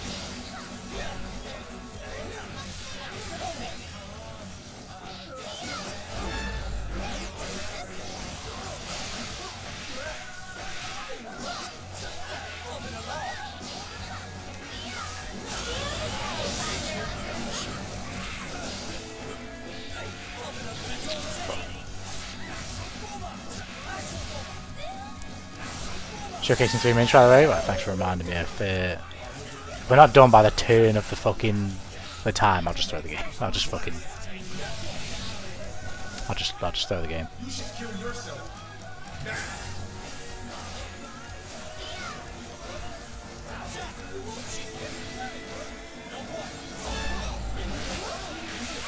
Spy Family is a fun one.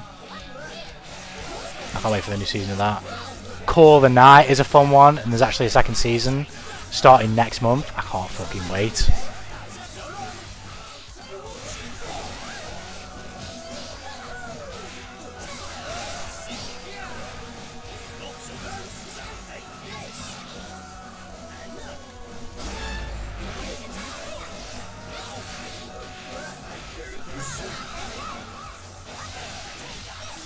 I didn't know what to do.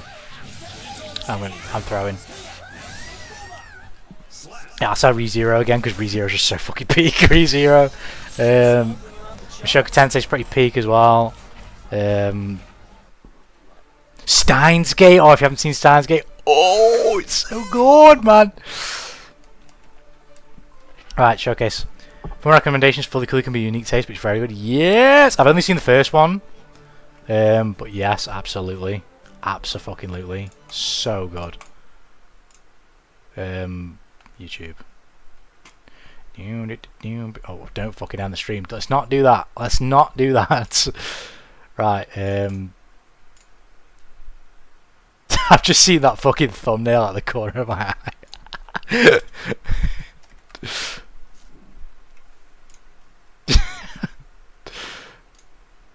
Right then, I guess we're chilling for a bit. Premieres in 60 seconds. Yeah, Fully Cooley, or FLCL as it's sometimes abbreviated. Great show. That was hilarious. But very compelling presentation, particularly for an anime that was older. That is older. That first season anyway.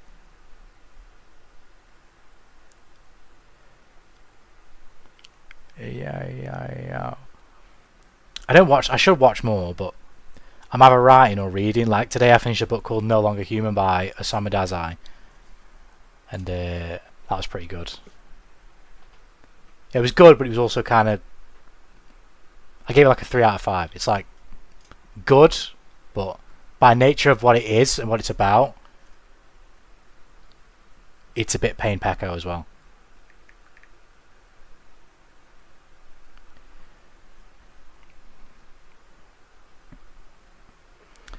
I can't be asked to watch the other FLCL, I think. I've heard the quality takes a massive dive. Yeah, I've heard the same thing. I'll probably watch them eventually anyway, but yeah, I've heard such sentiment as well. You guys let me know how the volume is. Because mine will be a lot louder than your side, so I don't know exactly how it is. It's probably, is it even on, it might be on max volume. Mind you, it's not, so I can turn it up if you want it up louder. Compressing books. Yeah, I guess that is a way to put it. No Longer Human is kind of like... I've read three books recently. No Longer Human by Osamu Dazai and 2 books by Fyodor Dostoevsky. White Nights and Notes from Underground. And I enjoyed the first half of Notes from Underground but not the second, and I just didn't enjoy White Nights whatsoever, realistically. And it's like...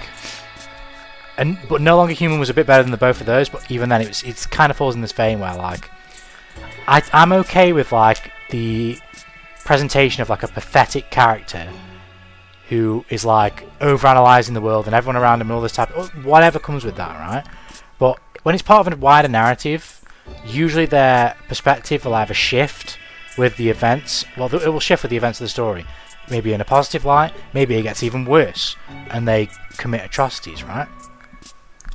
But in these books, it's kind of like, instead of it particularly progressing in a way that feels meaningful, it's kind of just like an abject, if that's the word, showcase of just like the most pitiful fuckers in life, and it's kind of like overly depressing. It's like, holy shit, man.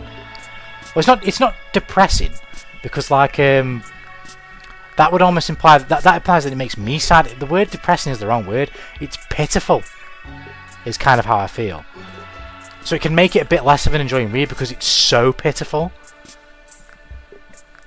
But all of those books, to a certain extent, in their own ways, had like quite interesting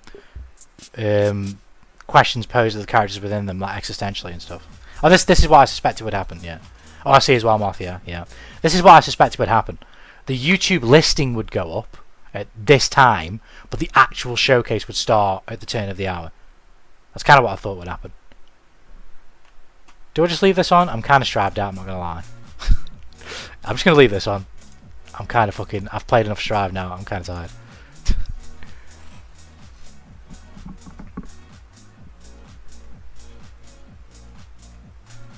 Yeah, I read a bit of manga. I keep up with some manga. Like, very few, and even then I'm not very good. Like, I'm reading Boruto, Spy Family, although I'm like a chapter behind. Ruri Dragon, although I'm like a chapter, maybe 2 chapters behind. Well, that's about it. Like, I started Kagurabachi. I read like the first chapter. I was like, this is fucking peak. I just didn't continue. There's probably other Yuri manga that I was reading that I've not kept up with. Excuse me. I'm just going to mute this.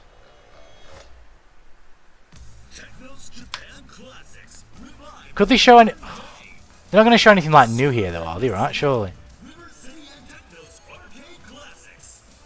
Fuck it, I'll leave it on and I'll turn it down ever so slightly. So it doesn't fucking get in the way of me talking, I guess, and distract me from my own fucking words.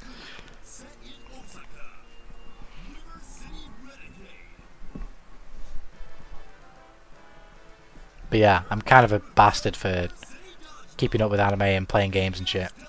I'm not great for it.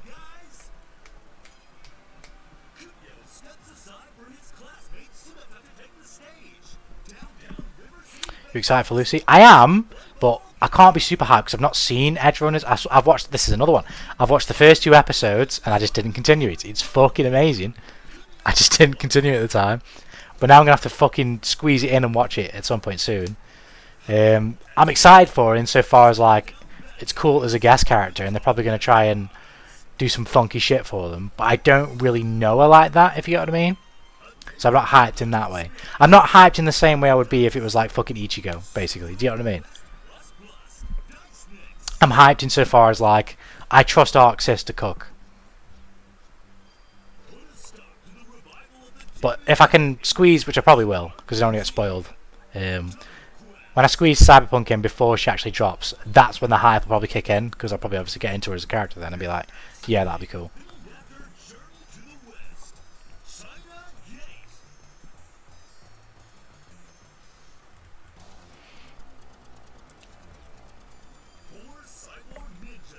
How about you, Moth? How are you feeling about the Lucy selection?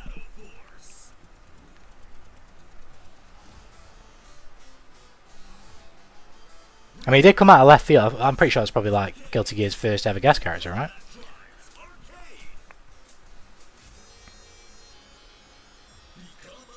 Very excited. I liked Edge Runners. Nice. Nice to hear. It is. It's the first one, yeah. My opinion should have been the MC, but I don't mind. Yeah, I've heard those sentiments. That his name's David, right? If I remember correctly.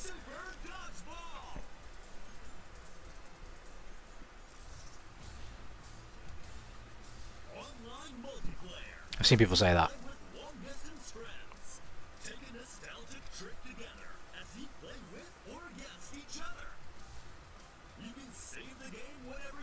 Yeah, David. Yeah. Yeah, I'm all for guest characters. It might be. I know. There are obviously those who believe it's kind of blasphemous, and it's like, just give me more characters from the series. I totally get that, but I love to see like unexpected appearances of just characters that obviously they've got to kind of fit the game they're going into, which is why I would like Ichigo. But a more like viable option I would like for this game is Ruby Rose, because they've done her in a different Arc Sys game. So I'd like to see Ruby Rose for Strive as well. I don't know how they do a Crescent Rose movement though in Strive, because Strive doesn't really have too much crazy movement gimmicks shit like that with like a special move. It could be cool though. You know, I'm a guest character sucker, man. But I always want guest characters.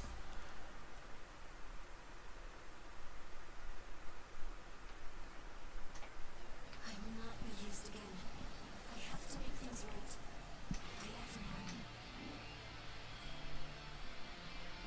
I fucking love Unica though. I love Unica.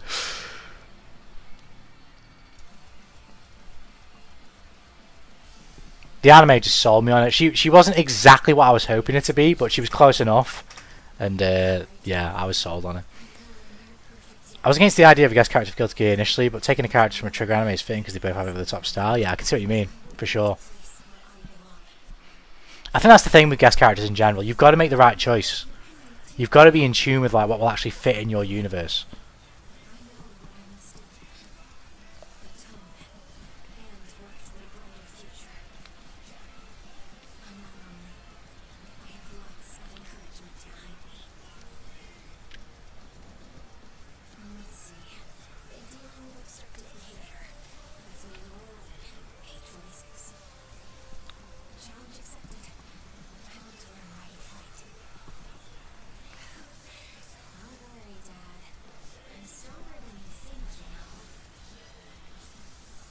Change what?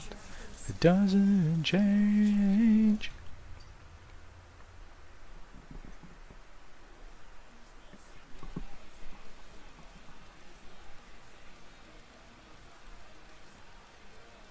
I knew what I'd tell you. But yeah, I'd like to see more. If we get a season 5, I'd love to see one more guest character. I really would, but I guess we'll see. It's unlikely they would, really, because this is their first one, so I wouldn't be surprised if they're testing the waters. It depends on how long the delay is between Season 4 and 5 and how much they've already got in place. Like, if there's enough of a delay and they see that Lucy like makes a big splash, maybe they would pull the trigger. But if there's not enough time, it would have to be the next game, wouldn't it? Probably.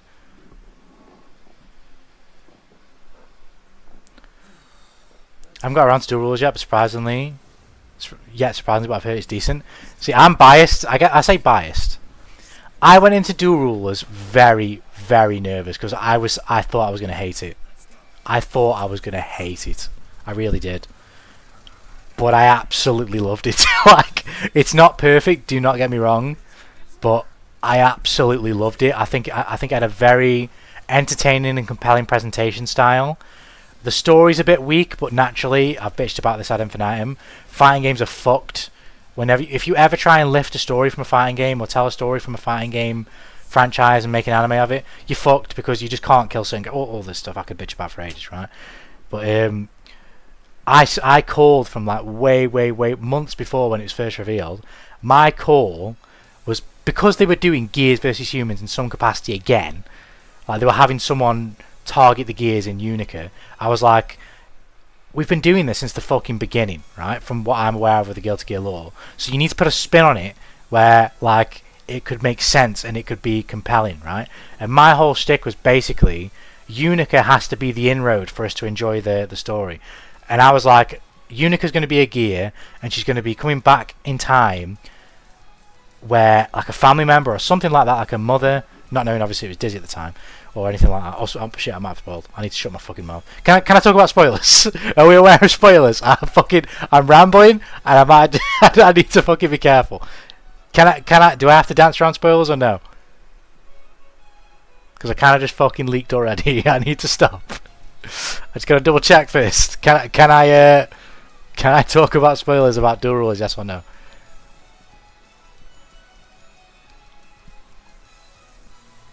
Talking about rainy days. We're about to start. We are about to start. It's fine. I know the Unica stuff. Right, I'm gonna when this countdown hits a minute, 5 seconds. 5, 4, 3, 2, 1. Right, you've been warned. Unica spoilers. So I was hoping that she would be a gear, and that by some extension she would have had like a family member that was also a gear, like a mother or father, that murdered a bunch of humans and basically started the Crusades again, or just fucked the world up. And she's had some sort of opportunity to travel back in time after suffering such an event and going, oh shit, I've seen the horrendous things that a gear can do, right?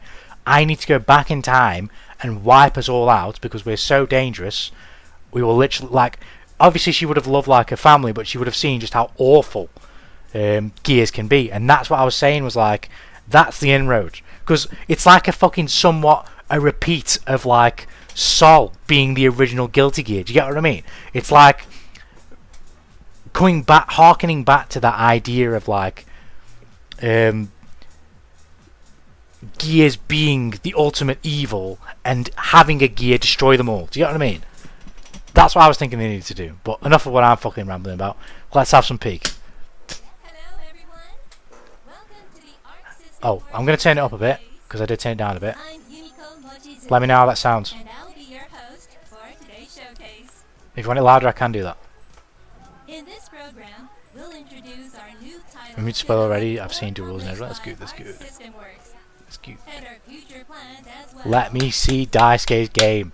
We do have some world premiere games. Yeah. and information, So be sure to watch until the very If I see anything fucking Bleach Now, let's or get Naruto or One Piece, like fighter style thing, First up is a new I'm gonna title stand the from Arc fuck System up. Works, coming to Nintendo Switch 2. Take a look. Right, okay, don't piss me off. Don't make something really cool Switch 2 exclusive. I'm gonna get pissed off. Don't fucking do it. Go a little louder. I got you.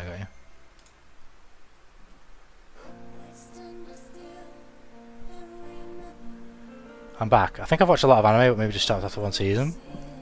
It happens, man. Life be getting in the way. Imagine this just turns into a fucking heavy metal fight game. It just starts going crazy. Live my TV doesn't have English for some reason, so I'm fully on this. But no translation. That's strange. Are you on Arc System Works America's channel? Maybe there's like multiple streams, I guess. What Strive character is this? Imagine this is a Strive guest character trailer.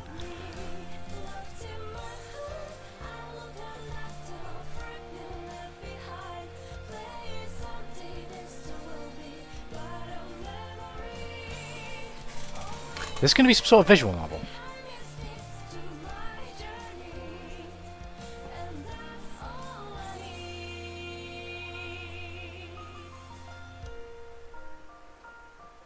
Slice of life fighting game.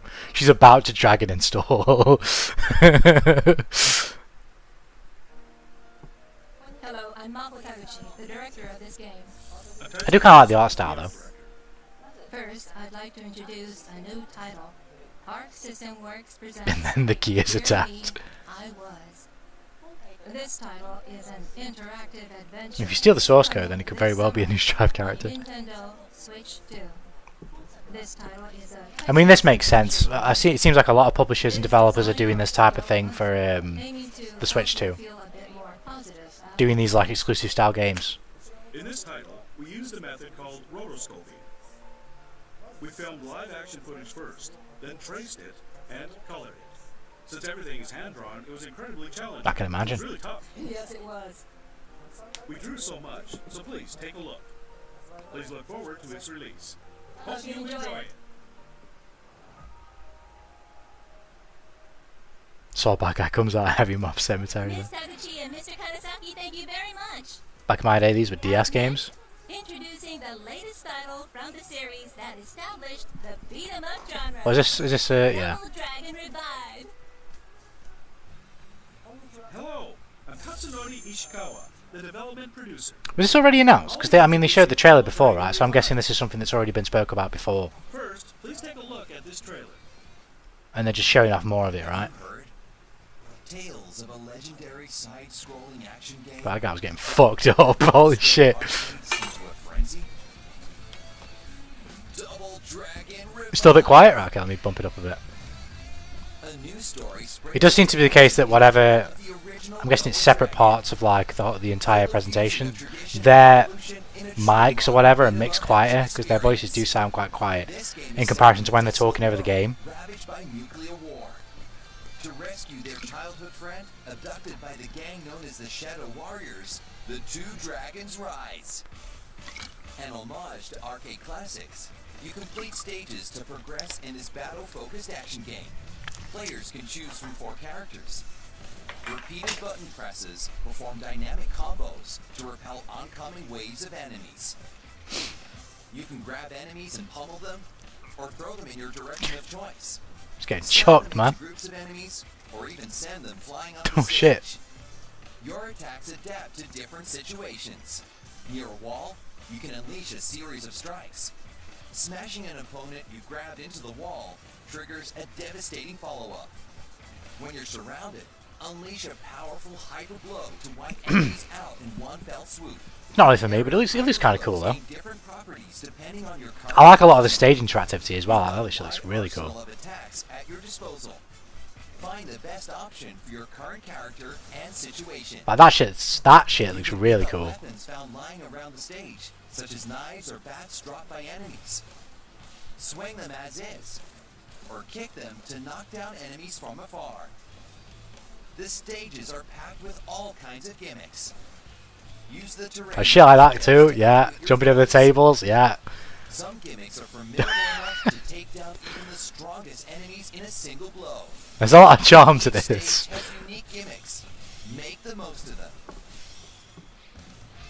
Whoa! An enemy's charging in, glowing blue. Time your attack just right, and you'll land a perfect counter. This is a critical assault. Landing Imagine that this should try sounds easy. that should try to beat Beautiful Joe 2 at some point. Watch your foes closely Beautiful to Joe, find man, an that's some OG shit right there. opening. Landing attacks on enemies builds up your dragon orb gauge. Use weapon attacks. Oh, I see. So we are gonna dragon install. Gauge boosts. Let me hear a dragon install. Once it's charged up, you can unleash your finishing blow. Dragon install. Clear out nearby enemies and deal massive damage. And of course, no beat 'em up is complete without co-op play. This game features both online and offline co-op, of course. The gold standard that once defined an era is now reborn, revived. Double It's been Dragon revived. Revive. Releases October 23rd, 2025. Available in both physical and digital editions. But you can't hear us. Don't worry. Through the dragon install, I can hear the beating of your hearts. Beautiful Joe 1 and 2 were solid. I've played a Beautiful Joe game, probably a couple, but it's so long ago I can't remember which ones they were. I do remember they were fighting games though. I remember there's like a space stage, I feel like, with like platforms quite high up on the left and the right, and then there's like a longer middle platform. And I feel like the stage kind of, like, after a while you can beat up like a little console in the middle, and like you'll fire like a big weapon, or the platform goes up. I can't remember exactly. I feel like I remember that stage. That's one thing I can remember. If I saw it, I'd know what I was looking at. Revive is scheduled for release on October 23rd, 2025.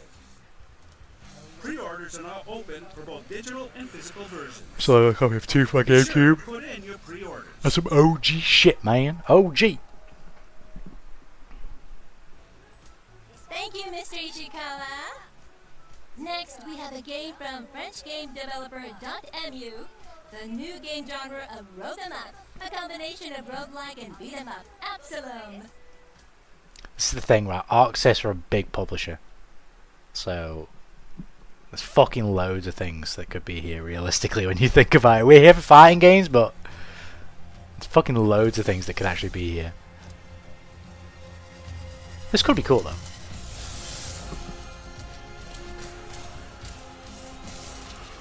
I really kind of like the art style. 皆さんこんにちは。このプロジェクトのプロデューサーのマイクです。今回は英語も紹介しています。Hi, I'm Mike, producer and co-creative lead at .mu, the French studio and publisher behind multiple top sellers such as Street of Rage 4 and TMNT Shredder's Revenge. Today, I'm thrilled to announce to you our brand new creation, Absolem, and to partner with Arc System Works to bring this game to all players across Asia. Co-developed with our longtime partner God Crush and brought to life by the talent God Crush? Shit. Absolem is our very first original IP. Bro, God Crush is so broken in Strive, it literally formed a fucking development studio. Mixing arcade action combat and roguelike progression in the original world of Kalam. All of this set on the stunning soundtrack from Gareth Carter. We can't wait to show you more about this game coming later this year. I'm ready for bed, man, but hopefully this can fucking send some shock through my heart and give me some peak. I mean, this does look cool though. I mean, all these are fighting games so far.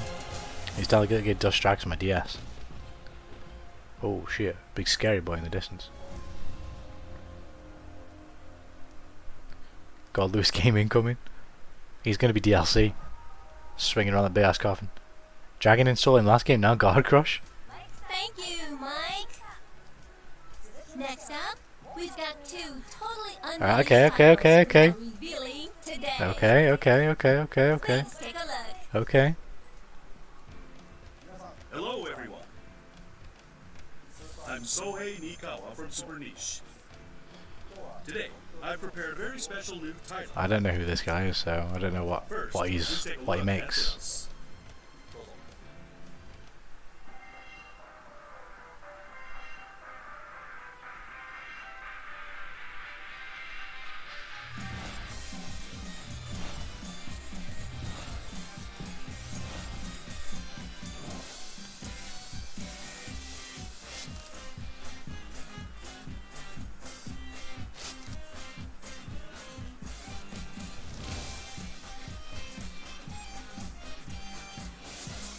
I mean, this is all well and good, but can I see a 50-50?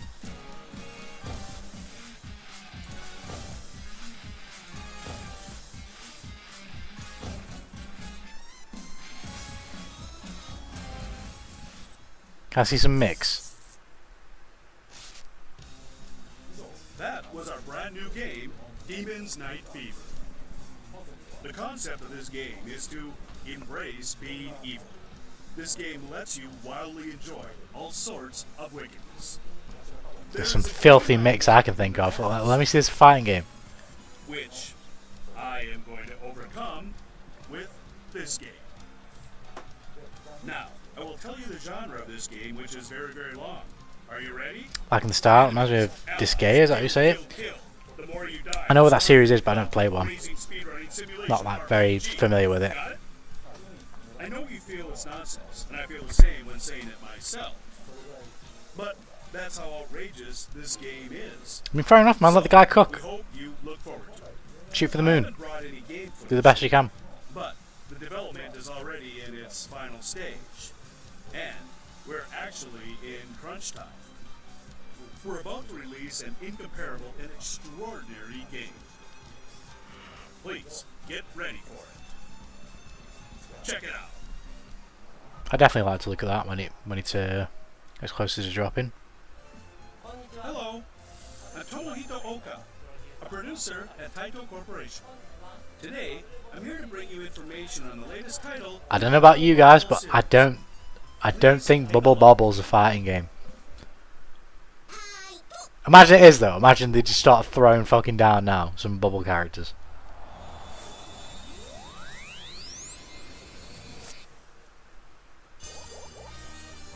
The bubble blowing babies. Bubble Bobble returns in a completely new game. This time, Bub's adventure is in a sweet dungeon filled with sugary treats. Controls are simple. Blow bubbles to catch bullies, and use your horns and spikes to burst the bubbles and beat them. You can get to high places by riding the bubbles. Good use of special bubbles can catch them all in one fell swoop. Bubble Bobble and Mortal Kombat crossover. Get over here! All your foes. If you pass through the donut, you will go to the next level. Go deep into the dungeon to find the treasure and bring it back with you. Materials obtained from the treasures have many uses, like being exchanged for items. You can level up the abilities of skill items and boss abilities too. Set items in skill slots to make use of special bubbles. Go further into the dungeon with a stronger bub. Each time you enter a dungeon, the stage layout and enemy placement will change. The game feels fresh every time you play. More quests, more power. An all-new Bubble Bobble experience. Bubble Bobble Sure Dungeons will be available this winter.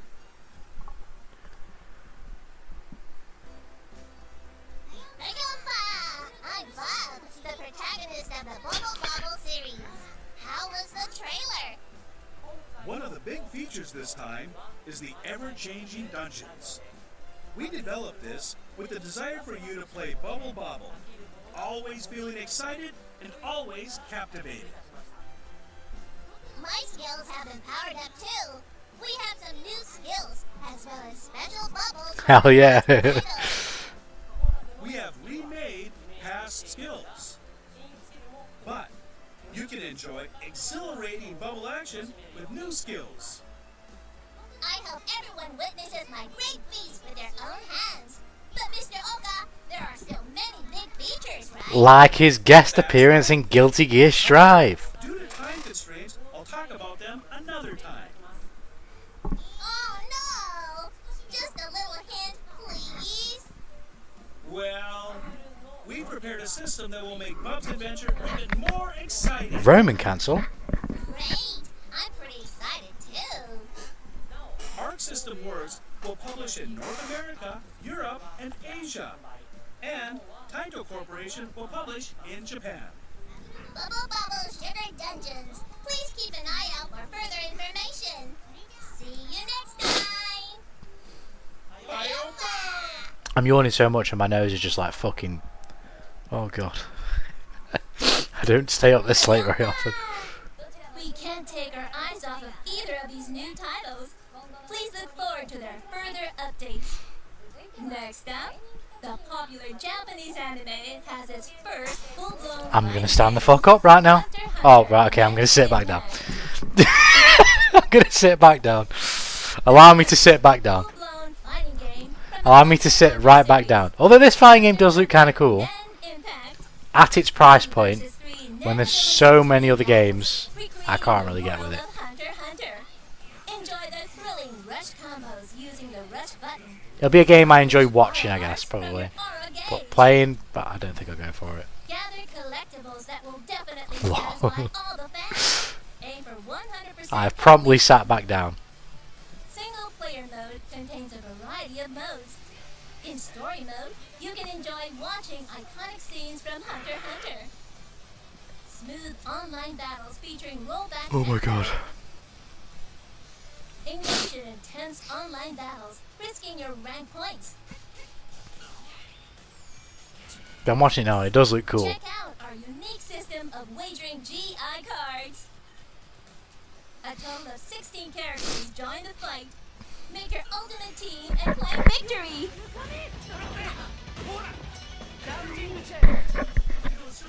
I love Hunter x Hunter but not V3 Fighters. I've not seen this yet or read the manga. It's one I've always thought I'll get around to eventually, but just not got to it.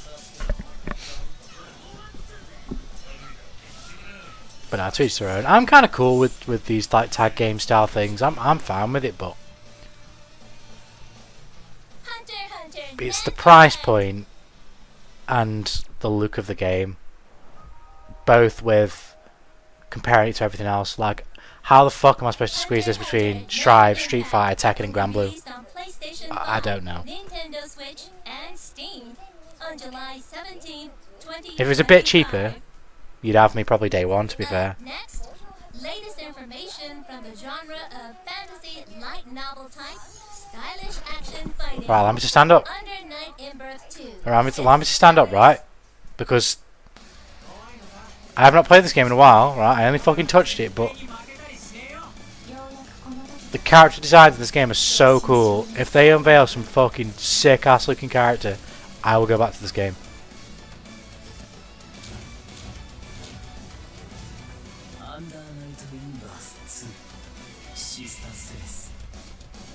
I'm standing up right now.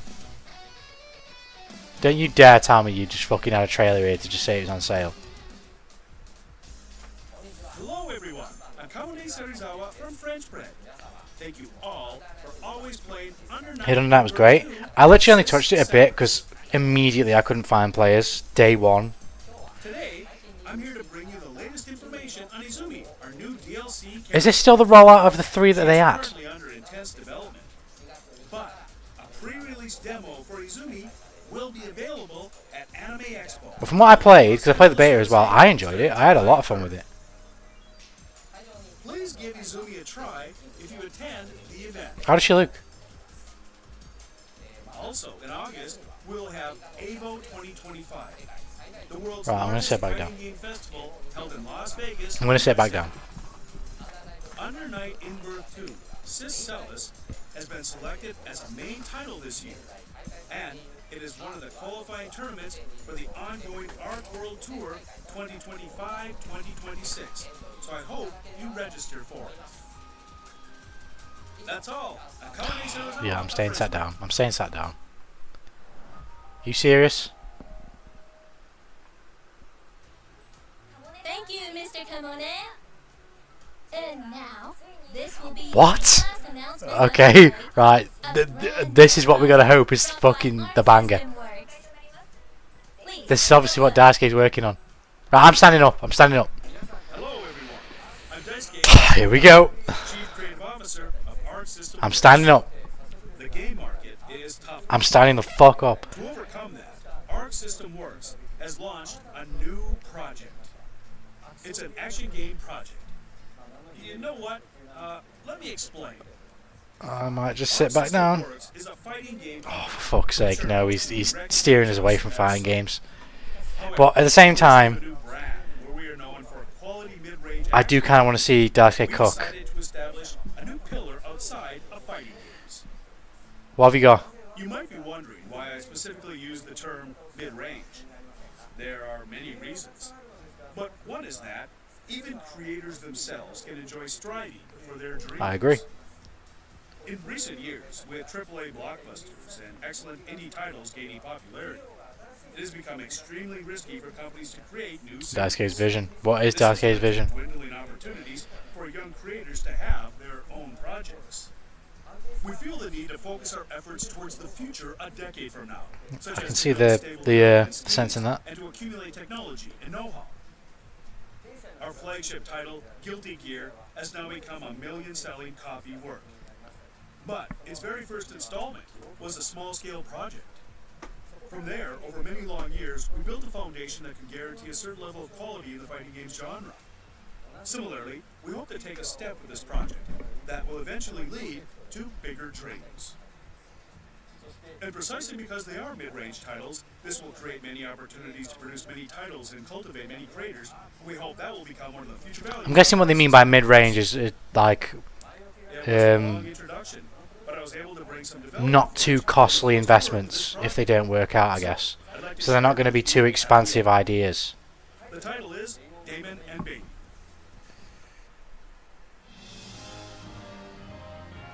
Yeah, I'm sitting down.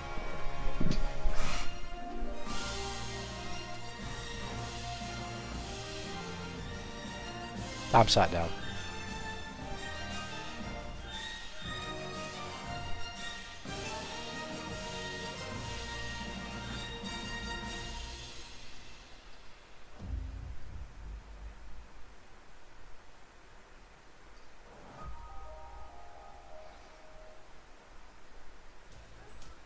Keep an eye out for Arc System Works' new projects. And the Low new budget, which is fine for a starting project, yeah, for sure.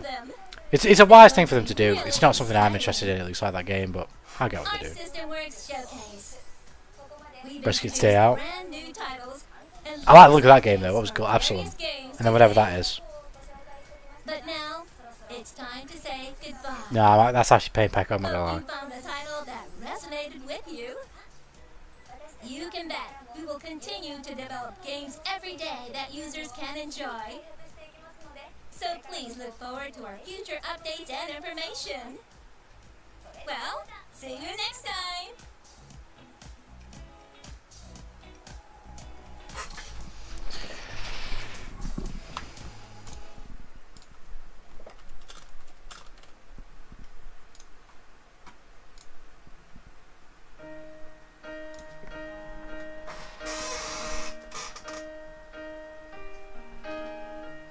Where is the moment we need it the most? You can cut the leaves and the magic is lost.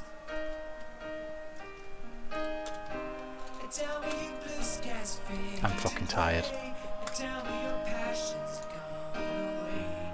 And I don't need no care. Just give me a fucking picture of Sad Mario, please. Stand in the line just to hear the new love. You're faking a smile with the coffee to go. And tell me your life's been way offline. That's where we are right now. Just stewing it. Just soak it in, you know. Cause you had a bad day. You take everyone down. You sing a sad song just to turn it Soak it in. You said you don't know. You tell me don't lie. You're running a smile. Oh god. No, it happens, I guess. I guess the real Arxis showcase was the friends we made along the way, you know. Who is that? Oh, I wanted to know who that was.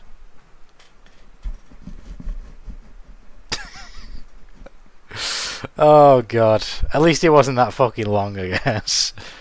Nothing ever happens for real. I just want to line the UK like Daniel Powter that used to play with him Metro Prime Hunters. Did he have a bad day like us right now? Did he have a bad day? Shadow dropping Robo Sol tomorrow, don't worry. Holy order Robo Sol. But yeah, right. It ended in disappointment, but, you know. I'm glad you homies were there to be disappointed with me, you know. We can all stew in our fucking despair.